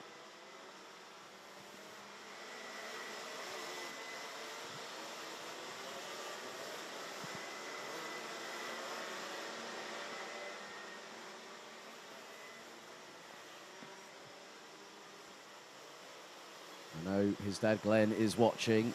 Hope you're well, Glenn. We're having a little chat with Sean at one point. I think it was earlier on this season. I said, "Who gets more stressed, you or your dad?" And he says, "It's normally my dad. He gets stressed out, and I get stressed out." But you can see a little bit further behind, drivers are catching. Lachlan Robinson, 1 minute 14.325. Morgan Porter, 1 minute 14.393. And then Reese Hunter, 1 minute 14.790. Oscar Christensen, Paul Fokima, and Farin Mega running in the low to mid 1 minute 15s. So the pace from the two behind could mean that possibly Morgan Porter, Reese Hunter now is up into ninth place past Oscar Christensen. And there's going to be Gustav Jonsson from Sweden as we head into the final 90 seconds plus an additional lap.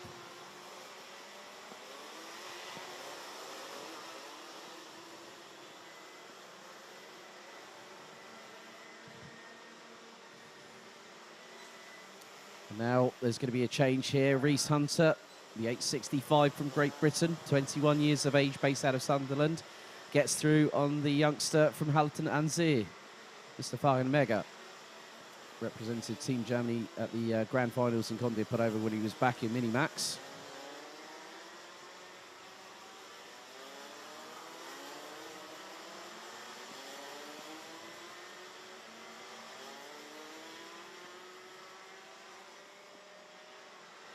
And there's more squabbling here. Lachlan Robinson and also in front of him Morgan Porter have just got through. That was on Oscar Christensen, and Robinson was looking through up the inside on the exit of turn number 8.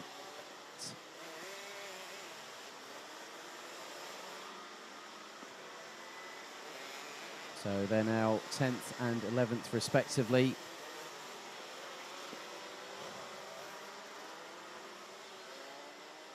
So our leaders coming through turn number 3. There is your race leader, Sean Butcher. 1.2 seconds as the timer is about to hit 0. And that'll be at the point when Sean Butcher accelerates out of turn 6. And there is Lewis Gilbert. This and one more lap to go.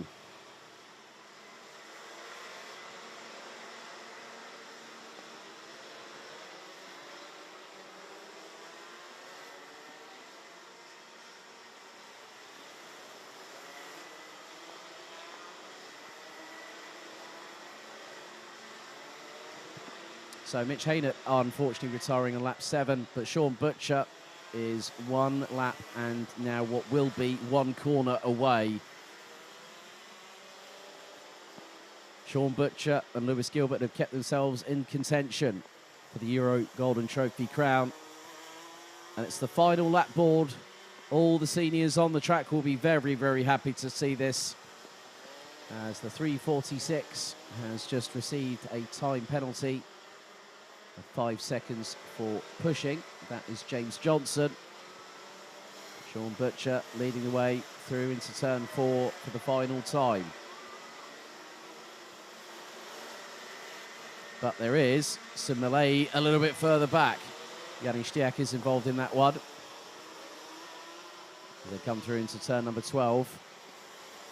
Sean Butcher now making his way down through into turn 7 off of the Europalan for the final time. Lap number 13. Sometimes it's unlucky for some, for others, and one particular individual, it's going to be very, very lucky indeed. Because I've just seen Sean Butcher coming out of turn 9 for the final time. And over in Europe, this will probably be one of his best efforts so far this year. Earlier on in September, he picked up the European crown. The last 2 years, he's been the BNL Karting Series champion.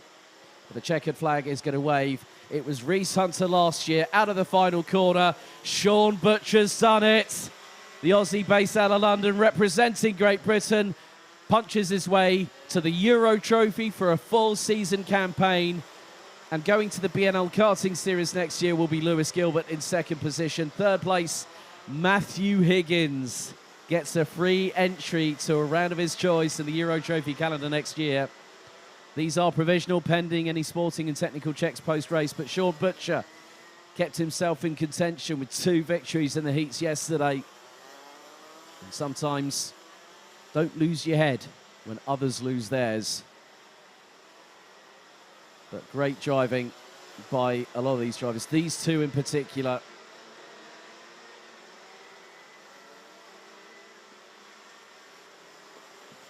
As the rest of the field starts to make their way towards the checkered flag, it will be a welcome sight to see.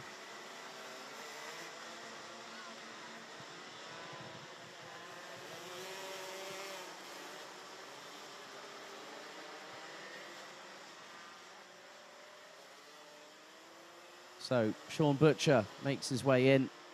This year's Euro Trophy champion. Now add Euro Golden Trophy title winner to that champion. There you go, Poddick, number 1, baby. Well done, that man. Brilliantly done. Lewis Gilbert in second position. Third place for Matthew Higgins. Kai Hunter in fourth. Brandon Carr and Ariel Elkin. Congratulations from a sporting driver in the form of Lewis Gilbert there. And also from Matthew Higgins, who picks up P3. Kai Hunter, Brandon Carr, Ariel Elkin, Paul Fokema, Rhys Hunter, last year's winner finishing at 8th, ahead of Farhan Mega and Morgan Porter. Lachlan Robinson making it all the way from the back of the grid to finish 11th, ahead of Oscar Christensen, Gustav Jonsson, Martin Geiskens, Mads Ries, Jan Bouvier, Oscar Hall, Adam Balster, Jaden Thien, Rafael Renhofer, Janis Stiak, Zombor Kovac, Jamie Perrelly, James Johnson, Emily De Hoys, Berend Arends, Adita Kulkarni, Vic Stevens, William Hellstrand, Jens van der Heyden, Jot van Wijk, and Patrick Scholhammer Rasmussen, with Marco Bernardi from Italy rounding out the 33 that finished. Mitch Heinert, Matti Hinchley and Miska Kaskinen did not make the finish.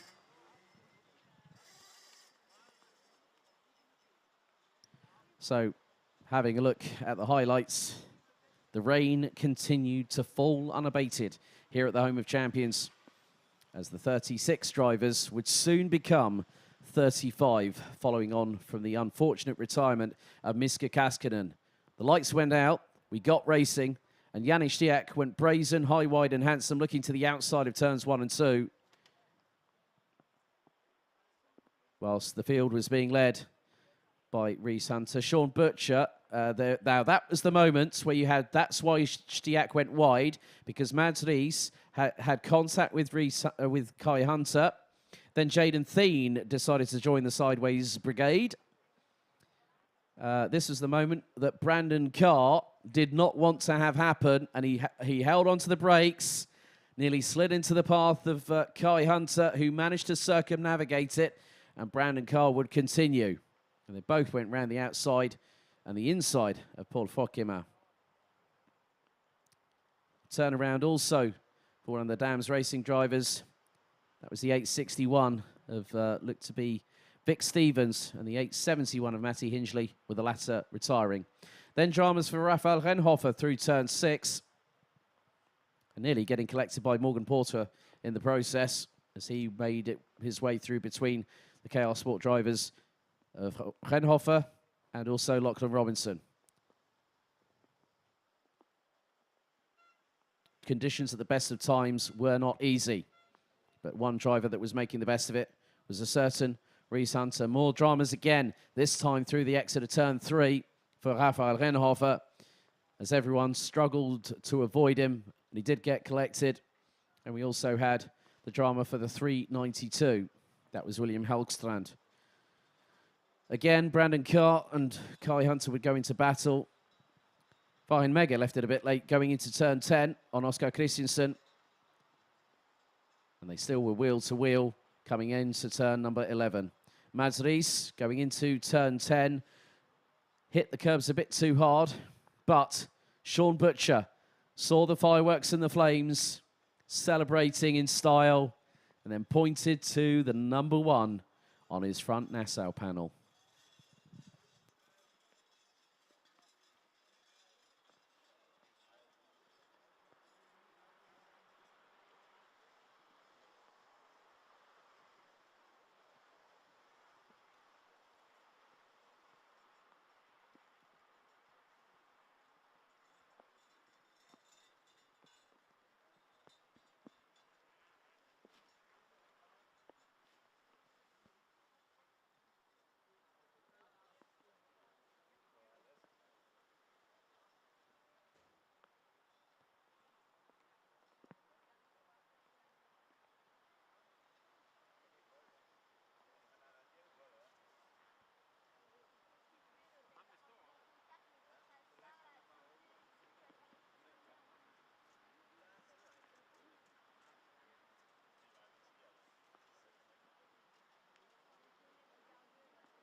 3 finals down, 2 to go. Next up, let's take you through the starting grid of the DD2 Euro Golden Trophy final.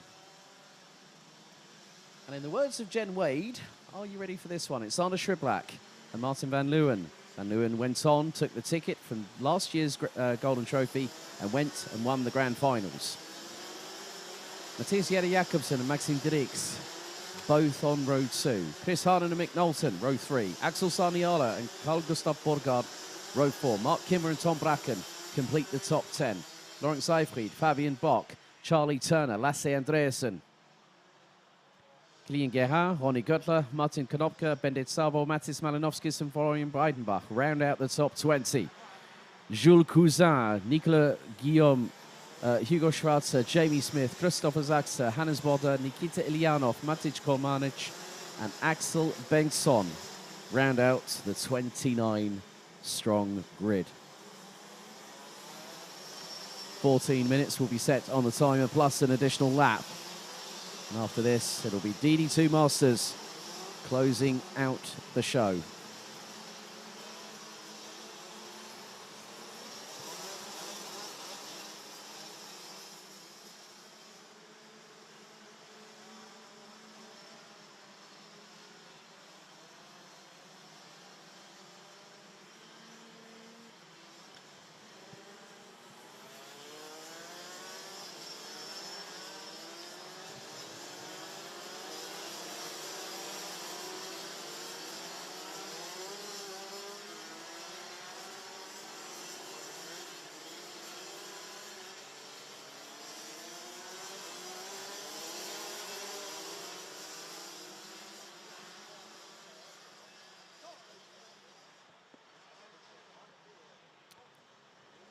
So, last year, the winner of the Euro Golden Trophy, a man who I've seen here this weekend, Belgium's very own Glenn van Parijs, who also was vice-champion in the B&L karting series this season, picked up his ticket, and he'll be at Portimao in a couple of weeks' time.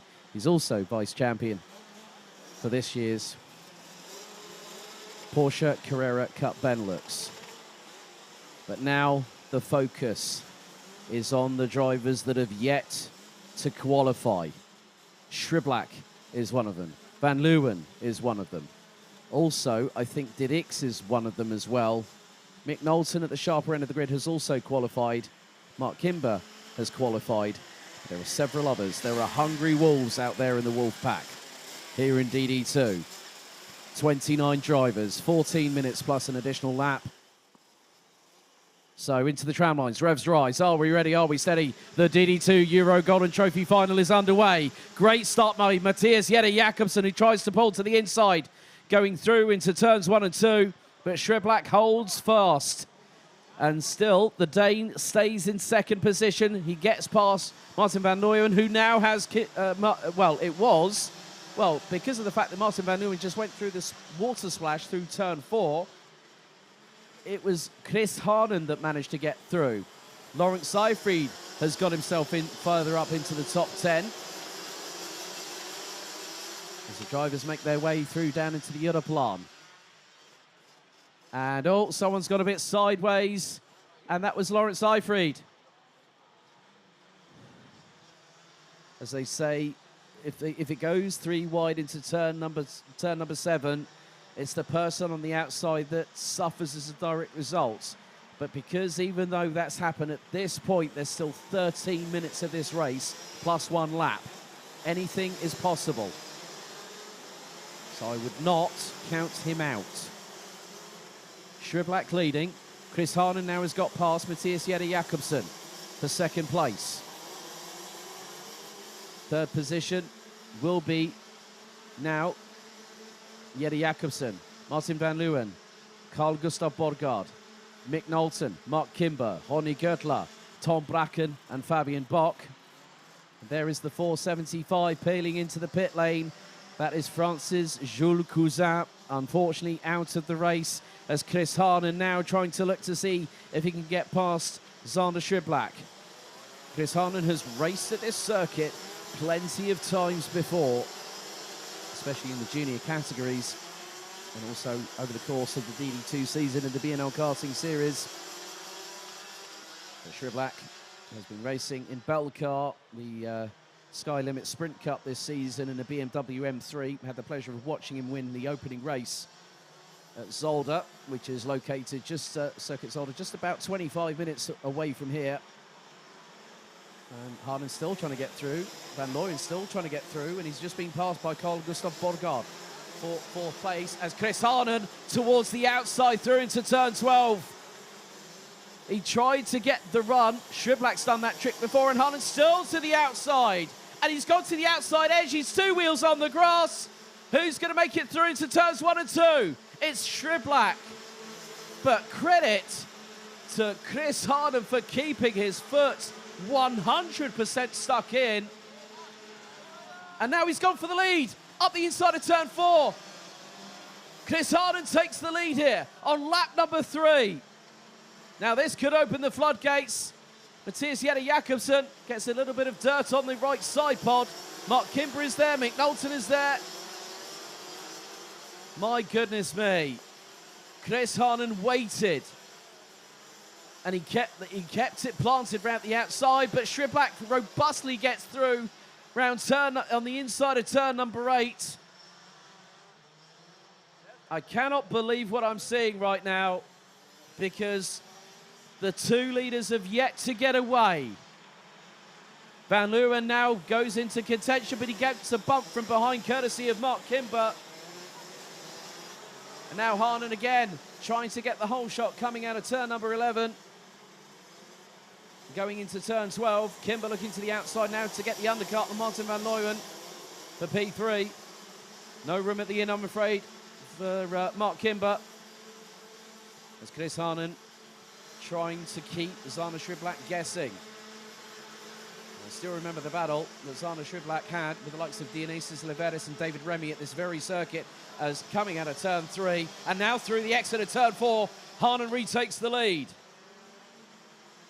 9 minutes and 48 seconds plus an additional lap still to go. And Kimber up the inside of Van Looyen, who's now going to try and thread the eye of the needle.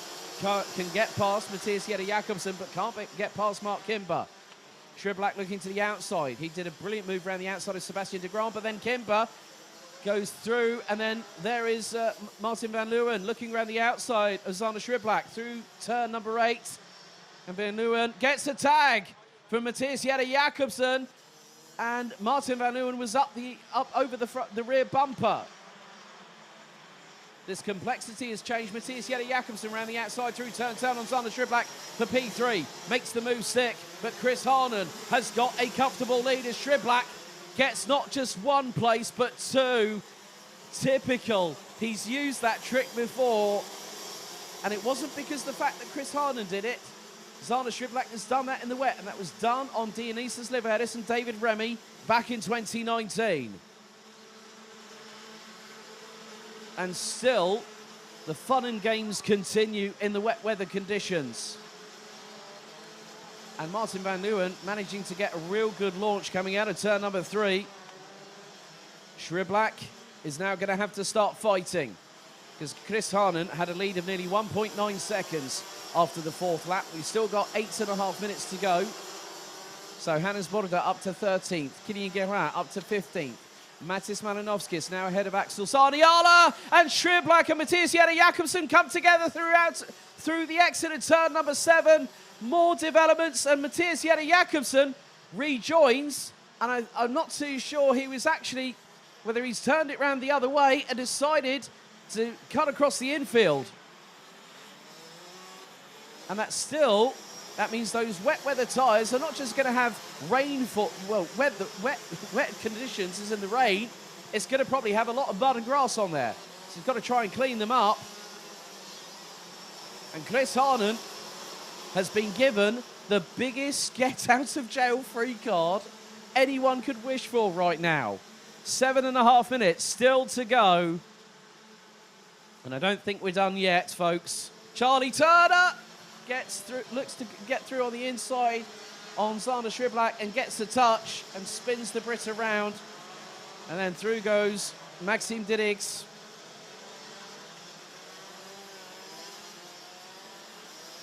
And we've now got Fabian Bock battling away with Martin van Leeuwen. We're halfway through the race. We've still got 7 more minutes to go. There have been plenty of twists and turns in this race so far. We're not done yet because there's still quite a lot of time for drivers to make their way through the field.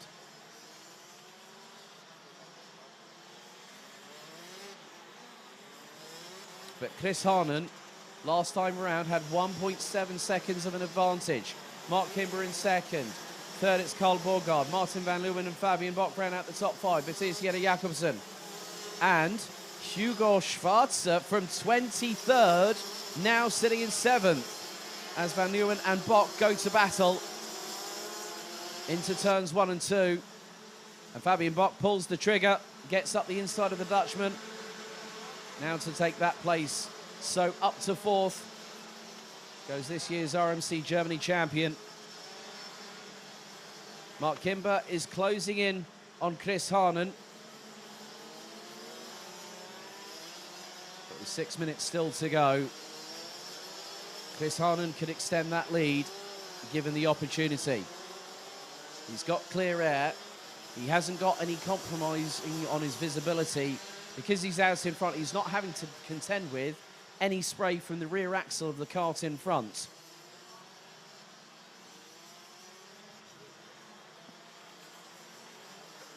So the drivers now making their way through turn number 9. The field is starting to spread out. There are still battles waging on.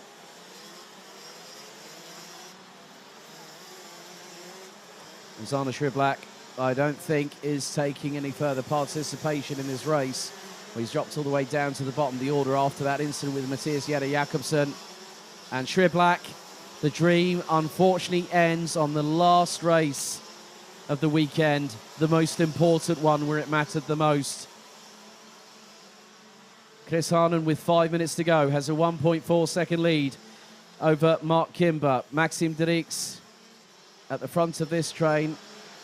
And he's got Matis Malinowskis, the resurgent Charlie Turner, and also the 484, Axel Bengtsson, who started from last place, now ahead of Hannes Border from Nies Racing, representing Germany.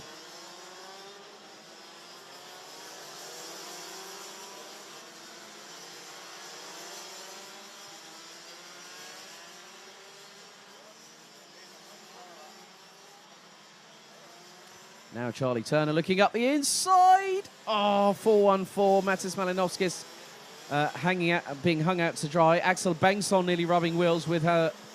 The 413 of Hannes Border from Germany. And Border makes it through. Now there's going to be a send coming up here. Bengtsson gives a little bit of an assist to Malinowskis. Nearly makes it 3 wide. Border has no option but to use the runoff area going through into turn number 10. And Malinowskis gets the better judgment. A little bit of a touch between Border and Bengtsson coming through turn 12, pushing the Swede wide. These wet weather conditions, and also with the light now fading.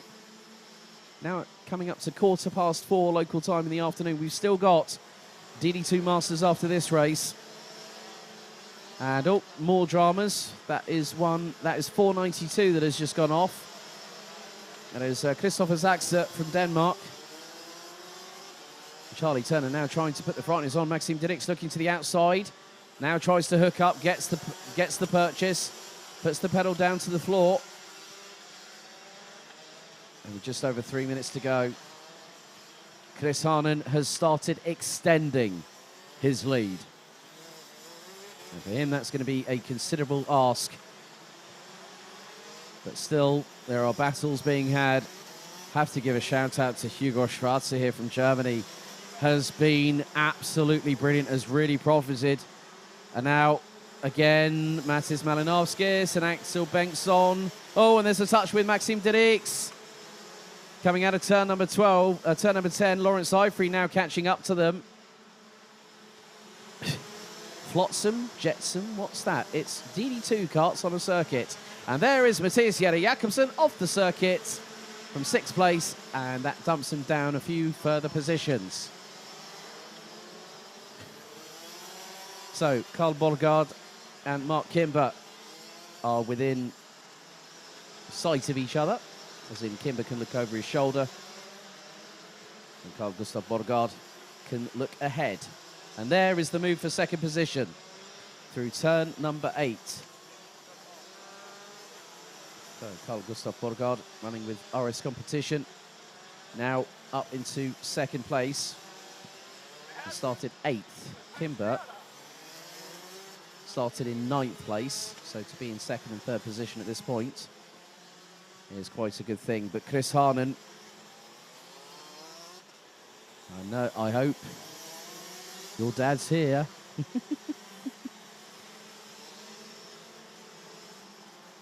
But Chris Harnan has made good his opportunity. He's been at the sharper end of the field.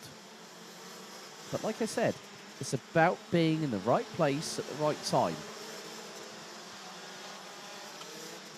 The 492 of Christopher Zaxa has got Nikita Ilyanov closing in for position. They were just coming out of turn number 11.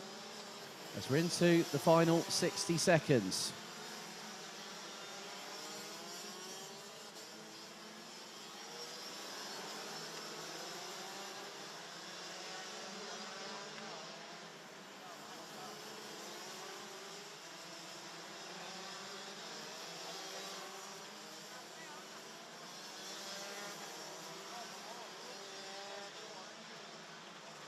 So with 35 seconds to go, the gap now between first and second extends to 2.4. As our race leader comes out of the final corner, 2 more laps remain. As Chris Harnan crosses the start-finish line with 15 seconds on the timer.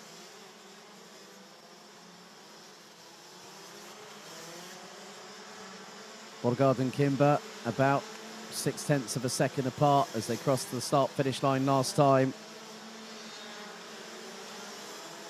Timer has now officially expired. That is it. Next time around, we get the final lap board for their weekend.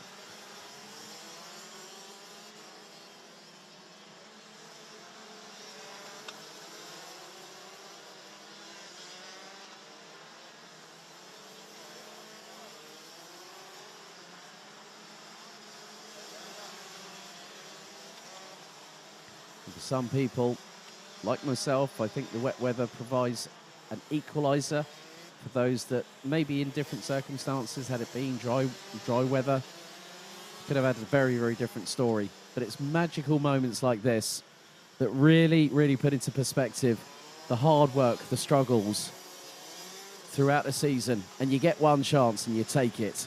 1 lap to go. Chris Harnan now has a 1.8 second lead as the 4.37 makes his way into turn 3 for the final time of this race. One of the youngsters in this field, the eldest driver being 32 years of age, and Chris Harnan, with the amount of experience he's had over the past few seasons, starting at the very bottom as a youngster, and now at 16, he's probably going to have another magical moment as part of his karting career.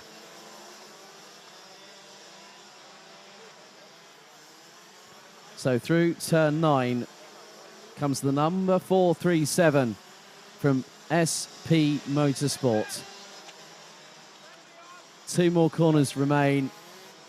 I'm going to be so happy for this young man, because now Chris Harnan makes his way to the 12th and final corner. It was Glen van Parijs in Belgium last year. It's the Netherlands this year. Chris Harnan has done it. He's punched his ticket to the grand finals this year, taking the win by 1.636 seconds ahead of Carl Gustav Borgard. Mark Kimber, this year's Euro Trophy and B&L champion, takes P3 on the Birel ART chassis. Fabian Bock takes 4th ahead of Martin van Looyen from the Netherlands. Mick Knowlton, Hugo Schwarzer, Ronnie Göttler, Matthias Jette Jacobsen and Kilian Gerhard round out the top 10. I know his dad Paul is going to be like thinking, really? We're going there in 2 weeks' time? will make that 13 days. But a great drive. Battled with Xander Schriblak throughout the early stages of the race into the 4:06 from Belgium. Retired on, what was lap 5 after the incident with Matthias Jette Jakobsen.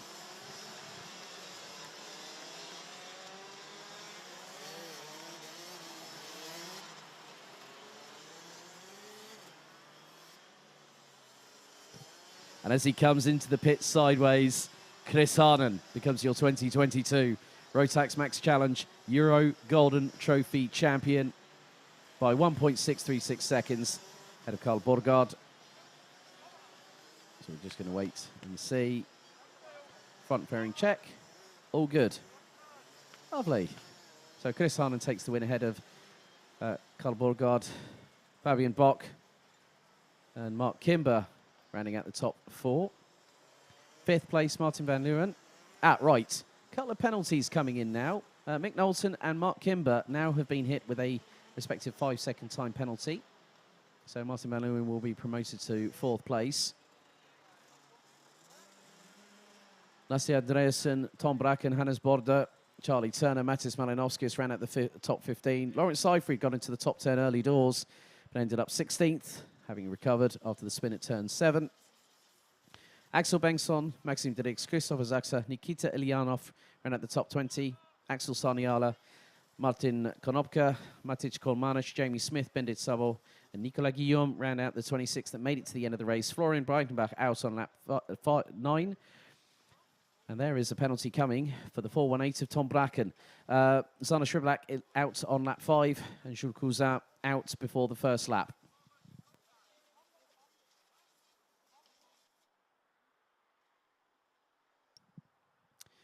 So things got under starters' orders for the DD2 final, and this was the most important race of the weekend. Jette Jakobsen tried to get the jump on Schriblak, but the 406 from Belgium held fast. And sideways for the Dane as Martin van Leeuwen looked to the outside.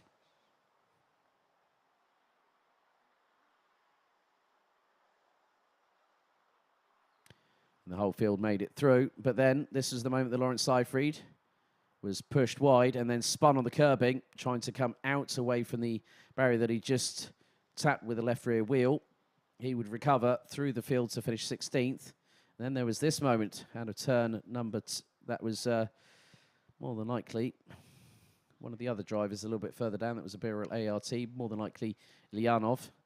But Chris Harnon was unfazed in challenging Zana Schriblak. And here was the first moment of brilliance we saw from the 437, going around the outside. Then through turn 8, Schriblak robustly got through. And then through turns 4 and 5, Chris Harnon made good his intentions. Then Van Leeuwen had a little bit of a touch going through the water splash on the approach into turn 9, mounted the back bumper of Matthias Jette Jakobsen, who then went for his own move through turn 7. The two were not giving any quarter, and a turnaround because of the impact. And Schriblak went through the water splash and probably, more than likely, brought water into the engine, which might have caused the technical problem that forced him to retire on lap 5. And there was the shortcut for Matthias Jette Jakobsen. He went round the outside of the likes of Mick Knowlton. And you can see again on the replay,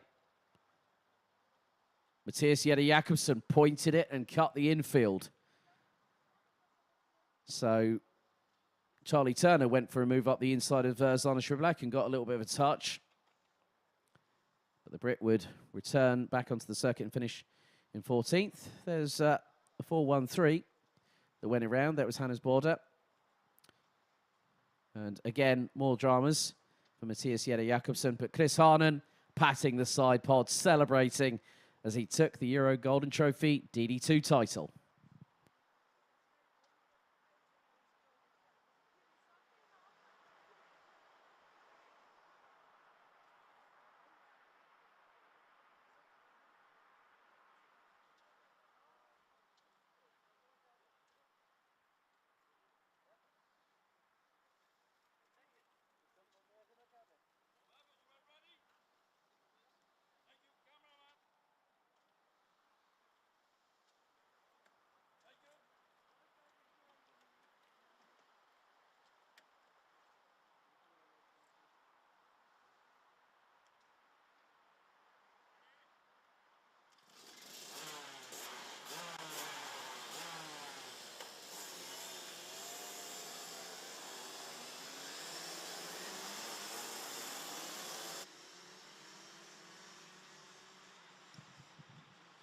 Race 37, and bringing the Euro Golden Trophy to a close. DD2 Masters now on track. And here is your final starting grid, the 37th of the race weekend. So, Timo Haug will start on pole position alongside will be fellow German Michael Becker. It's an all-Lithuanian row number 2 with Nicolas Mazinas and Martinas Stankiewicz. Christophe Capitan and Karl Clevaux will be on row number 3 with Christoph Adams and Sebastian Humpelhardt on row 4. Dominic Hummels and Tanja Yildiz will complete the 10-strong grid here at Karting Genk, the home of champions.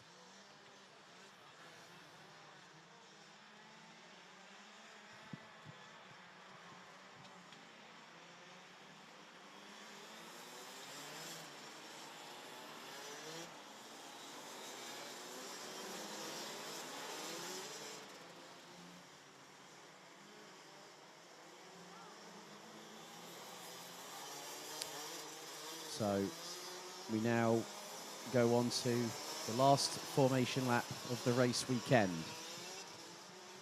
14 minutes plus an additional lap. Last year, it was Francis Morgan-Riche who went on to claim the Grand Finals title after a notable absence from being in a kart as opposed to running the RM Concept team. He's run for many a year. But the winner of this event will get a full entry to the entirety of the 2023 Rotax Max Euro Trophy season next year. Second place, a full season entry to next year's B&L Karting Series season. And third on the rostrum will get an entry to a round of their choice from the 4 venues here at Genk, Vallée d'Argenton in Western France, Marienborg in Belgium, or Paul Fletcher International in Great Britain next year.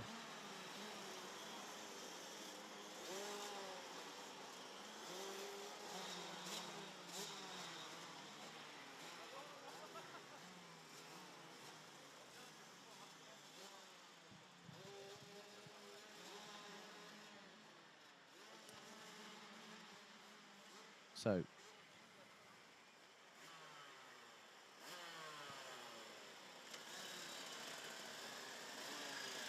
over the course of the 6 Euro Trophy events, being a total of 553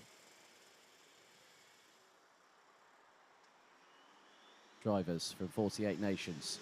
Morgan-Riche not only won last year, but he went on to win the Grand Finals. The DD2 Masters final is underway for the final time as the drivers make their way through. Some drivers using the runoff.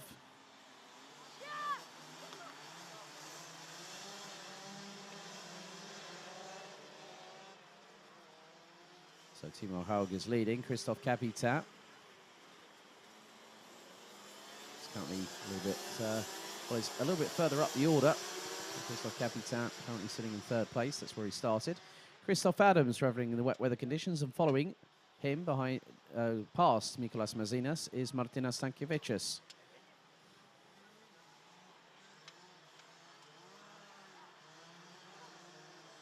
And then Sebastian Humpelhardt decides to go towards the inside of turn number 9 and get through on Stankiewicz.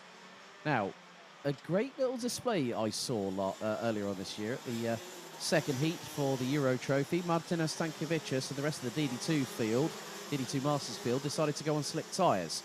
Now, if Martinas Stankiewicz is on slicks, he will be doing a definite Tokyo drift, not just at one circuit this year, but 2, where I've been privy to seeing both races. But with the amount of water that we've got on the circuit, if he's done that, he's a very brave man. I do know that his kart and car control is pretty supreme. But at the moment, Timo Haug is leading the way. He's ahead of Michael Becker by just nearly 9/10 of a second as we're on to lap number 2. Michael Becker's going to get the slingshot round the outside, and he's going to get past Sebastian Humpelhardt. Will he get past Christophe Capitan? No, he does not, because the pair of them get back past him. And Martinas Stankiewicz has managed to dispatch Christoph Adams, who swings to the outside, going through turn number 8, as Martina Stankiewicz gets through on Michael Becker. And now it's 3 abreast nearly. And just, oh, well, Martina Stankiewicz's front bumper is flapping up and down. So has there been a little bit of a touch that might have put the pushed the bumper in? Christoph Adams spins it, coming out of turn 11. Oh, dearie me. Christoph Adams has not had the best season at all. And to have that moment...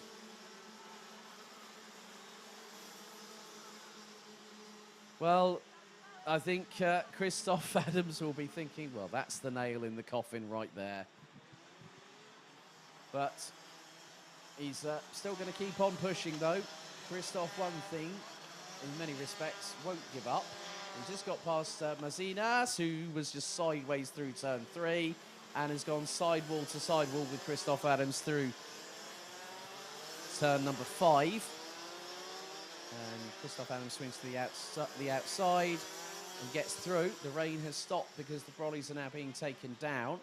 There's still a lot of residual surface water on the circuit.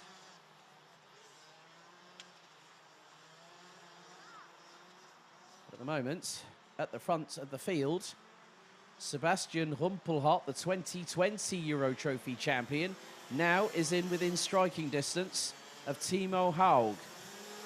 Christoph Capitan still lines up in 3rd place. 4th is Stankiewicz. 5th it's Becker. 6th it's Clerbor. And I think, if I remember correctly, that is going to be Dominic Hummels, who is behind as well. And Mikolas Mazinas hits the standing water coming out of turn number 12.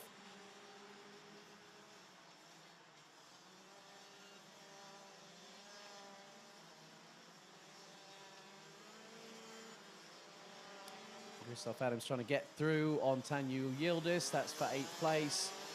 And is going to get the inside line through into turn 5. But Yildiz is going to go through and stay ahead going into turn 6. Swings out to the outside as the 570 from Germany. Christoph Adams makes it through and gets another position. Michael Becker, in the meantime, is being hounded by Karl Klebor. Dominic Hummels is not too far behind either.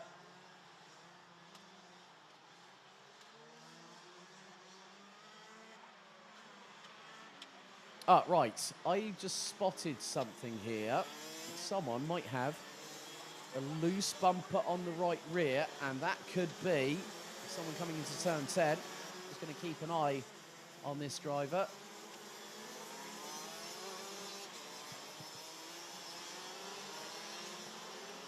Okay. Right, Christoph Adams' back bumper is on the ground. Karl Klebor's gone wide out of turn 12. So Christoph Adams' right rear bumper is dragging on the floor. And the mechanical black flag has come out straight away.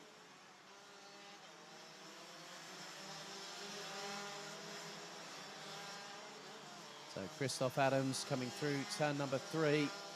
And there it is. It's hanging on the ground. It's scraping on the ground. So Christoph Adams being shown the mechanical black flag, or as we like to call it in the United Kingdom, the meatball flag. So he's going to have to park that.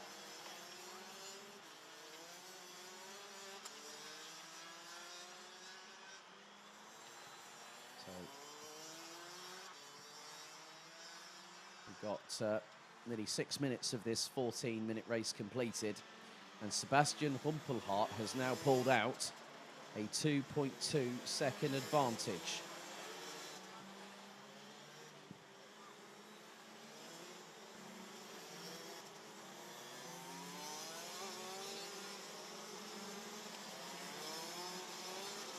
To SP Motorsport carts, and it's actually Dominic Hummels ahead of Karl Klebor after Karl's off-track excursion, going a little bit wide and having to avoid the foam barriers on the outside of turn 12, which separates the Derby grid exit to the 12th and final corner.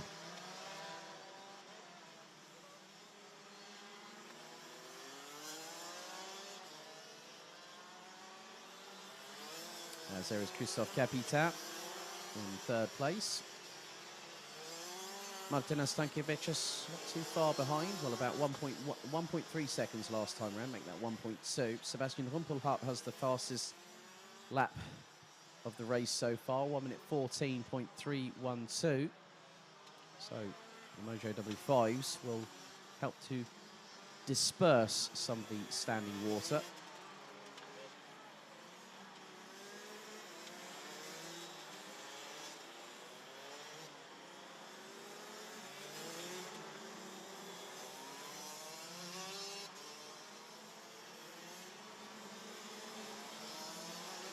Oh, Martinez Stankiewicz gets a bit sideways.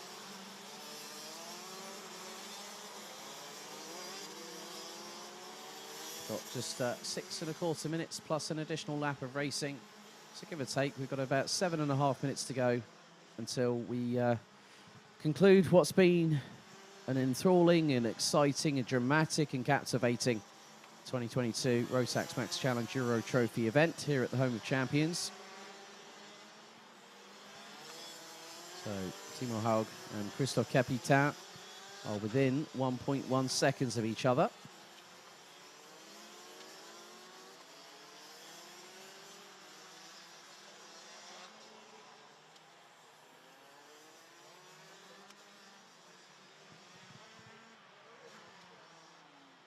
But all still are running on the circuit. Nicolas Mazinis this time is running in 10th position.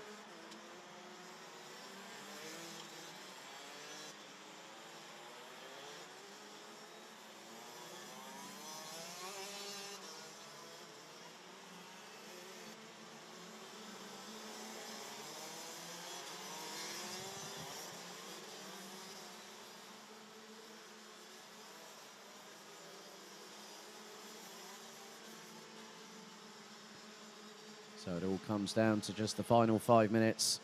Sebastian Rumpelhart now has an extensive nigh on 6.5 second advantage over the driver who started from pole position, Timo Haug from Germany.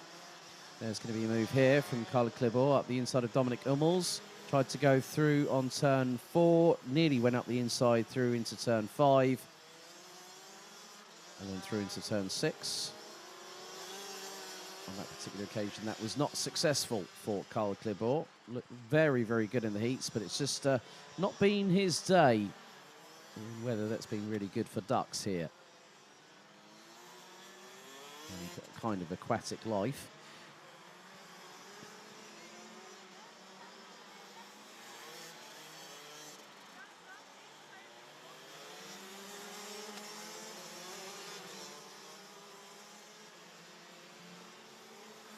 Christophe Capitan is getting ever closer. Last time around was just under a second behind. Could be the fact that that gap is going to close. And it gets cut by nearly half. So Christophe Capitan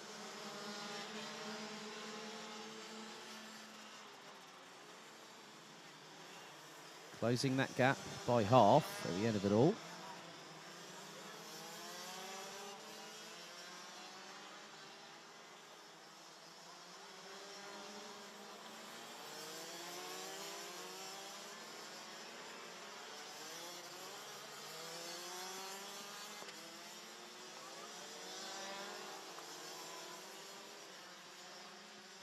So the darkness is starting to set in as we are fast approaching 20 to 5 in the afternoon here at the Home of Champions.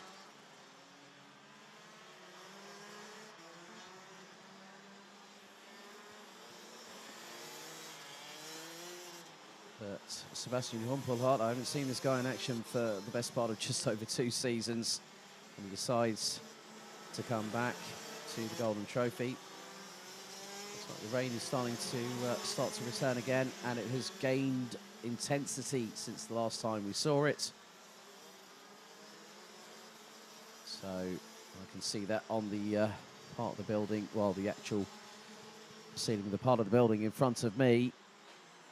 And black flag, Christoph Adams, the rebel, has now been given the black flag. You have 3 laps to to pull that kart in. Otherwise, you get the black flag.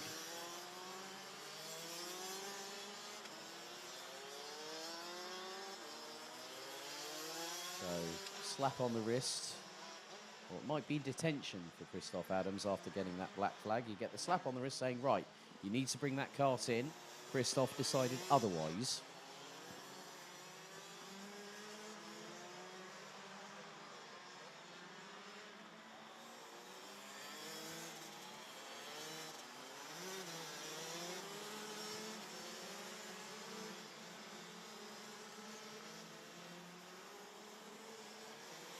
There's Martinas Tankevicius, sitting in 4th place at the moment, as Sebastian Rumpelhart now nearly has a 10-second advantage over Timo Haug.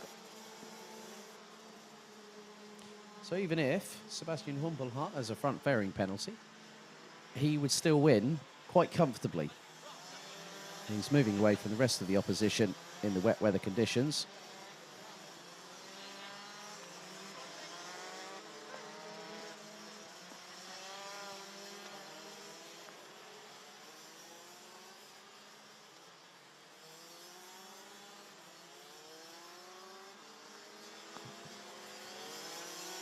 So there is the 507.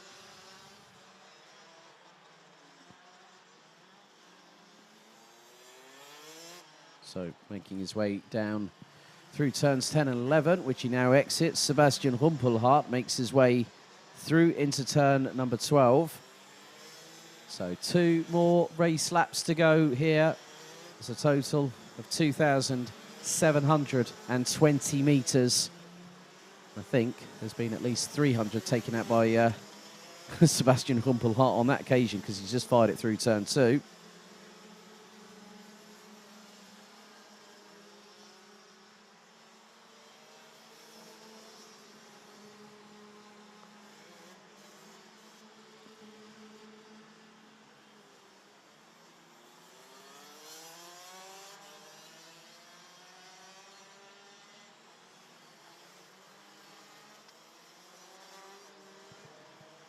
The timer has officially expired. Next time around, it is going to be the final lap of the race meeting, as the road to Portimao has met its inevitable conclusion for 3 of the classes here this weekend.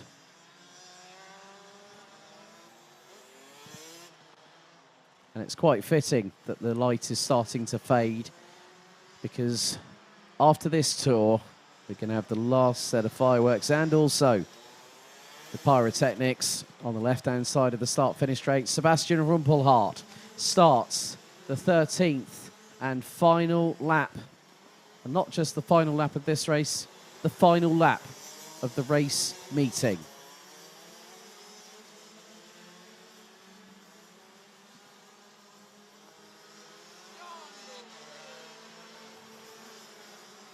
So, Christophe Capitan is gunning for... Oh, nearly got his nose cut off there. Did the 599 from France, as Timo Haug managed to light up the rear tyres and propel the 575 Parallel chassis. Do know of one other German driver having used that chassis before, Marco Winkler. And now Christophe Capitan looking to the outside of turn 7. Could we say a change for second position in the dying stages of the race, because our race leader is now coming through turn 9 for the final time, as Nicolas Mazinas crosses the line to start his final lap of the weekend. But now Sebastian Rumpelhart heads towards the final corner here at Karting Genk, the home of champions. Out of turn 12, the 507 from RS Competition gets greeted by flames and fireworks, and he becomes the follower, well, the successor to Morgan Riesch, who last year went on to win the grand finals. So, Glückwunsch, Mr. Rumpelhart. And Christophe Capitan at the death pips Timo Haug to second position. And Timo Haug, there we go, Christophe Capitan celebrating with great chagrin. Timo Haug having to settle for third position. Martinas Tankevicius managed to take 4th place, but Sebastian Rumpelhardt provisionally becomes your 2022 Rotax Max Challenge Euro Golden Trophy champion. So well done to him.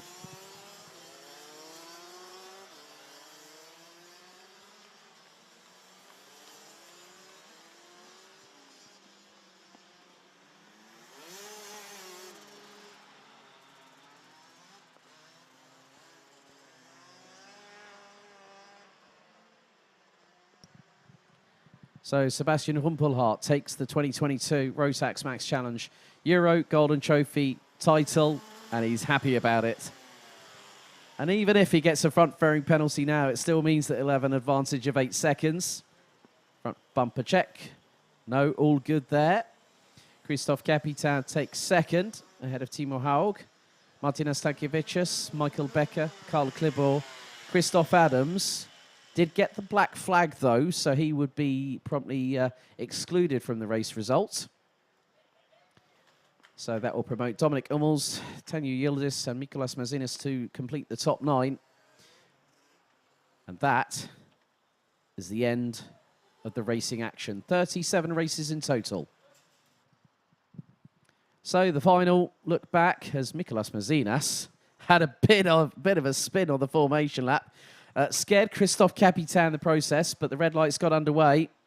Tankiewicz just slotted back into the tram lines, not to incur a 3-second time penalty, as Timo Haug led the field into turns 1 and 2. Michael Becker was looking around the outside.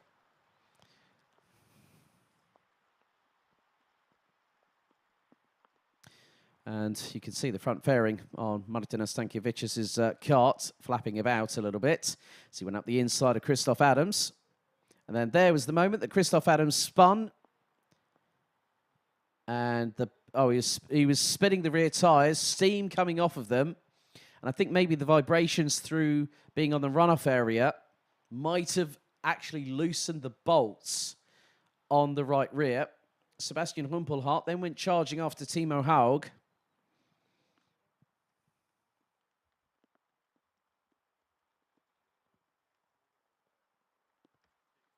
Michael Becker managing to keep Karl Klibor at bay.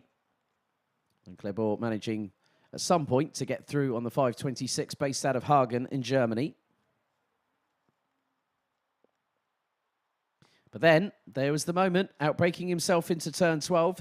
Very uncharacteristic of Karl Klibor, but he manages to rejoin behind SP Motorsport teammate Dominik Hummels.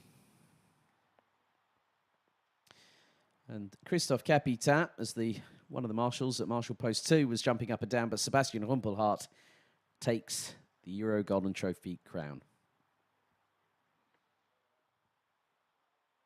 And Christoph Capitan, very, very happy with P2.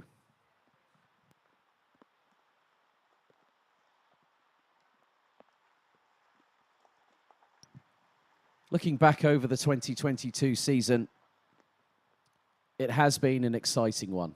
And this is the perfect way to bring things into perspective.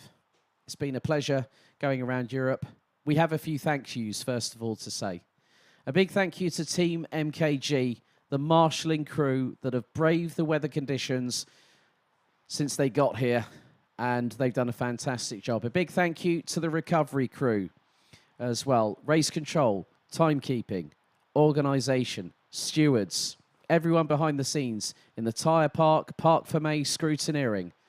Have to say a big thank you to all the teams, all the drivers, 181 from 26 nations, all the mechanics, all the families that have come here as well. It's been great to see so many different faces.